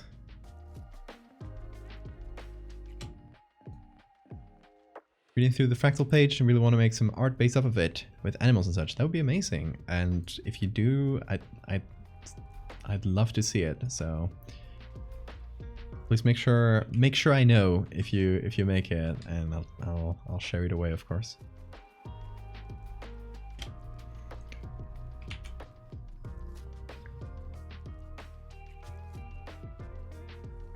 Okay, so one of the concepts here is that the fly is buzzing really hard, like it's kind of buzzing at the protagonist, and the one who's taking this photo.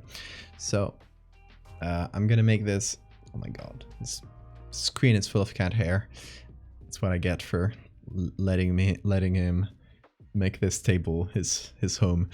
But I'm gonna go to path blur,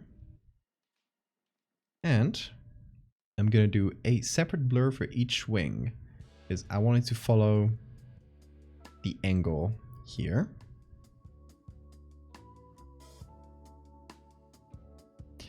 And I guess I can also do a second lowered speed, so that the tip of the wing is moving at a higher speed.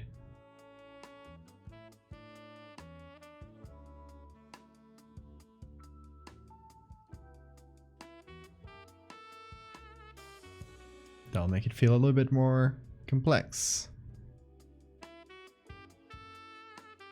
And kind of like it's, flipping from the center. Should be soon. Sounds good. There is no rush.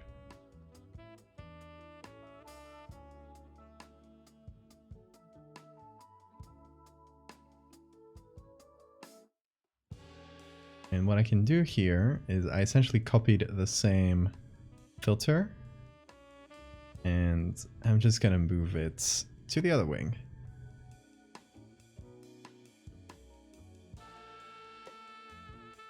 So that it'll do the same thing.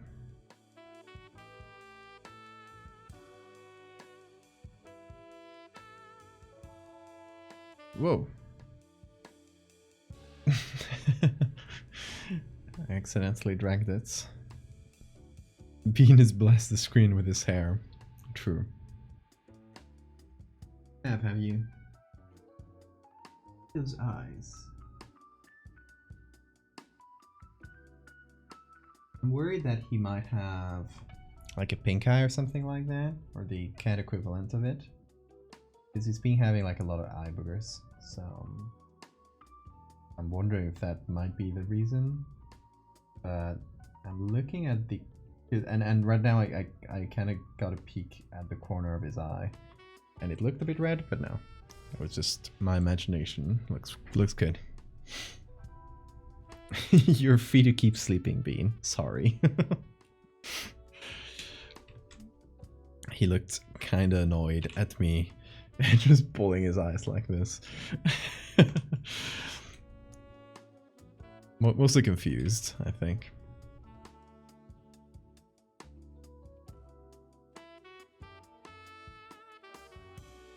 Okay, we're starting on the lighting, starting with the wings, since that's a pretty like accessible part.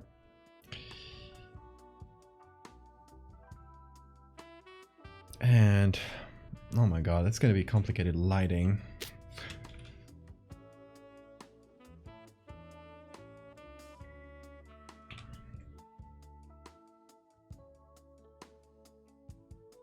It's such a dark scene that it's gonna be really hard to light in general. I think the shadows of the wings should be pretty far down. So the shadow would mostly fall like over here to the front of the fly. Then we're gonna add some shadow to most of the legs, but I'm gonna keep a little rim light on the back of them, which will allow them to still be readable and visible despite the very low light conditions. And then I'm gonna move on to the big old pile of skulls. I'm gonna pick the whole thing. The whole thing. There it is. That's the whole thing. Some of them I'm gonna edit like individually, because they already got their own levels layer, and they were meant to be on a different lighting at first, so now I just gotta like readjust so it fits better. Does this one have levels? No. Alright. And now we go to the very, very top. And we're gonna start with some general soft lights that will light up the edges of the pile.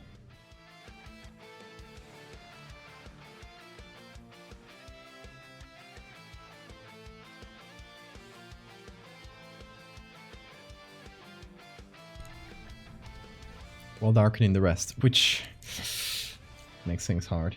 What's up, Bean?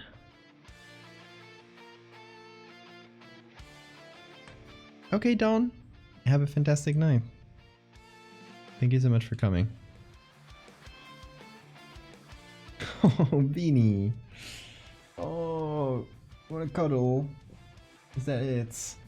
He's currently like really slowly stretching towards me. I'm gonna pick him up like a loaf of cats. Ooh, he's so like floppy. What's up? Oh my god.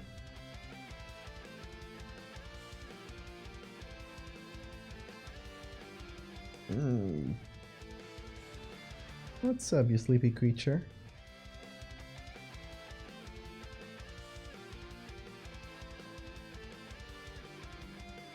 Oh my god, he's literally snoring in my hands right now.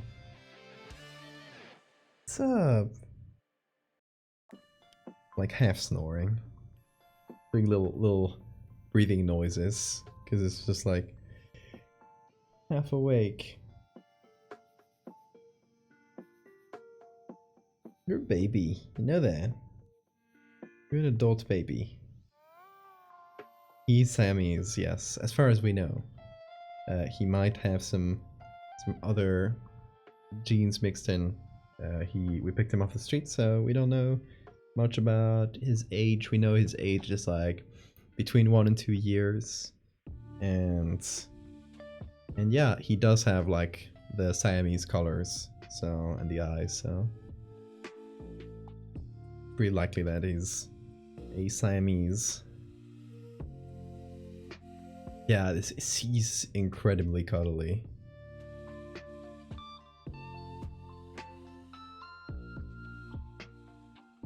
And I love it. He reminds me to take breaks when I work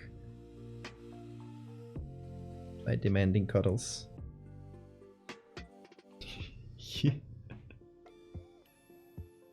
Look at him. He's so sleepy. He's like he's having trouble keeping his eyes open.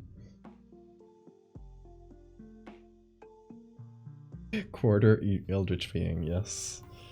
He definitely has some eldritch being in him. He's a bobblehead. Oh, can we go 3D model of Bean? Like that, a bobblehead model of Bean? That would be amazing. Can someone make 3D models?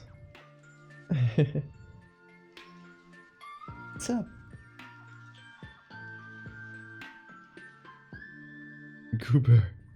Goober alert.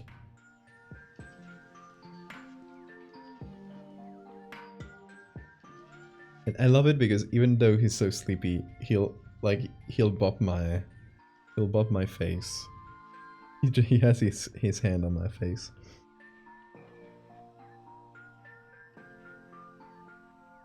He's like, yeah, I'll pet you too.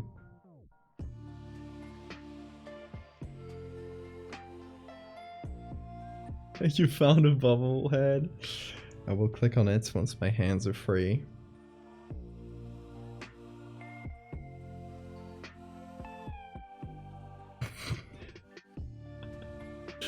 Oh my god. He is literally just sleeping in my hands. Okay, he decided, oh, that's enough. That's enough baby mode. You go. Ooh. There we go. Big stretch. Big stretch. Yeah. Oh my god. That was so cute.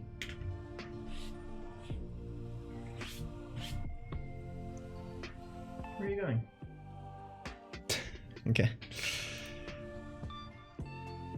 Oh, let me see the bubble head. That is cute. I feel like I would need to paint him darker though. Cause it's more of a chocolate color. Oh, thank you for the saver matter. Siphon. if you do another Reddit meme, I'll send you back to Reddit. Be careful.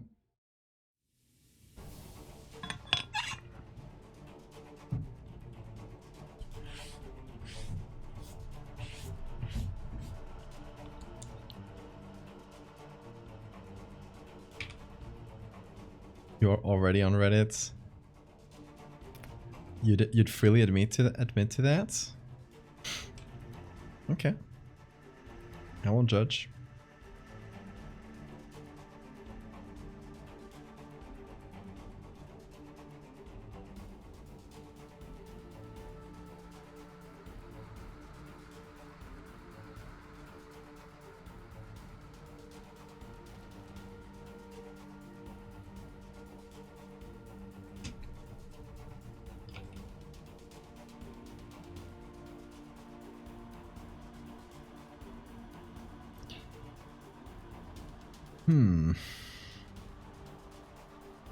Okay, now we run into one of the bigger problems here.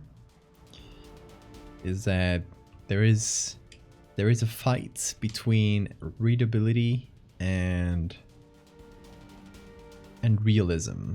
So on the one hand, I could make this face like super easy to see, but then it wouldn't really match the lighting of the scene because it's being lit from behind. So the light doesn't really like turn. It can't do this.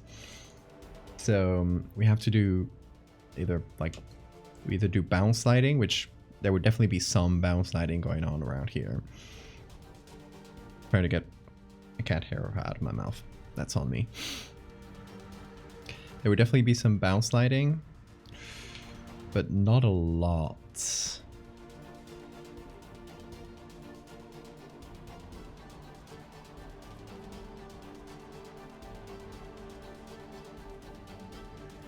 I only go to Reddit to post on that one subreddit.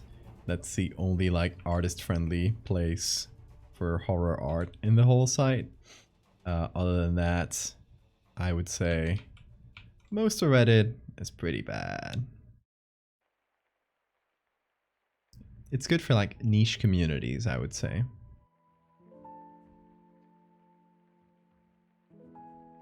The big subreddits are hell.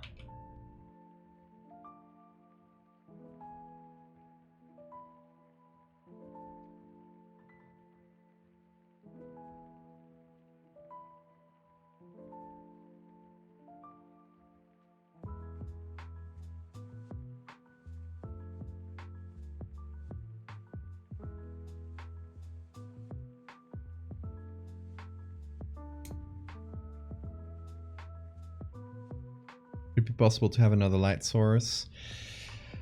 In this tower, you'd only really have like the entrance and the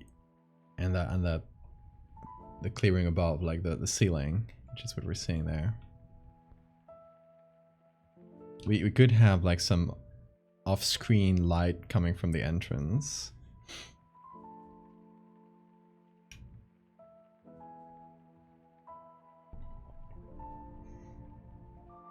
No Sleep is my favorite subreddit. I've read a few stories, but I don't really like frequent it. Where were you during Place 2022? I did like observe, like I watched as Place and the other like version of Place happened. The original was way better though. Sorry to say. Tend to stick to tip of my tongue to help people out. That's very like you, Sora.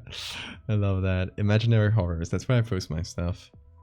It's the only one that has like crediting the artist as a rule, which seems wild, except for like the main art subreddit, which doesn't really take well to horror, so I don't post there. I did get. Well, back when I did surreal stuff, and I did post some stuff to the main like art subreddit, and I got to the front page a couple times, which was fun.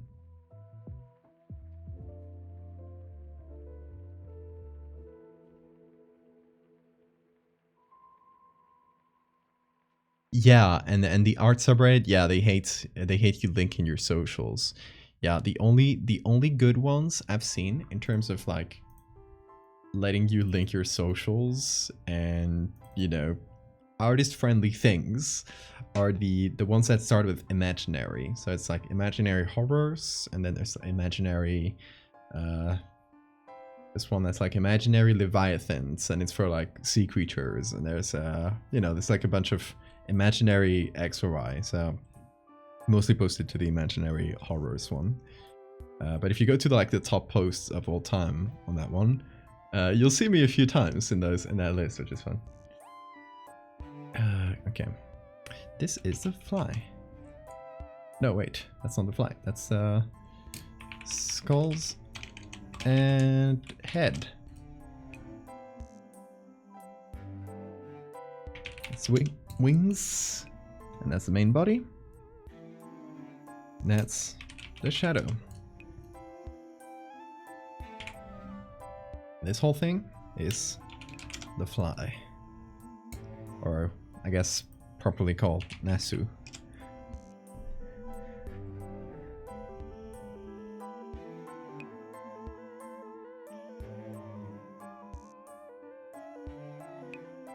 What is this thing? Yeah, that's it. I've seen that one a few times. That one's fun because, like, you know, you'll find people asking the most niche questions about like the strangest object, and you'll always have someone who knows what it is in the comments.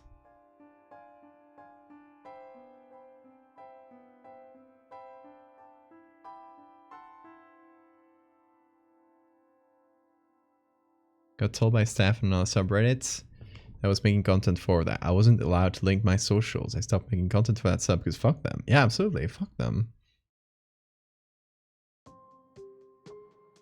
Not even a watermark? That's absolutely wild. Yeah, that's what I dislike a lot about Reddit, is that it kind of has like a culture of stealing in a way. Like, to an artist that posts their own, that makes their own stuff and posts it to the subreddit, it's hostile to them because you can't even like say like, hey, you can follow me in these other places and try to make a living out of art. If you're someone who steals art, you don't fucking care. You don't fucking care about crediting or stuff. So it is friendlier to people who steal art than to artists. And that is like 99% of that site. 6:30 already. Oh my god. Okay, I'm gonna finish up some quick lighting touches, and we'll call it there, so that hopefully we can finish this and one other thing I want to make for Megalomorpha on Wednesday.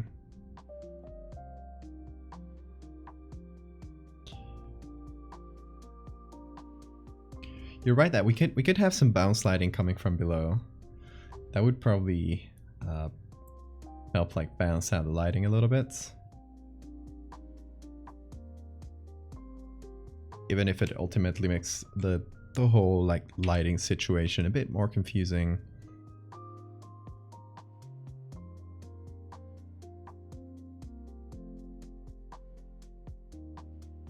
It would probably benefit everyone.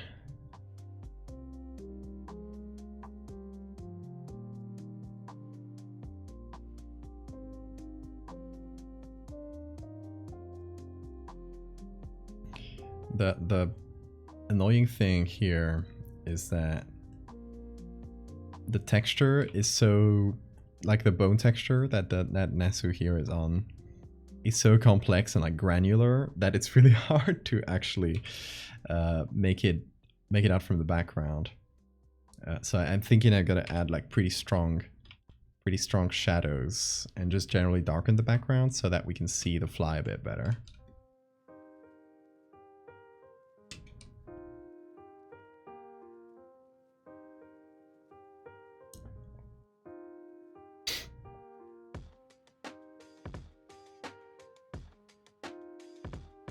Archaeology class. Nice. Got archaeology class? That's dope.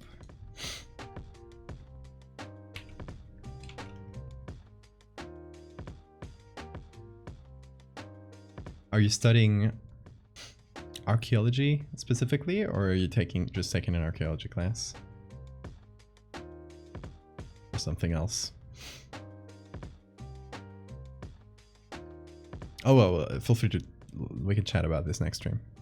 You can go to sleep, Jesus.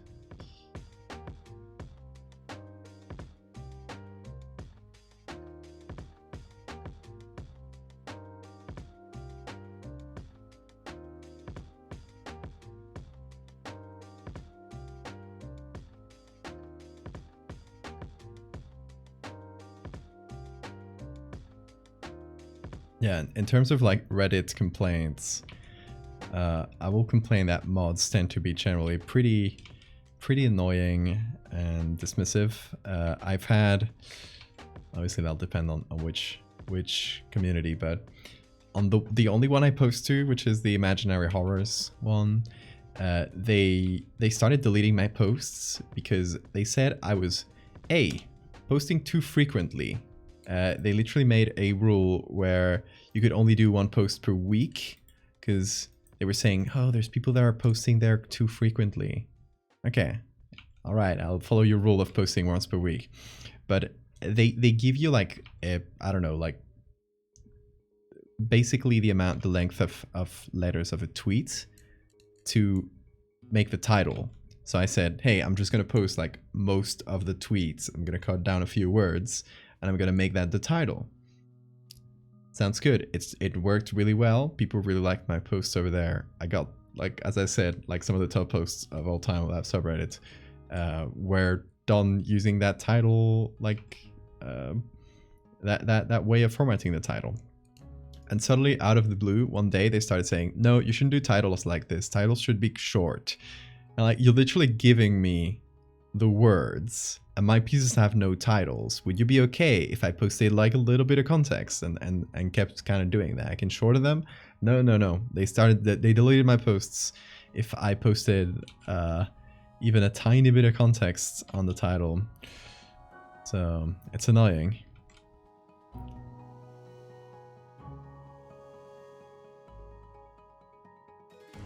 Because like people liked it too. It's not like it was bothering people.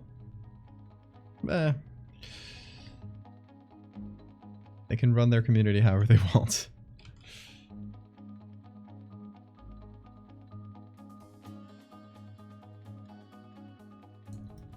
Not allowed to post frequently. That was what was bewildering. Like, I'm literally making content for your community that people are like clearly responding really well to, and for some reason you want me posting less. Okay. You do you. We're in the field of anthropology, catching all these degrees like Pokemons. Hell yeah, that sounds dope, Jesus. Hungry for these Reddit mods? Yes, send them to Terry. Reddit mods, yeah. I've seen worse though. I've seen people, and I think that made some news because it was pretty interesting at the moment. Even though it's probably something that a lot of mods have to deal with in art communities nowadays. Some mods that deleted someone's art from Reddit because they accused it of being AI, and it wasn't. It just, I guess it did have some AI vibes, but it was clearly hand painted and it was like well done. But they said, no, it's AI, despite the author like complaining about it, and they removed it and they made a big fuss. Like the original like artist, obviously like complained about it, and yeah, it was a whole situation that was funny.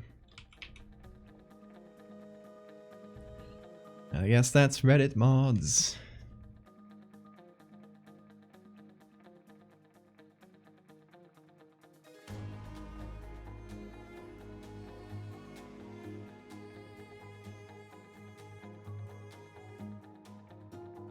What's up with the Minecraft mods?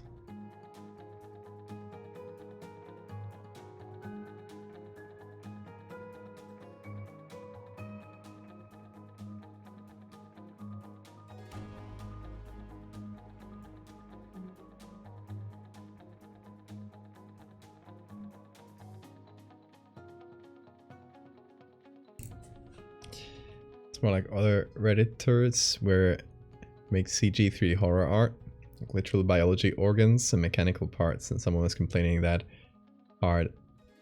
the sound effects were CG. That's silly.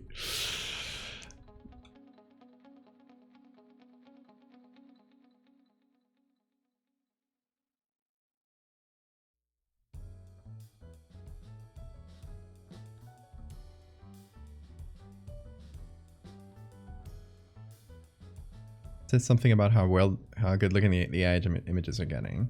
Yeah, with each new iteration of like Midjourney or whatever, it's getting scarier and scarier, honestly.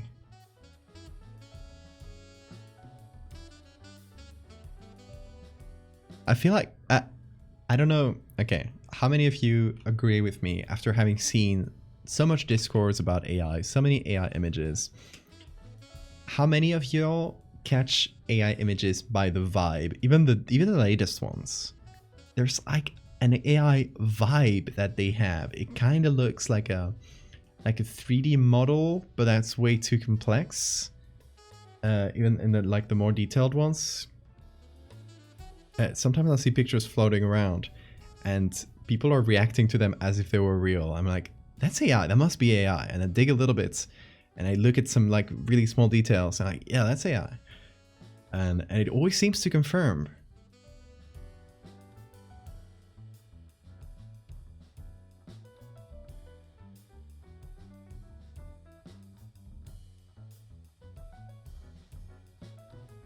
Karma farming someone's death. Oh my god, Reddit. I don't know. They seem overpainted. Yeah. It's a vibe. I can't explain it. Nos vemos en la próxima transmisión. Que todos tengan una gran zona horaria. Y valdenle mucho amor a Frijol Fractalove Valdevia. Valdevia.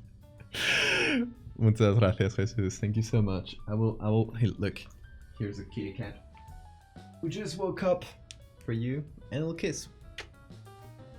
Bye, Jesus. Good time zone. I think we'll leave it at that. We'll leave the stream at that as well. Taking that opportunity, because there's still some lighting stuff to be done, but I think we can finish it up on Wednesday, because we've been at this for 4.5 hours.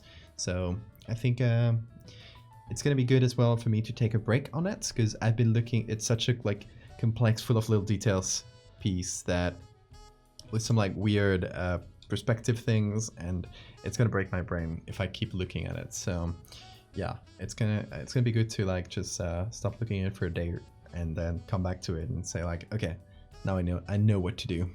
So yeah, we shall leave it at that for tonight. Bean, can you send them off? Oh, look at him. He's so cute. He has his little paws on me. Oh. Okay, Bean doesn't want to say bye because he's really comfy here. But we will say bye. Okay, you got me. Go ahead. Yeah. Head empty. Okay, y'all. It's been a blast. Thank you so much for helping me work on Megalomorpha and get this done. And cat hair in my mouth. Bad timing. There we go. Y'all, thank you so much. We'll see each other again on Wednesday and possibly on Thursday as well, because since I'm leaving on Friday, I want to still do 3 streams this week. So, but at the very least, we'll see each other on Wednesday for more Megalomorpha and possibly some other stuff. So, until then, folks, hope you take care. Have a great day.